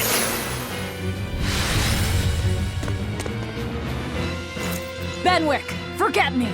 Take the Von Altia and leave, now! That's madness! What do you think you're doing? If I don't take them down, they'll sink you from afar! Raise anchor! We'll make it through somehow!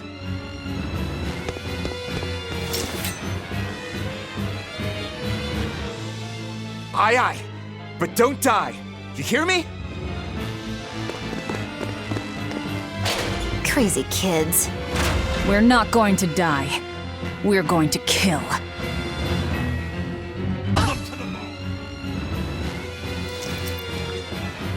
What do we do now?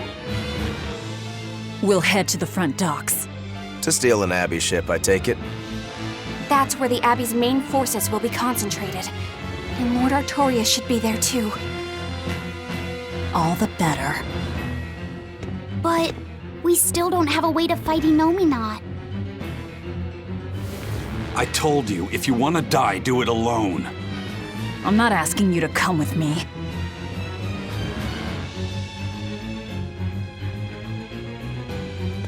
Use me.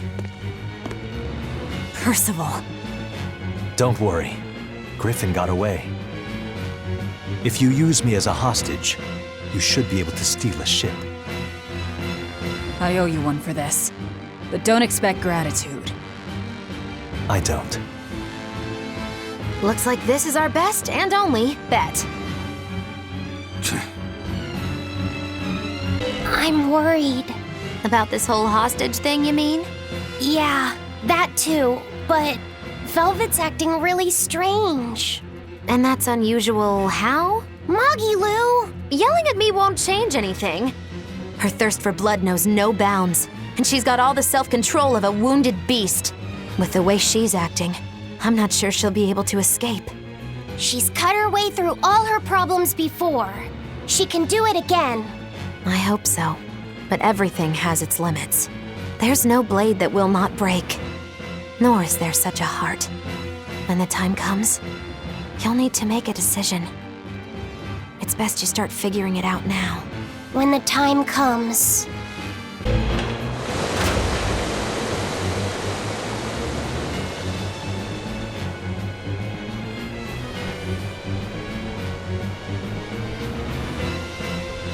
Phew.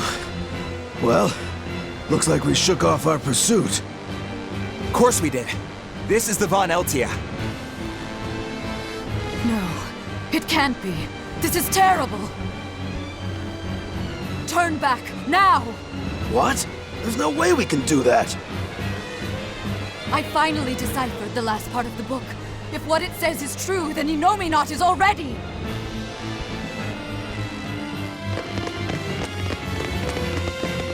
The coast is clear! All right, let's make a break for the docks. You're running.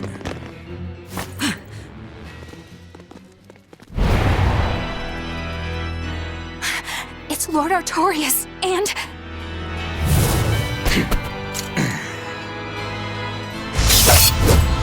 Sigurd!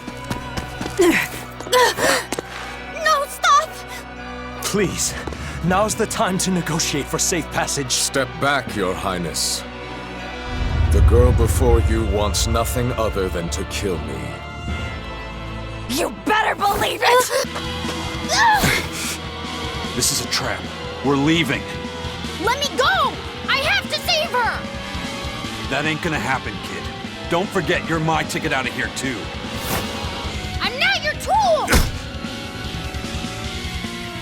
Try to stop me and I'll take you down! Even you, Aizen!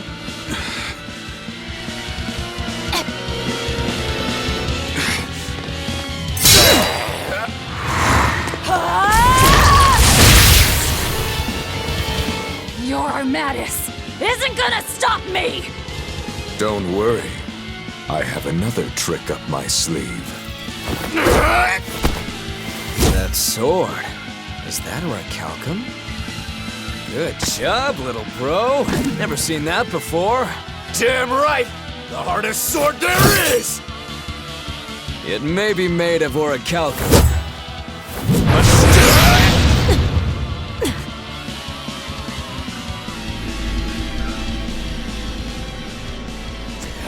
It's time. Stand down, Shika. Don't be a spoil sport. I'm just starting to have fun. Get caught in the middle of this, and even you won't survive unscathed. The one to face Velvet will be Innominat.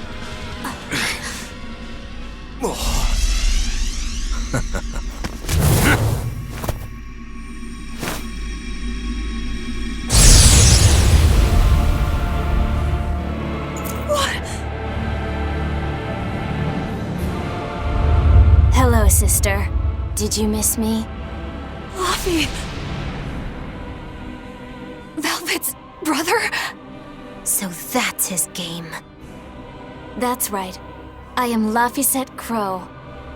And more. I am also Empyrean Innominat, the Suppressor. No. That's... Innominat? If you're gonna do this, you gotta commit. He's our enemy. I know! This is just another illusion! I'll devour all of you!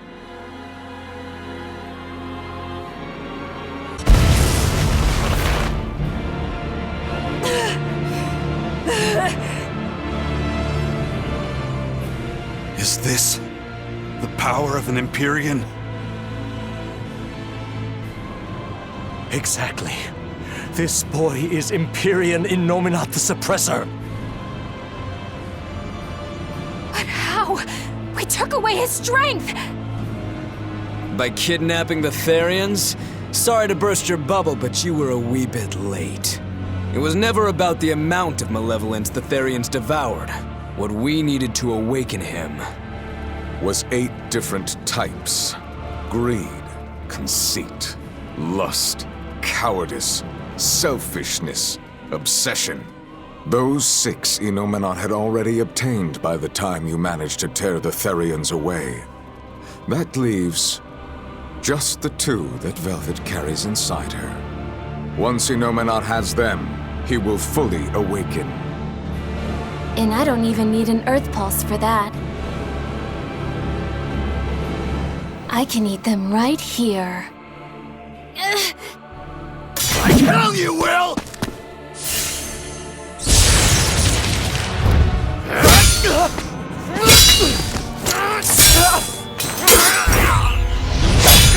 What? If you're that weak, stay out of my way.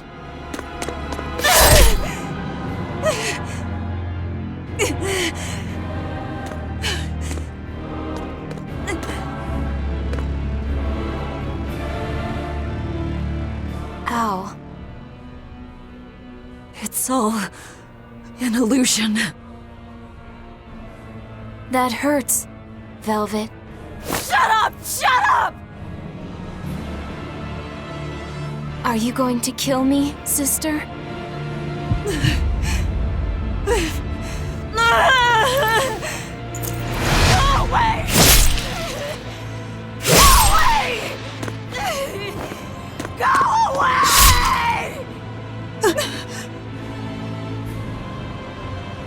Velvet, it was always so hard for me.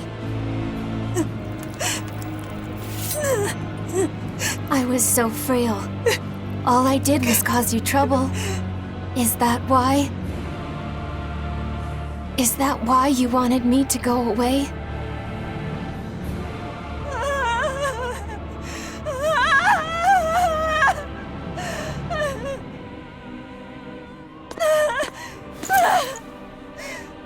I never wanted you to go.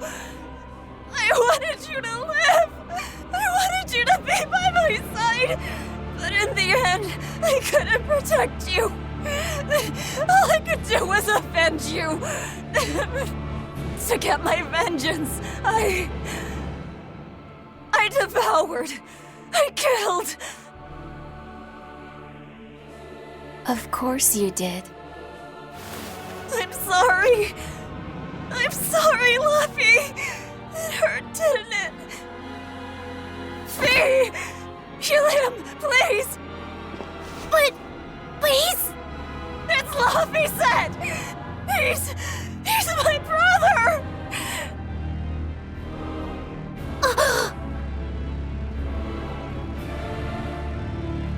But Velvet, I never wanted you to avenge me. I mean, it's that sort of selfish emotion that creates malevolence, that creates the demons. What? That's why I'm going to help Arthur. We're going to make all the pain in the world go away. Including that hate, that ugly malevolence in you. Ugly malevolence? The awakened Inominat will suppress all negative emotions. He will remake humanity into beings free from sin. You take away all their sins, and people aren't people anymore! I think that's just what they intend. Like how they steal free will from the Malachim. It will be a peaceful world, free from pain. So your goal this whole time was to rob people of their free will? If even an exorcist like you can let your emotions tempt you to betrayal, clearly it is the only way. I'll make this world a safe place free from demons. That has always been my dream. Don't worry. My wounds will heal. Once I have eaten you, sister.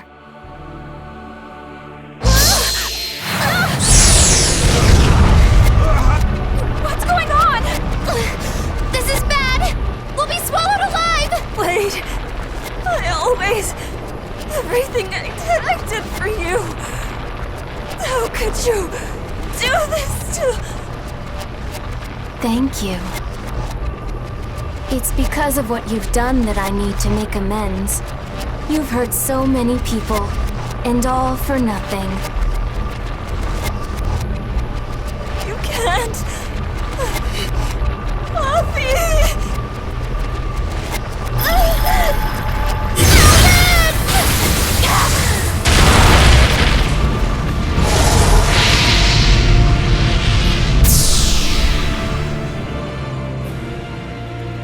Unfortunate.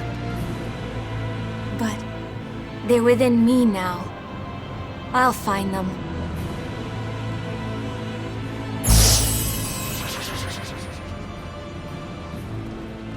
A weapon can't just be hard, you know. It's gotta be flexible too, or it'll snap. If you're addressing me, do you care to test that out? Nah, think I'll wait on that. At least until you and Innominat finish up your armorization. Shepherd Artorias, what have you done? It's all according to my plan, Your Highness. Let us return to the capital.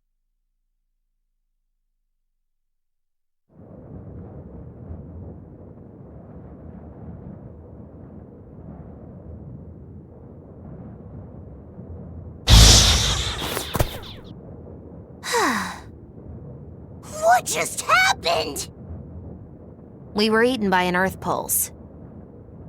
This happened to you before, didn't it? It's different this time.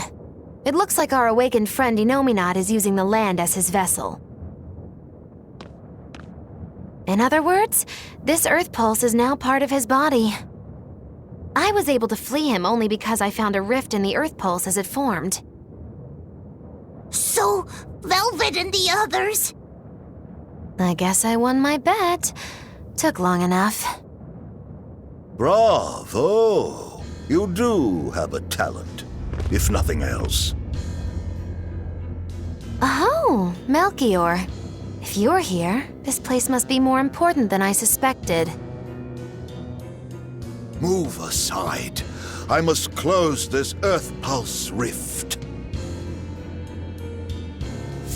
Bienfu, protect the rift! Do well, and I'll forgive that little betrayal of yours. But if you run, my curse will follow you for eternity! You got it! It looks like I just won my bet. If I let you seal this rift now, I'll never collect. Illusions won't work on me. You can't break a heart that's already broken. That day, I interrupted my art when your heart broke. I suppose I was taking pity upon my student. But this time, know that I won't hold back. I will grind your heart into dust.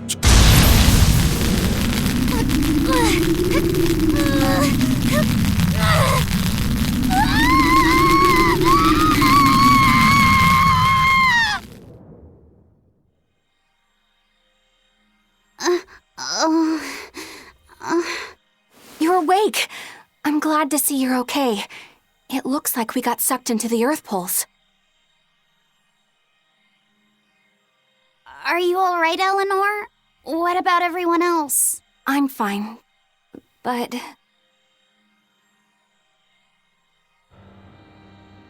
Kill.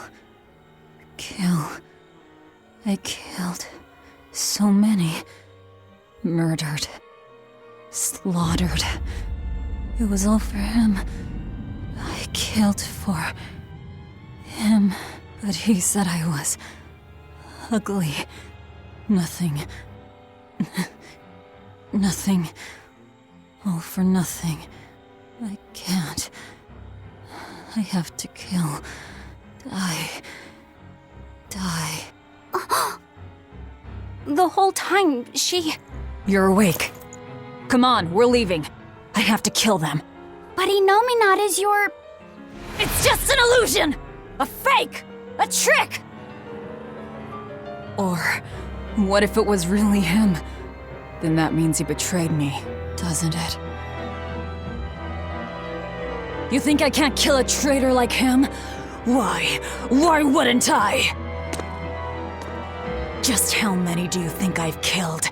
You, who watched me do it! I'm... sorry. Velvet!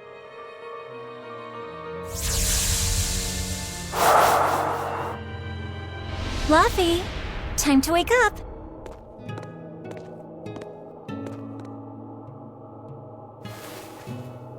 I told you to stop calling me Luffy. I'm not a little kid anymore. Grumble, grumble, huh? You must be feeling good. You know me not! Bit of a fever, I'm afraid. No, this is different. New medicine's supposed to come today. A vision of the past? Until then, you stay in bed.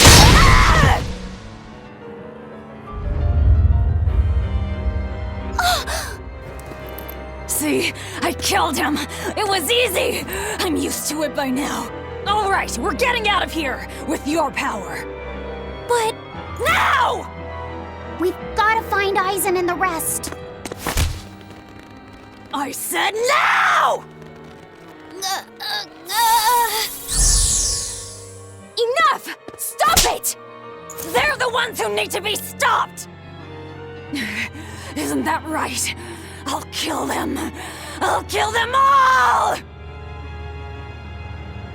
You must calm down.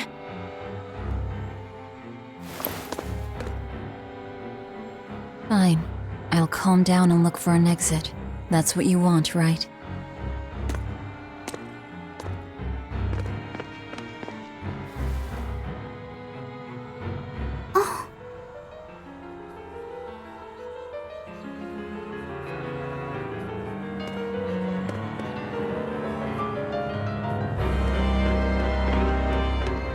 That boy who called himself Inominat. Could he really be Velvet's younger brother? It could have been an illusion intended to torment her. Don't you agree, Eleanor? I do. Velvet's objective is avenging her brother, after all. We've all seen how strongly she feels about it. I find it hard to believe that the one so dear to her is still alive. I don't know what powers Inominat possesses, but I think that really was her little brother.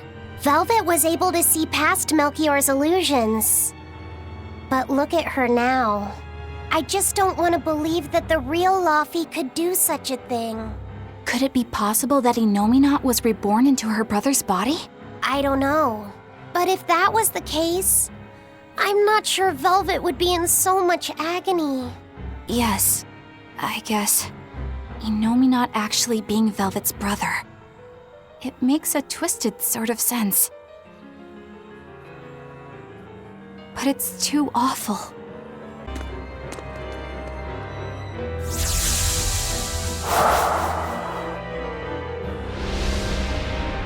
Is this? Look!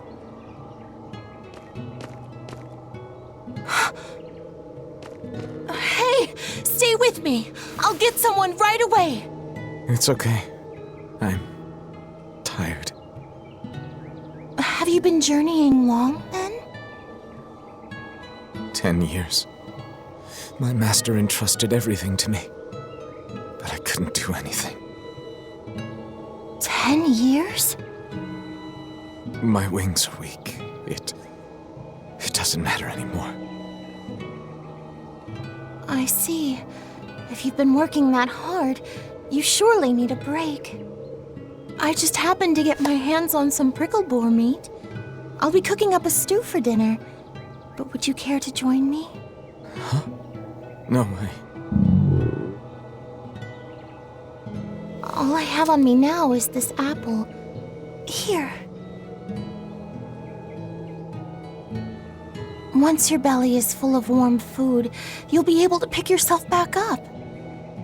I can feel it. Your body is shouting, I want to live. I'm a disgrace. I don't deserve to live. Is life something you have to earn? To deserve? Well, these feelings are natural.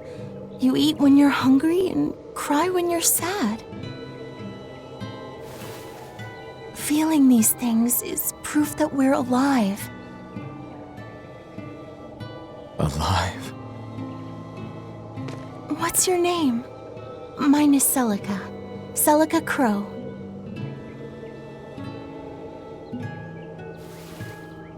I'm an exorcist. Artoria. No, Arthur. I'm Arthur. Artorias!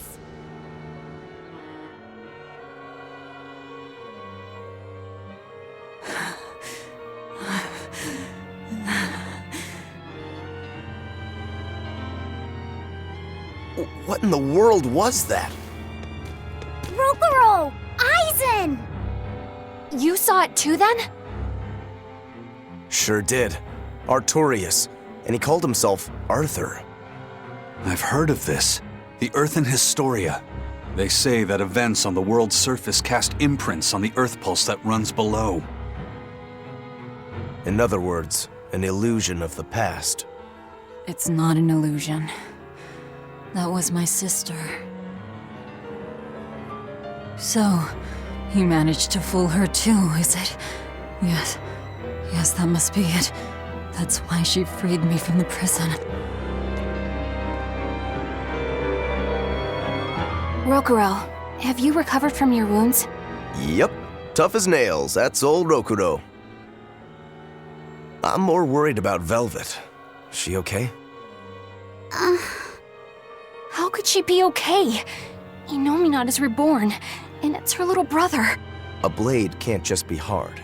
It's gotta be flexible, or it'll snap the first time it meets an unexpected force. I misunderstood the true meaning of strength, and so did he. Let's just worry about ourselves for now.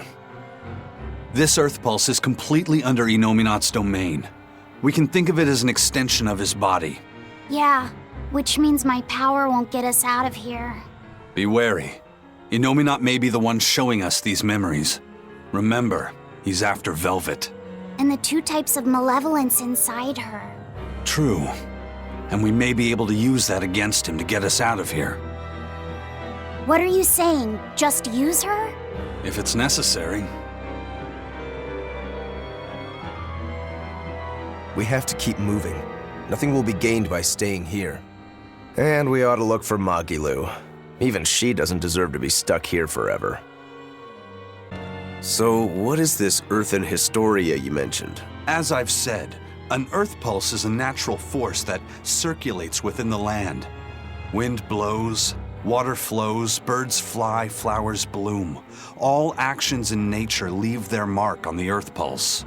These marks become etched within the land itself and remain a part of the Earth pulse, like memories. So it's a record of the world's past. Does it remember human and Moloch deeds? Everything that occurs is part of nature, including the acts of humans, Malachim, and even demons. So that means that even this very conversation is being recorded in the Earthen Historia? Anything bad I've done in secret, any insults you've ever told behind someone's back, the land sees it all. My insults? It's just an example. Pay it no mind. Does that mean that Inominat is drawing specific memories from the Earthen Historia and showing them to Velvet? I believe so. That's how Rokuro and I saw the same thing, even though we weren't there. With the Earth itself as his vessel. It's a trick only Inominat could pull off. Awfully devious for a self-styled Empyrean. But the attack did strike home. Keep a close watch on her until we're out of the Earth pulse. Right.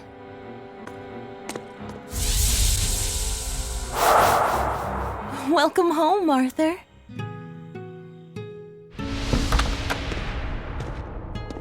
Hi, Celica. I fixed the fence around the house.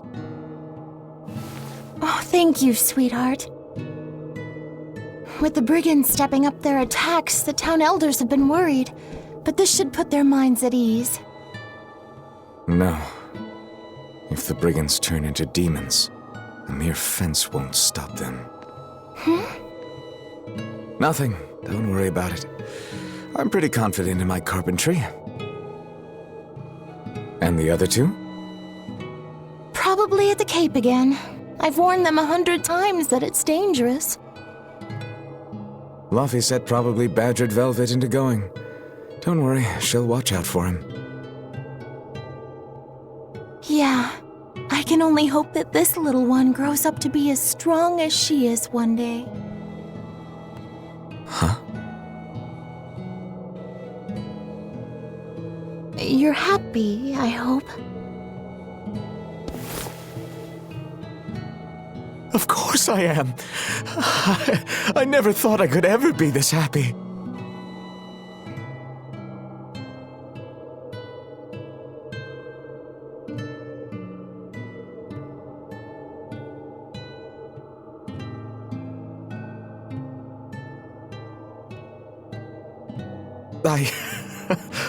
I only wish I'd known earlier. I would have made something even nicer for you.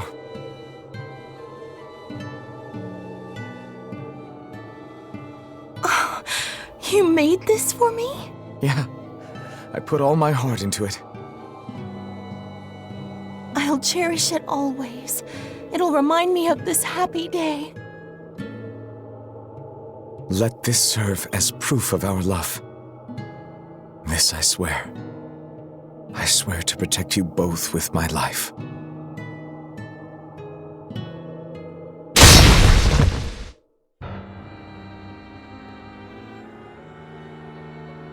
That's Lord Artorius' past.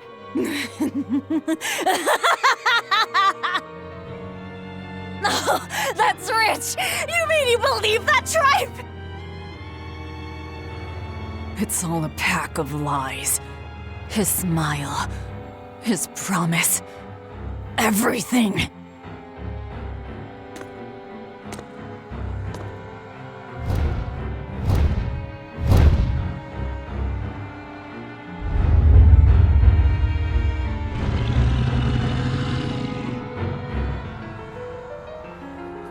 Velvet didn't know those things about Artorius and Celica, did she? Probably not.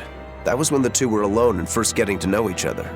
We were seeing glimpses of a warm, loving family. But really, it just gave me the creeps. Same here. I could keenly feel Innominat scheming behind everything we saw. He's trying to get at Velvet. I think she used to truly love Lord Artorius. Having that happy past thrust in front of her at a time like this must be tearing her apart. Probably. But a demon like me wouldn't understand. What Velvet is going through is horrible. Even as a human, I can scarcely imagine what it must be like. But I approach it, just a little bit, because like her, I was his pupil. Artorius said he needed 2 types of malevolence to awaken Innominat. The illusions at a ball, making sure we knew about the attack on Titania, and Innominat appearing as her brother. If all of that was planned to extract the malevolence from her, we'd all better brace for worse to come.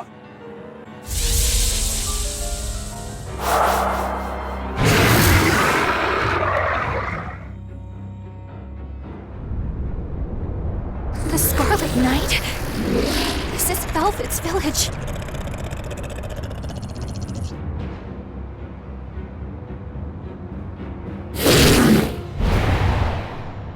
Damn! So many of them! Celica, I'm coming! It's too late! Take Velvet and Laphicet and run! I can't do that!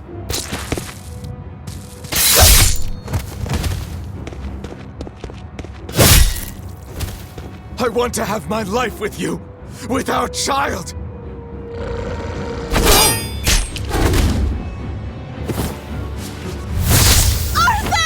Celica!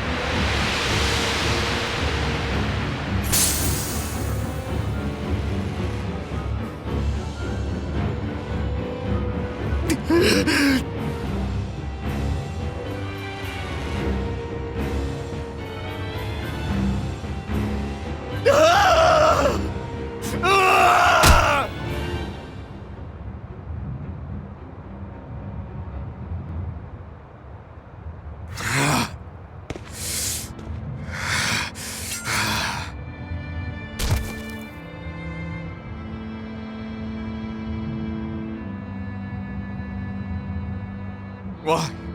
Why?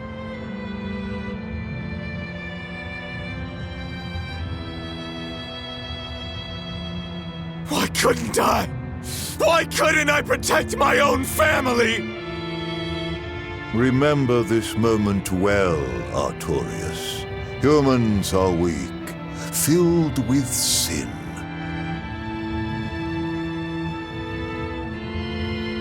Melchior!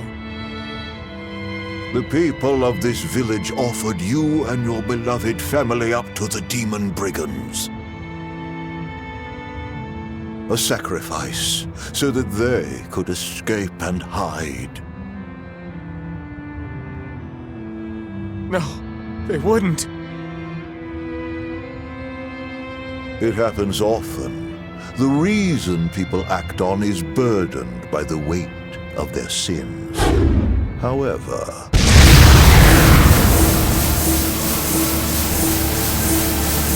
I have found a method to adjust their reason. A domain? What is this incredible power? Don't tell me the Empyrean we've been searching for was here this whole time.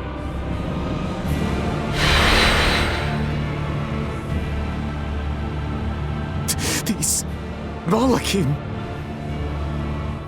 So they have been reborn, but be not deceived. They are not the same people you knew.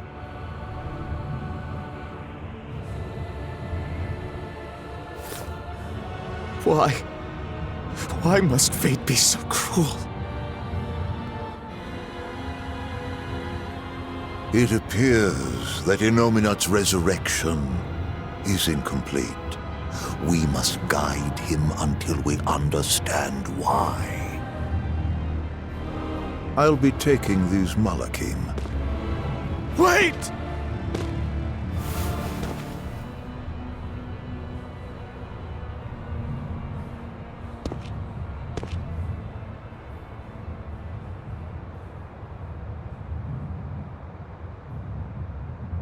I'm sorry I couldn't keep my promise.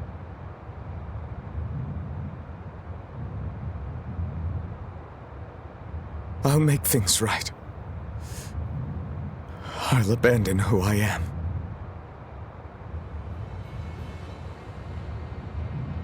Nameless Malak, I will forge a pact with you. I will put an end to all the pain in this world. Do you have it in you? You who abandoned my friend's ideals and fled. On the souls of my dead master, wife, and child. This I swear. My name is Artorias Colbrand. I have inherited the will and the strength of Claudin Asgard, former head of the Exorcists. Very well. Let tonight's tragedy change fate and birth salvation.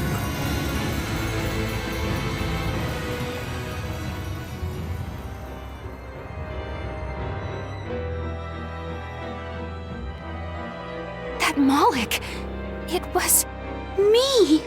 You don't remember? Not at all. They said you were reborn as a Moloch. That means... what exactly? The soul of a human who passed away can, given the right trigger, be reborn as a Moloch. You're saying that Artorias' child was reborn as Laphicet? If what we saw was real, yes.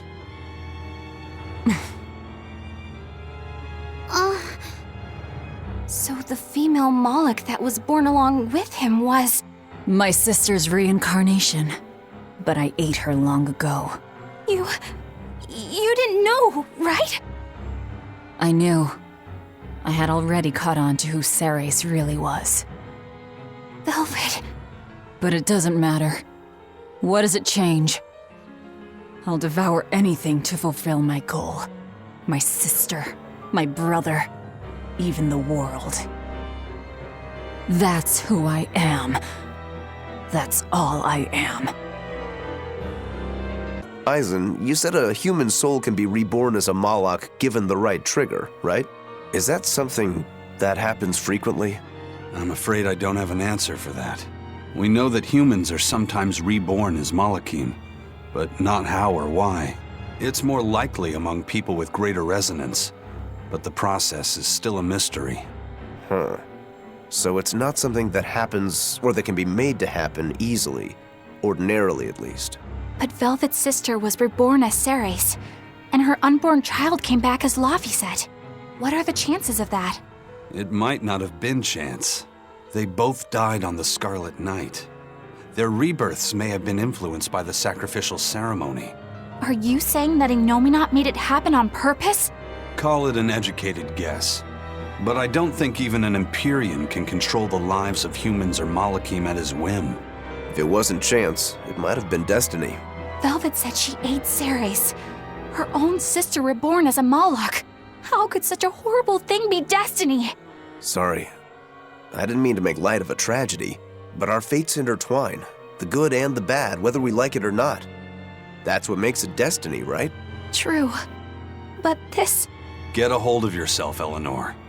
Velvet and Laphicet are in rougher waters than any of us. They'll be looking to you to light their way. Yes. I must remain calm and steady. Look! Over there! An Earth Pulse rift. We may be able to get out from there.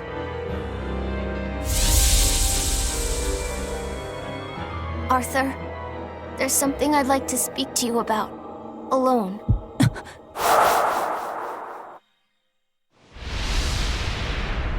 Two souls possessing powerful resonance and free of malevolence.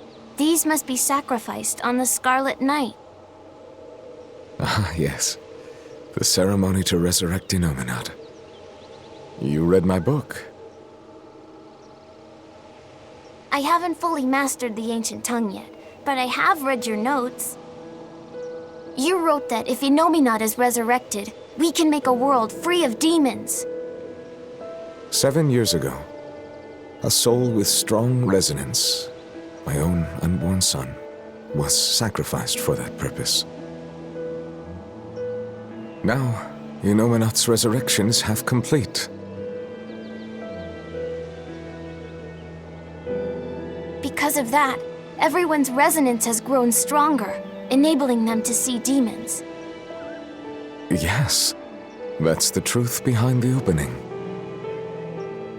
So, if one more person is sacrificed... Innominat's resurrection will be complete, and his power will spur the creation of many new exorcists.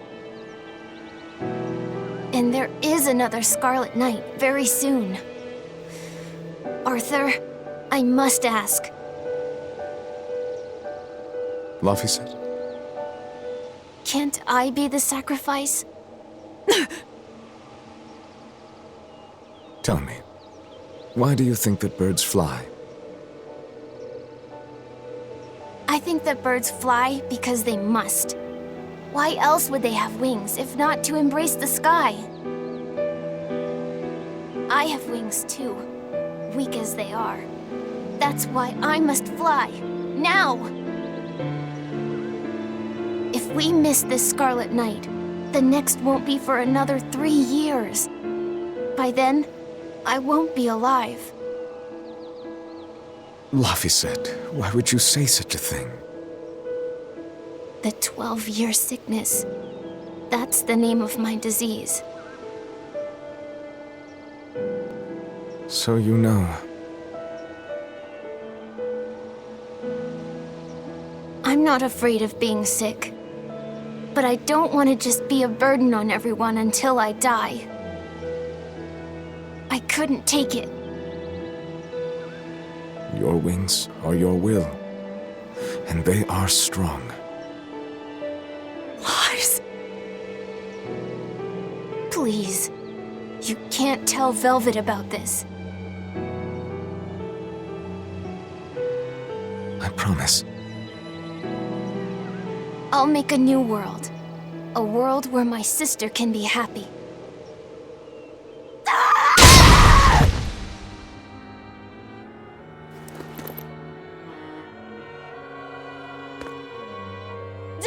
talk to me about will! About wings! Both of you! Together! You betrayed me! Whoa, hey! What's everyone apologizing for? We're a family, right? Hurry back. I'll make you a quiche, just the way she taught me. No kidding. I think you'll be an exorcist to rival even him. Shut up! He fell further than this back at the shrine. I will have my revenge. Revenge for Laphicet! Laphicet knew so much more pain than I ever will. And still, I couldn't do anything for him. I'm sorry. I'm sorry.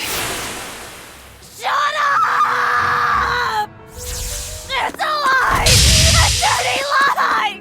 All of it! It's all their lies! And I believed it! Die! Die! Die! Die!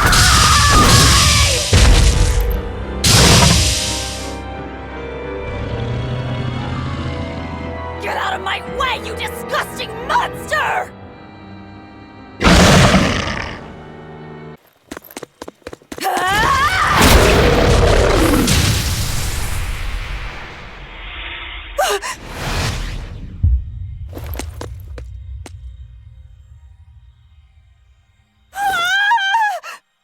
Is that...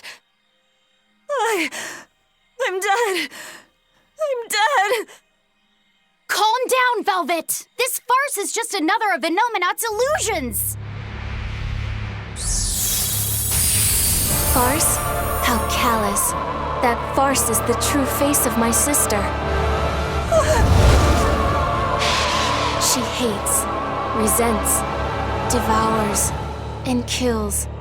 She tramples people, cities, everything, living only by her emotions. What an ugly, tainted soul. It's not like that! Nothing you say will matter. She knows. She knows if it's the truth. He's right. Just think, everything I did was baseless, arrogant. And even so, I still... You hurt so many innocent people, didn't you? More than I can count. I devoured and killed so many. Without even knowing Arthur's true aims. I destroyed people. I destroyed whole towns. And worse yet, you didn't even show mercy to your own sister's reincarnation. I hate her. And despite all of that, I still love you, Velvet.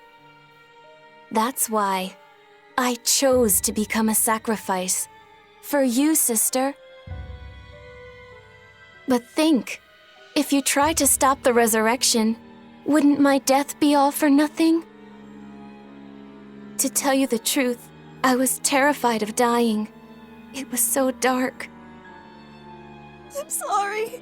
I'm so sorry. You'll accept it then? That everything you've done up until this point, all of it. Yes. It was all for nothing. And for no one. I hurt so many people. All for no reason. I'm a monster.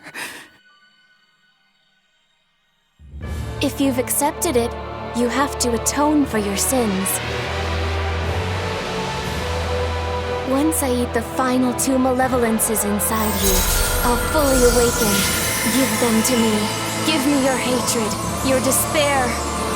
If you do, I can cleanse this world of all its pain. I had hoped that you could live in a world without pain and sadness. But you're a monster now. You don't belong there.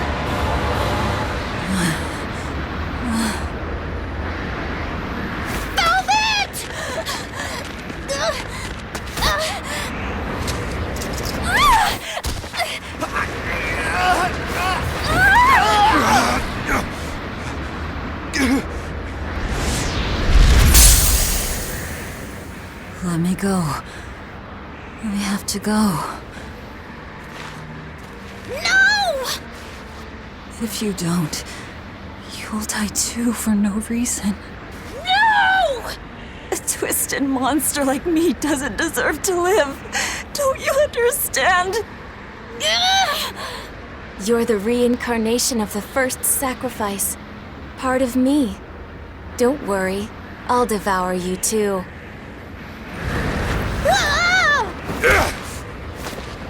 Laphicet, tell this self-absorbed idiot what she needs to hear! Please, let me go. Will you stop whining? No, I don't understand! You snap at people! You're scary! You tried to eat me! But you're also kind! And you're filled with life! I don't understand a single thing about you! But you gave me a name when I was a number! You gave me that compass! You taught me what it meant to be alive! That's why I care about you, Velvet! I'll protect you for my own sake! Fee. I don't care if you're malevolent or if it was pointless! If the world says it's a mistake to love you, I'll fight the whole world! I don't care how much pain you feel! It doesn't matter! A world without you, Velvet!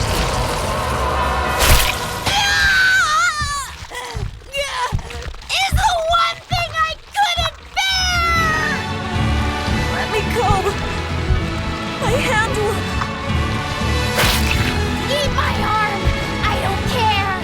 Just leave me the other one! I needed to clobber the jerk who made my Velvet cry! I love them all. I loved Laffy and Celica, Arthur, everyone. To have it all stolen from me. Why them? Why not me? It hurts so much! Your despair. How is it gone?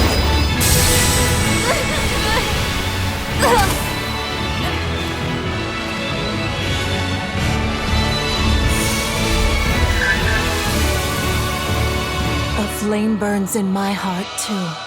A flame I cannot quench no matter how hard I try. Just like you, Velvet. I finally understand how you felt. But the only one I can fight for is myself. That's good enough. That's proof that you are truly alive.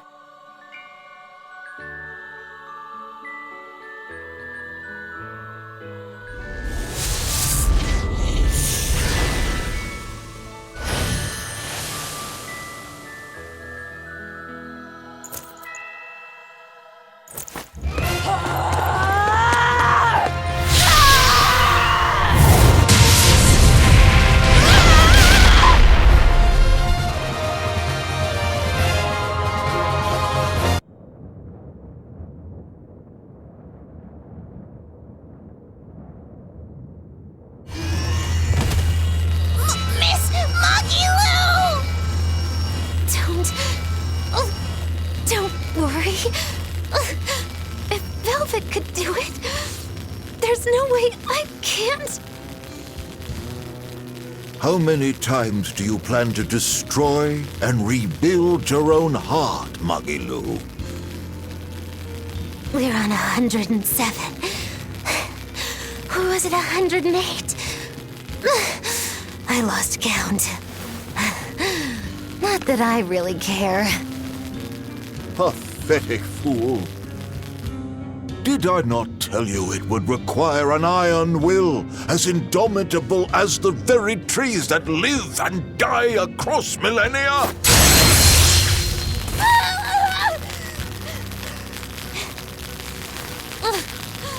Like you, I suppose. That boy over there? That is the foundation of an ideal world, one free from man's sins. An ideal world, huh?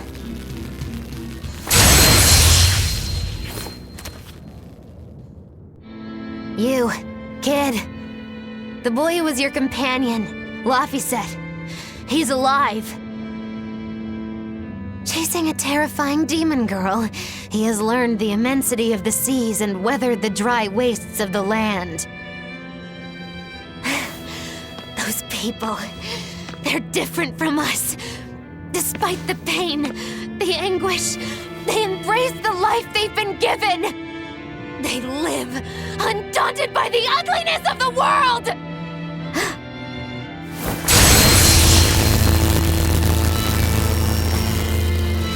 So you're doing this all for them? Is that what this is? Not even close. They aggravate me to my wit's end. Like stabs in the chest, over and over and over. And that's exactly why. That's why I intend to see how all of this ends. I won't be satisfied until I do. Words bereft of meaning. You truly are my greatest failure.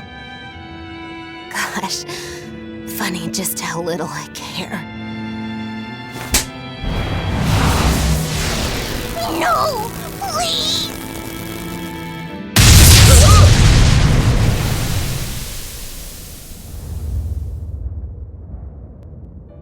Let me guess.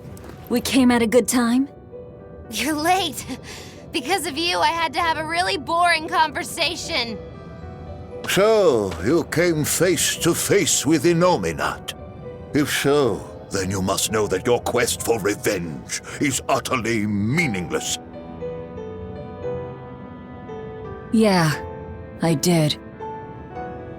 I know why sadness fills the world, and I know how deep are the burdens of sin. I tried to abandon my memories of Arthur and Laphi, to cut myself off from it all, and end this tragedy. It's what they would have wanted. Exactly. You do well to know your place. But that's exactly why I can't forgive them. Not Artorias, not Innominat. I know my heart is ugly and full of contradictions, but those days we spent together in familial warmth, they're proof that that all of us, were truly alive. That's why, no matter how hard, no matter how sad it gets, I will take my vengeance to the very end. Velvet! Don't be a fool. Just give up and die like you ought. It is your destiny to wallow in despair. You take my family, turn me into a monster, and you want my soul too. Now who's being the fool? Remember this well. The Lord of Calamity never gives up, not even in the face of death. Have you no shame for your sins, you unholy monster?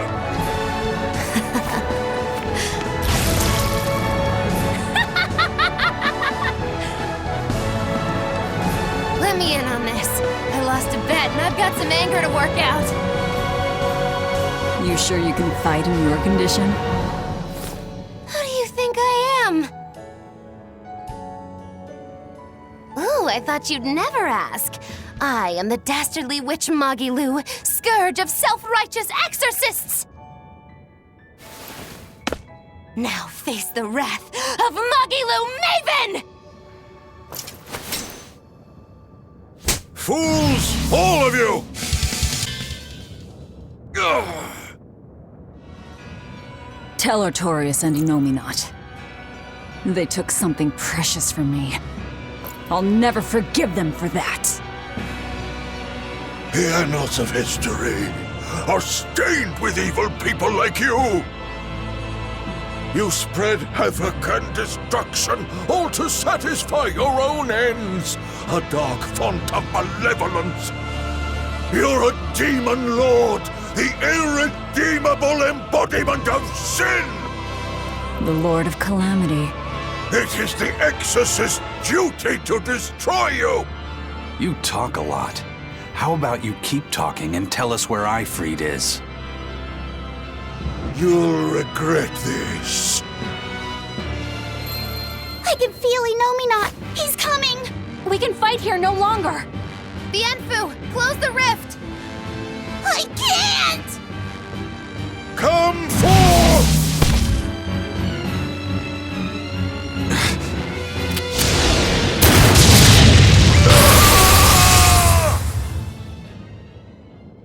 Carelessness will get you killed. Zavid! You ruined the moment. Huh? Don't you mean, thanks for saving us, Zavid? You're my hero and role model? Thank you for saving us, Zavid. Where exactly are we now? We're in an Abbey facility on Hexen Isle. I heard Melchior was in charge here, so I snuck in. I hadn't expected an extra-dimensional space. Is there a way out? There is now that I busted my way in. Let's head outside. We can talk then.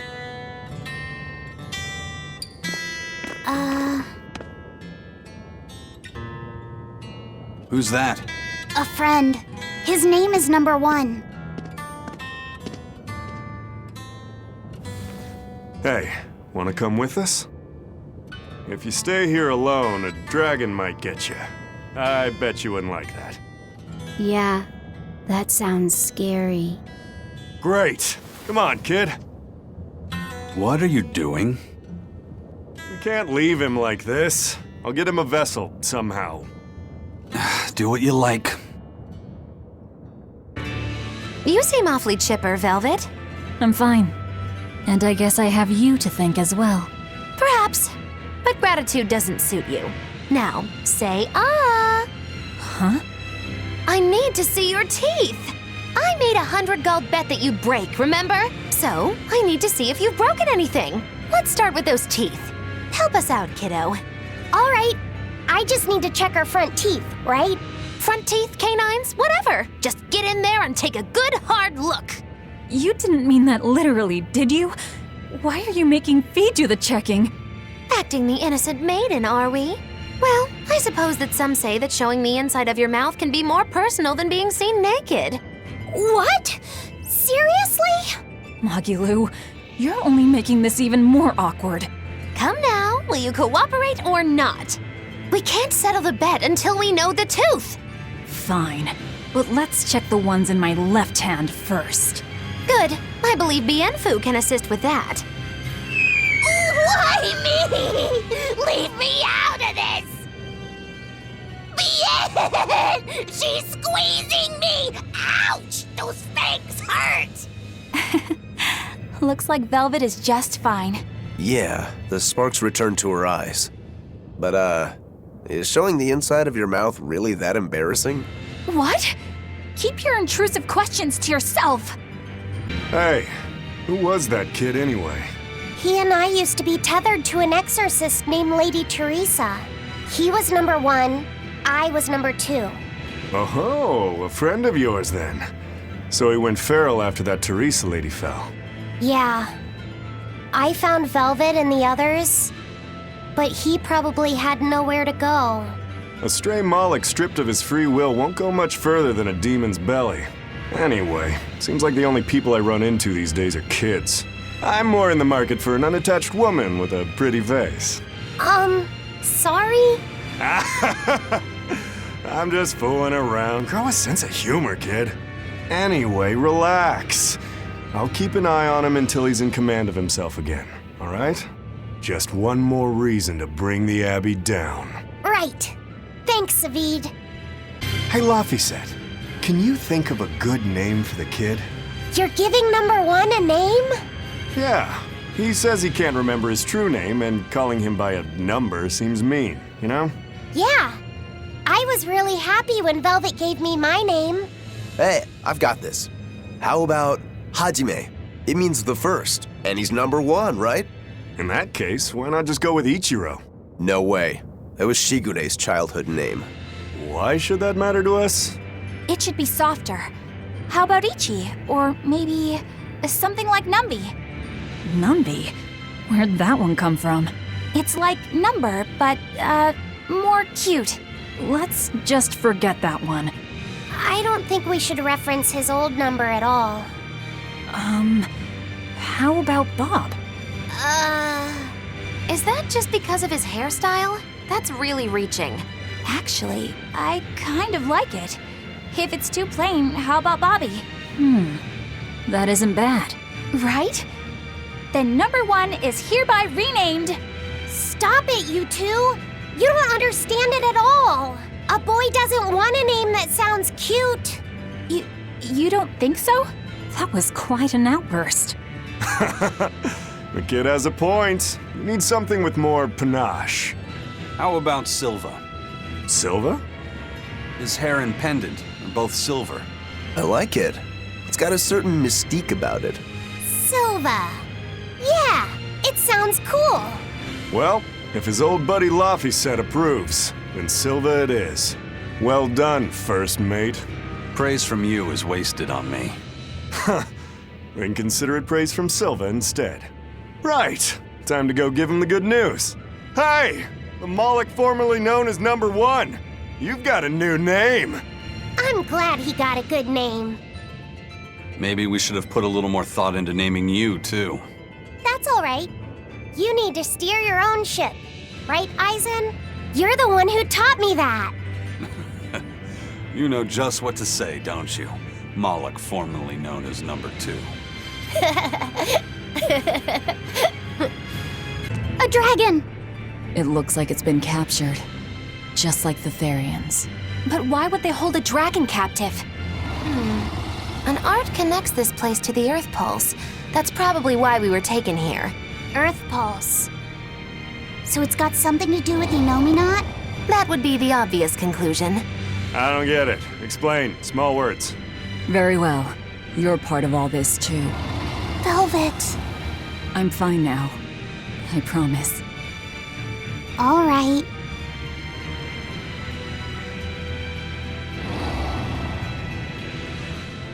I see. You found out Inominat's true identity.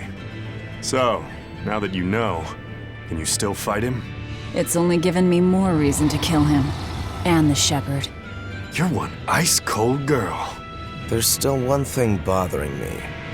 Inominat needs to eat malevolence to awaken. Once he does, he'll use his power to suppress negative emotions. But when humans can't create any more malevolence, what will happen to Inominat? He'll run out of things to eat. And maybe die? Wouldn't he just go back to sleep? But if he does, then his power will fade and humanity will start creating malevolence again, right? In order for Inominat to eternally suppress negative emotions... He needs an infinite, powerful source of malevolence to feed off of. For example, that produced by an immortal dragon. Which would make this place a sort of dragon farm, created so he could control humanity forever. You can't be serious! Just speculation, but it all makes sense. They can't think of Malachim as anything but tools. Just how much will they sacrifice for their ideal world of tranquility? Velvet, What is it? I was once your sister's child, right? Then my father is... Look, you were reborn, right? Yeah. Honestly, I really don't know anything about how being reborn works.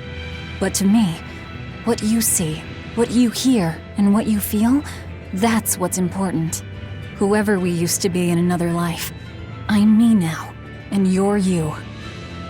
That's all there is to it. Velvet. That's true. Eisen said that not all Malachim are humans who have been reborn, right? Does that mean they could be reincarnations of birds or fish or beasts? That's not true. So, If a boy was a dog in a past life, that wouldn't make him part of the dog's family now. Yeah. I'm me, I guess. But you're Velvet's cute little pup, aren't ya? Maggie-Lou. Be careful. I bite. Oh, have mercy! I take it all back, just don't bite me! Rebirth is like the Earth in Historia. You're simply built on a larger foundation. That's not special. Everyone's lives are founded on the past. So, I'm just me. Yup. You're you, and no one else. You're Fee.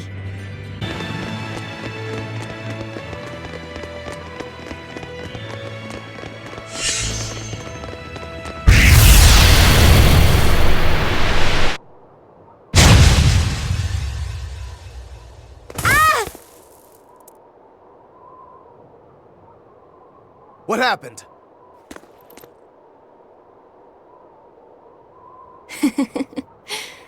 We used to play tag all the time. I won't let you get away, Velvet. Inomi not!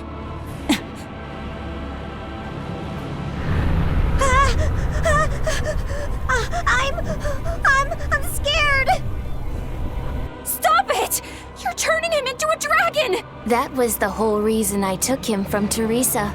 It's just another necessary sacrifice for peace.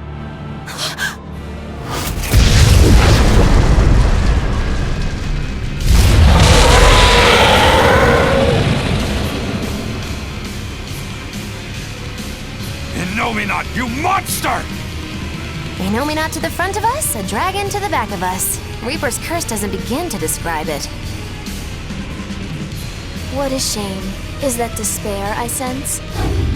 Not on your life. It'll take more than this to make your big sister break. The more you resist, the more you'll suffer. Velvet, let me punish this rotten little delinquent.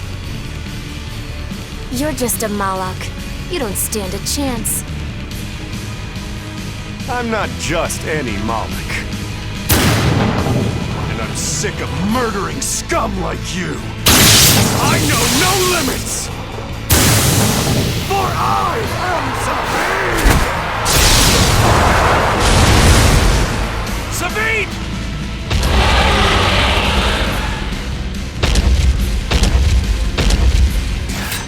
This is officially too damn much. We'll be fine.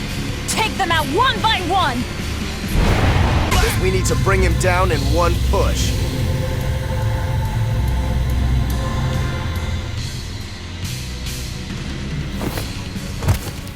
I told you you would suffer. Safid. I'll hold off Inominat. Everyone else, take out that dragon. There's no way you can face him alone. At least let me assist you. This isn't an order. It's strategy. I'm counting on you, Fee.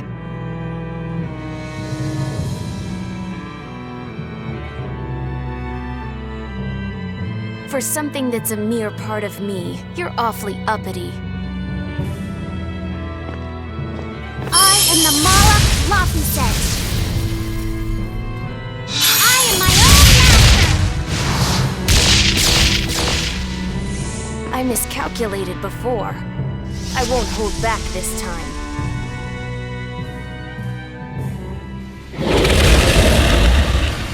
And neither will we!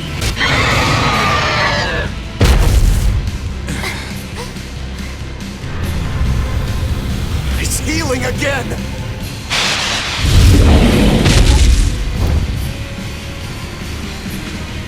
No, it's not!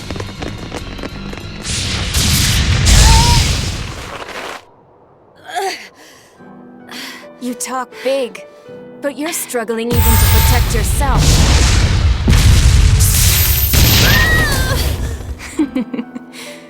If you apologize now, I'll make sure it doesn't hurt when I devour you. No way I'm apologizing!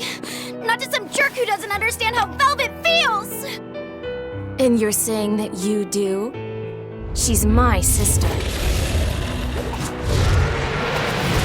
I know everything, but I won't tell you! So be it.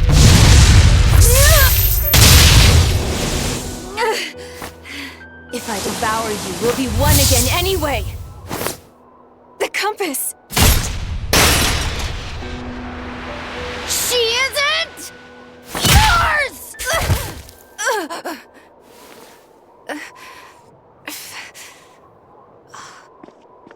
Velvet is velvet!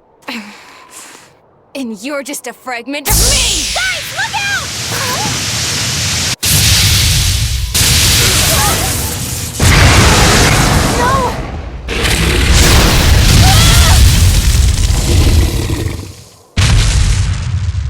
So that was your strategy. Hey! Give us more warning! You almost roasted us alive! You've really done it now. I'll turn you into a dragon. See who's left again!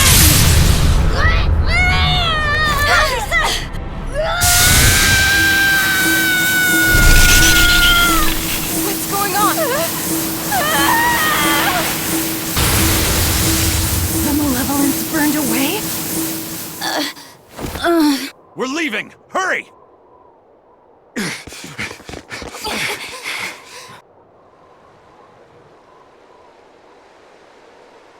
They got away. A silver flame. A strange art that Malak used. Did you forget that you have the power to digest malevolence? That thing may be a fragment, but it's still part of you. But the dragon attacked me. If it hadn't disrupted my concentration like that, I never would have let my fragment lay a finger on me. So long as you learn from your mistake, such a ruse won't work a second time. After all, Malakim are mere servants of the Empyreans. As long as we stay wary, they pose no threat to our ideal world. Your awakening is nearly complete. None within your domain can stand against you without the power of the 4 elemental Empyreans. And they are fast asleep, far beneath the earth pulses. I'm going after them. No, not now. We need to make preparations for the ceremony of suppression. We'll send this one after them instead. A demon? Will he be reliable? True, he can be hard to control. Even after he succumbed to demonhood, he withstood my illusions for 7 days and nights. Even now, he resists on an instinctual level. However, he used to be known as the most fearsome pirate in all the seas. His strength is equal to any legate's. You, capture the Therian Velvet. Do whatever you have to, as long as you keep her alive. Wait. First, kill him. Kill Laphicet. Before my sister's eyes. He's the only thing keeping her from falling to despair. It's true. Demon or not, he still possesses an odd sort of pride. I'll have to relieve him of such a meaningless burden.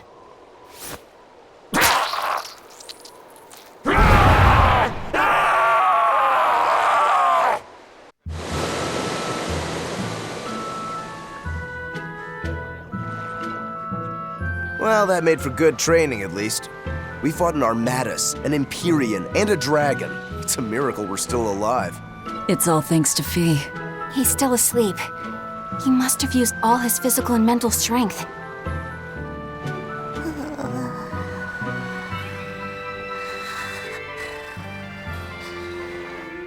A fire that burns away malevolence. That's quite the talent he's got there. Is it because he's part of Innominat? Sure could be. In one sense, that's a lucky break for us. But on the other hand... Anyway, I lost that bet, and I was so sure I was gonna win, too. Awful lot of drama you're making over 100 gold. Don't you dare laugh off 100 gold! One with no respect for gold will be by 20 lions mauled. Everyone knows that. Right. Anyway, what do we do next? Nothing's changed. We seal Innominat away and kill Artorias. Even if Innominat has awakened, there must be a way to seal him back again. Our best lead is still Grimoire's ancient book. We should meet up with Benwick and the others. Are you sure you want to stay with us? I don't know if it's the right choice or not, but I refuse to believe Lord Artorias is right. That sacrifices are inevitable bumps on the road to a better world. That's why I'll do what I believe is right and fight him. Even if I'm wrong, I won't have any regrets. Do you have any idea how frustrating you are? You're one to talk.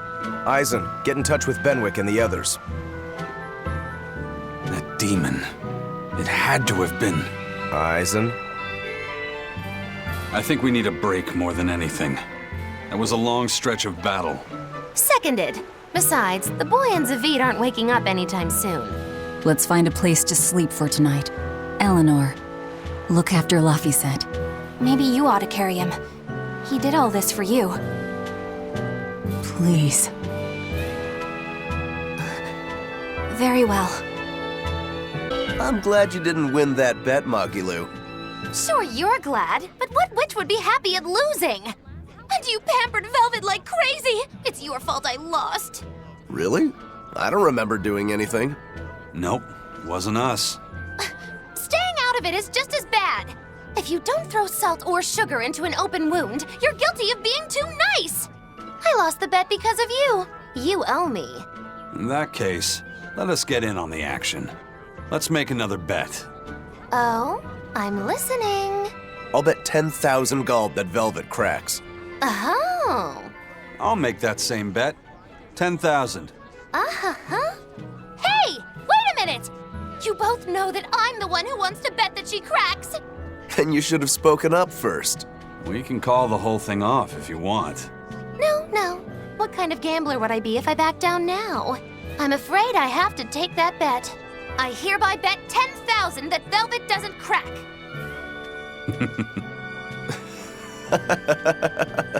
What's so funny? For someone so stubborn, you can be surprisingly cute sometimes. You're calling a witch cute? That's slander! You both owe me the money you bet as reparations!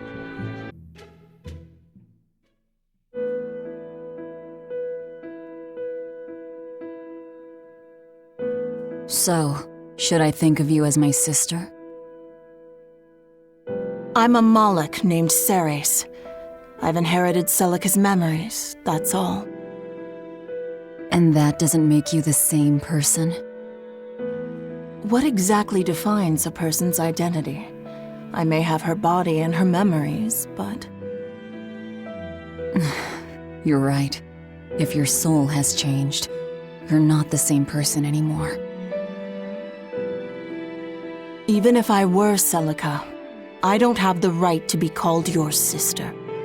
I followed Artorias' orders without question, sacrificing my own flesh and blood.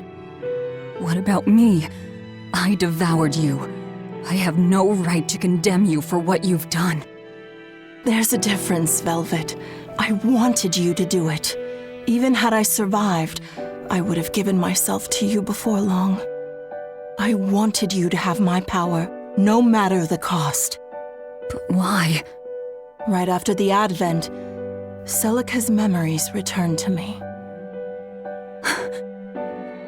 It was then I understood what exactly it was I had done.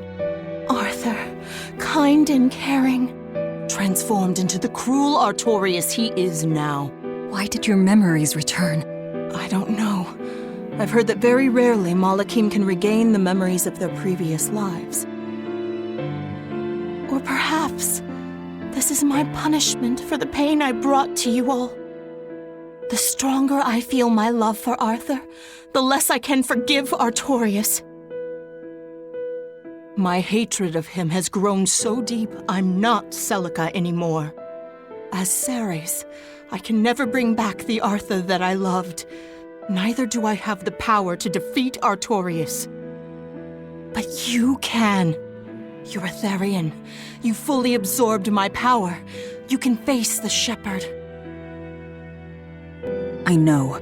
I will stop him. Forgive me, Velvet. I've pushed everything onto you. my hatred, my determination. I wanted to apologize one last time at the end. I'm glad I had a chance to know you. I'm glad that once I could be Laufey's sister. And Celica and Arthur's sister as well. I was happy.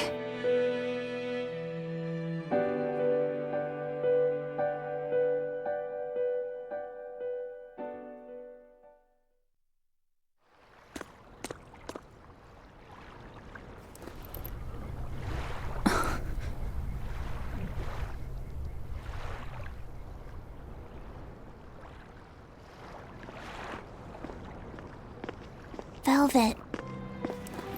Should you be up so soon? Yeah, but... Stay back!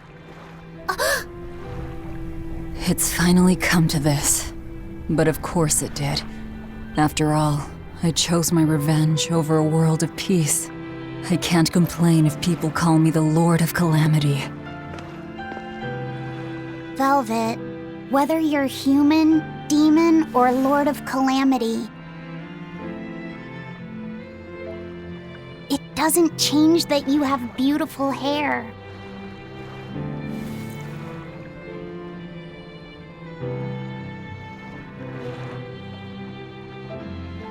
Laufey said the same thing to me a long time ago. He gave me this comb. Your heart, I can tell it aches. Yes. But even still, no. Because of that, I've made up my mind. I'm going to settle things with Artorius and Innominat, once and for all. It must be done. For my sake, and for the sake of those I loved. I will too. Even without my compass, I'll place my hand on the wheel and chart my own course.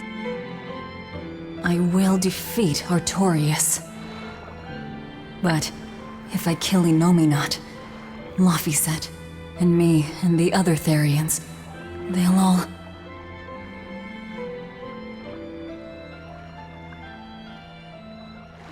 A compass.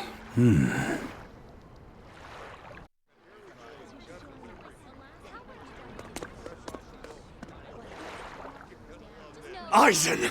Why the hell didn't you say something? Calm down. You were passed out at the time, okay? I'm going. I've got to stop him. What's going on? We got a message from the Von Eltia. That's great. Is everyone okay?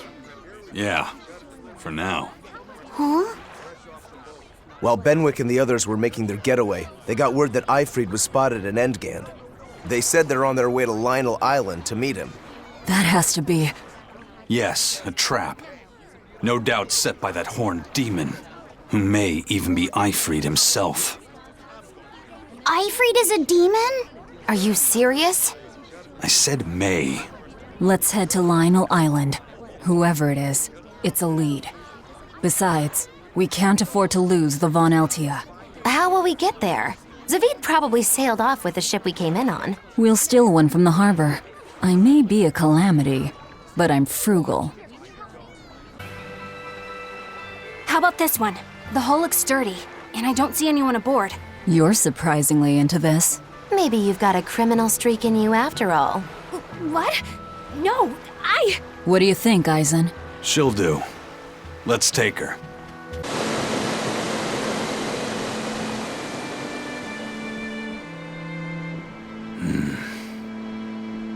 Eisen, everything all right? We're almost at Lionel Island, all thanks to this ship. She's got a good compass. Yeah. If only my inner compass held as steady. From the first moment I laid eyes upon that demon, I think I knew it was Eifried. But some part of me refused to accept it. That's because you're Eifried's friend, don't you think? After all, he taught you that the Reaper's curse was part of you, part of your creed. We were lost at sea once. 20 straight days we floated together, close to death. And all he says is, you sure know how to liven up an adventure. He sounds like an incredible person. You did the same thing for Velvet, you know. Only because you taught me how, Aizen. Your wheel is yours to hold, right? That's right. That's what it is to live by one's... Look, it's Lionel Island. Not good. The Von Eltia's already there.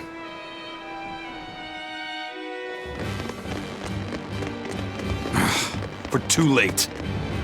Eleanor! What's going on? What happened? Horn's demon attacked us out of nowhere! They're breathing. Barely. Zavid rushed here to save us. Had he not come when he did, we'd all be dead. This is all because I hesitated. Where'd they go? Zavid lured the beast away, towards the interior. Let's go.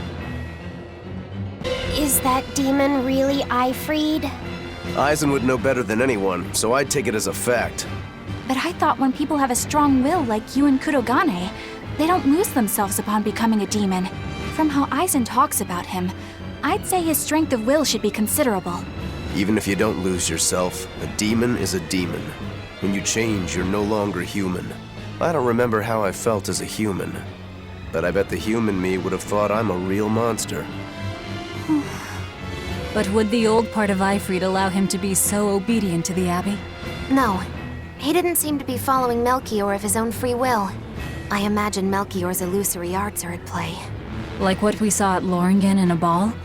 Is that enough to control a demon? They would seem so. But more importantly, someone with a psyche resilient enough to impress Aizen should be extraordinarily hard to turn into a demon. So Melchior must be using a particularly nasty illusion, eh? Ifried, Aizen, please be okay.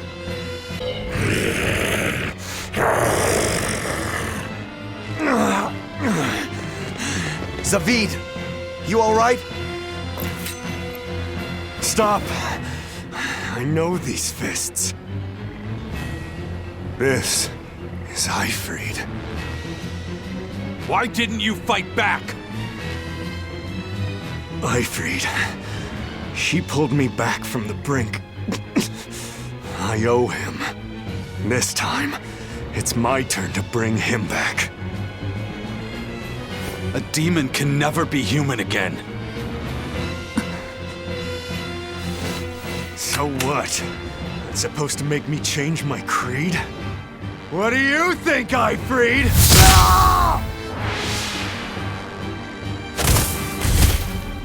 Zavid!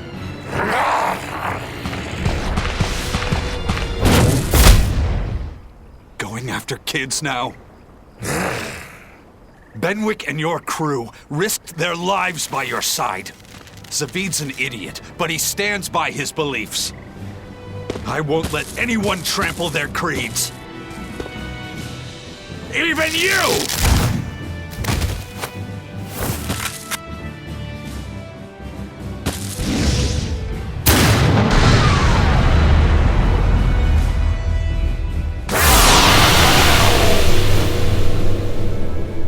I owe you everything, Ifried. And now, it's time to pay it back!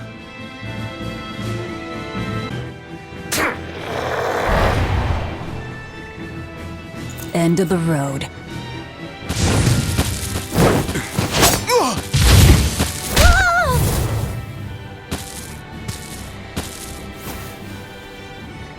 Fee!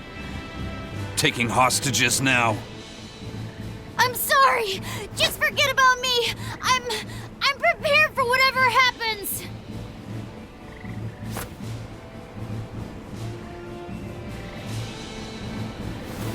All right. You've grown. You're a man now. Family, friends, everything I ever tried to hold on to, all of it trickled away, fell from my grasp. But a certain idiot once told me, if you can't hold something in your hand, then make a fist and take it by force. This fist will take everything back. Just like you told me to!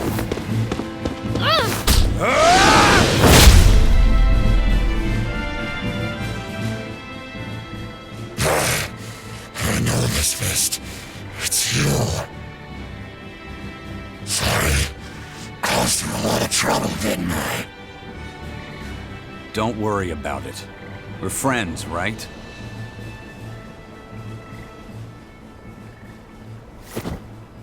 Ifrid!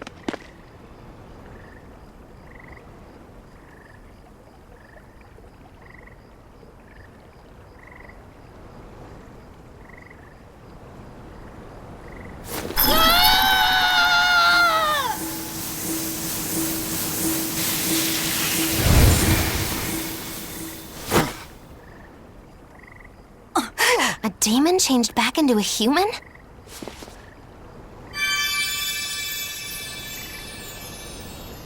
Forget it.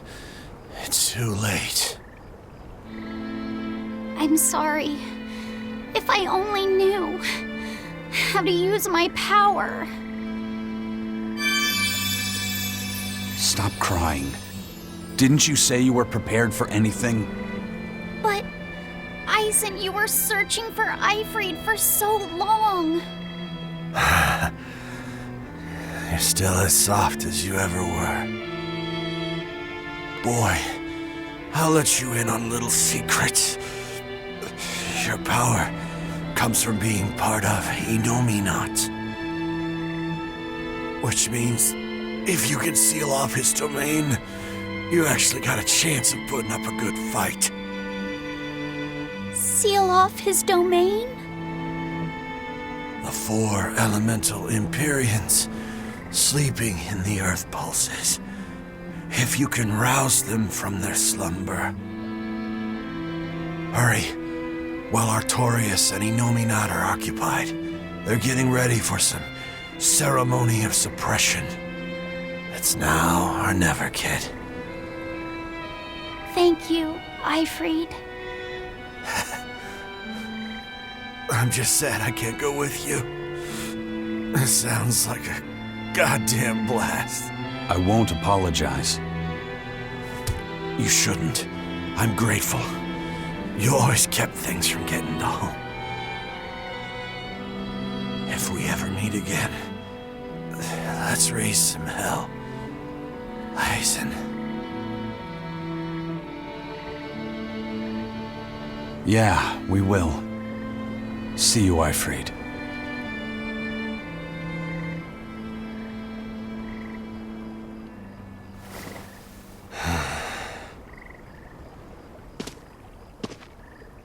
I owe you one, Zavid. We had a chance to bring him back, but you went and killed him. Next time I see you, we'll settle the score. Between me and your creed.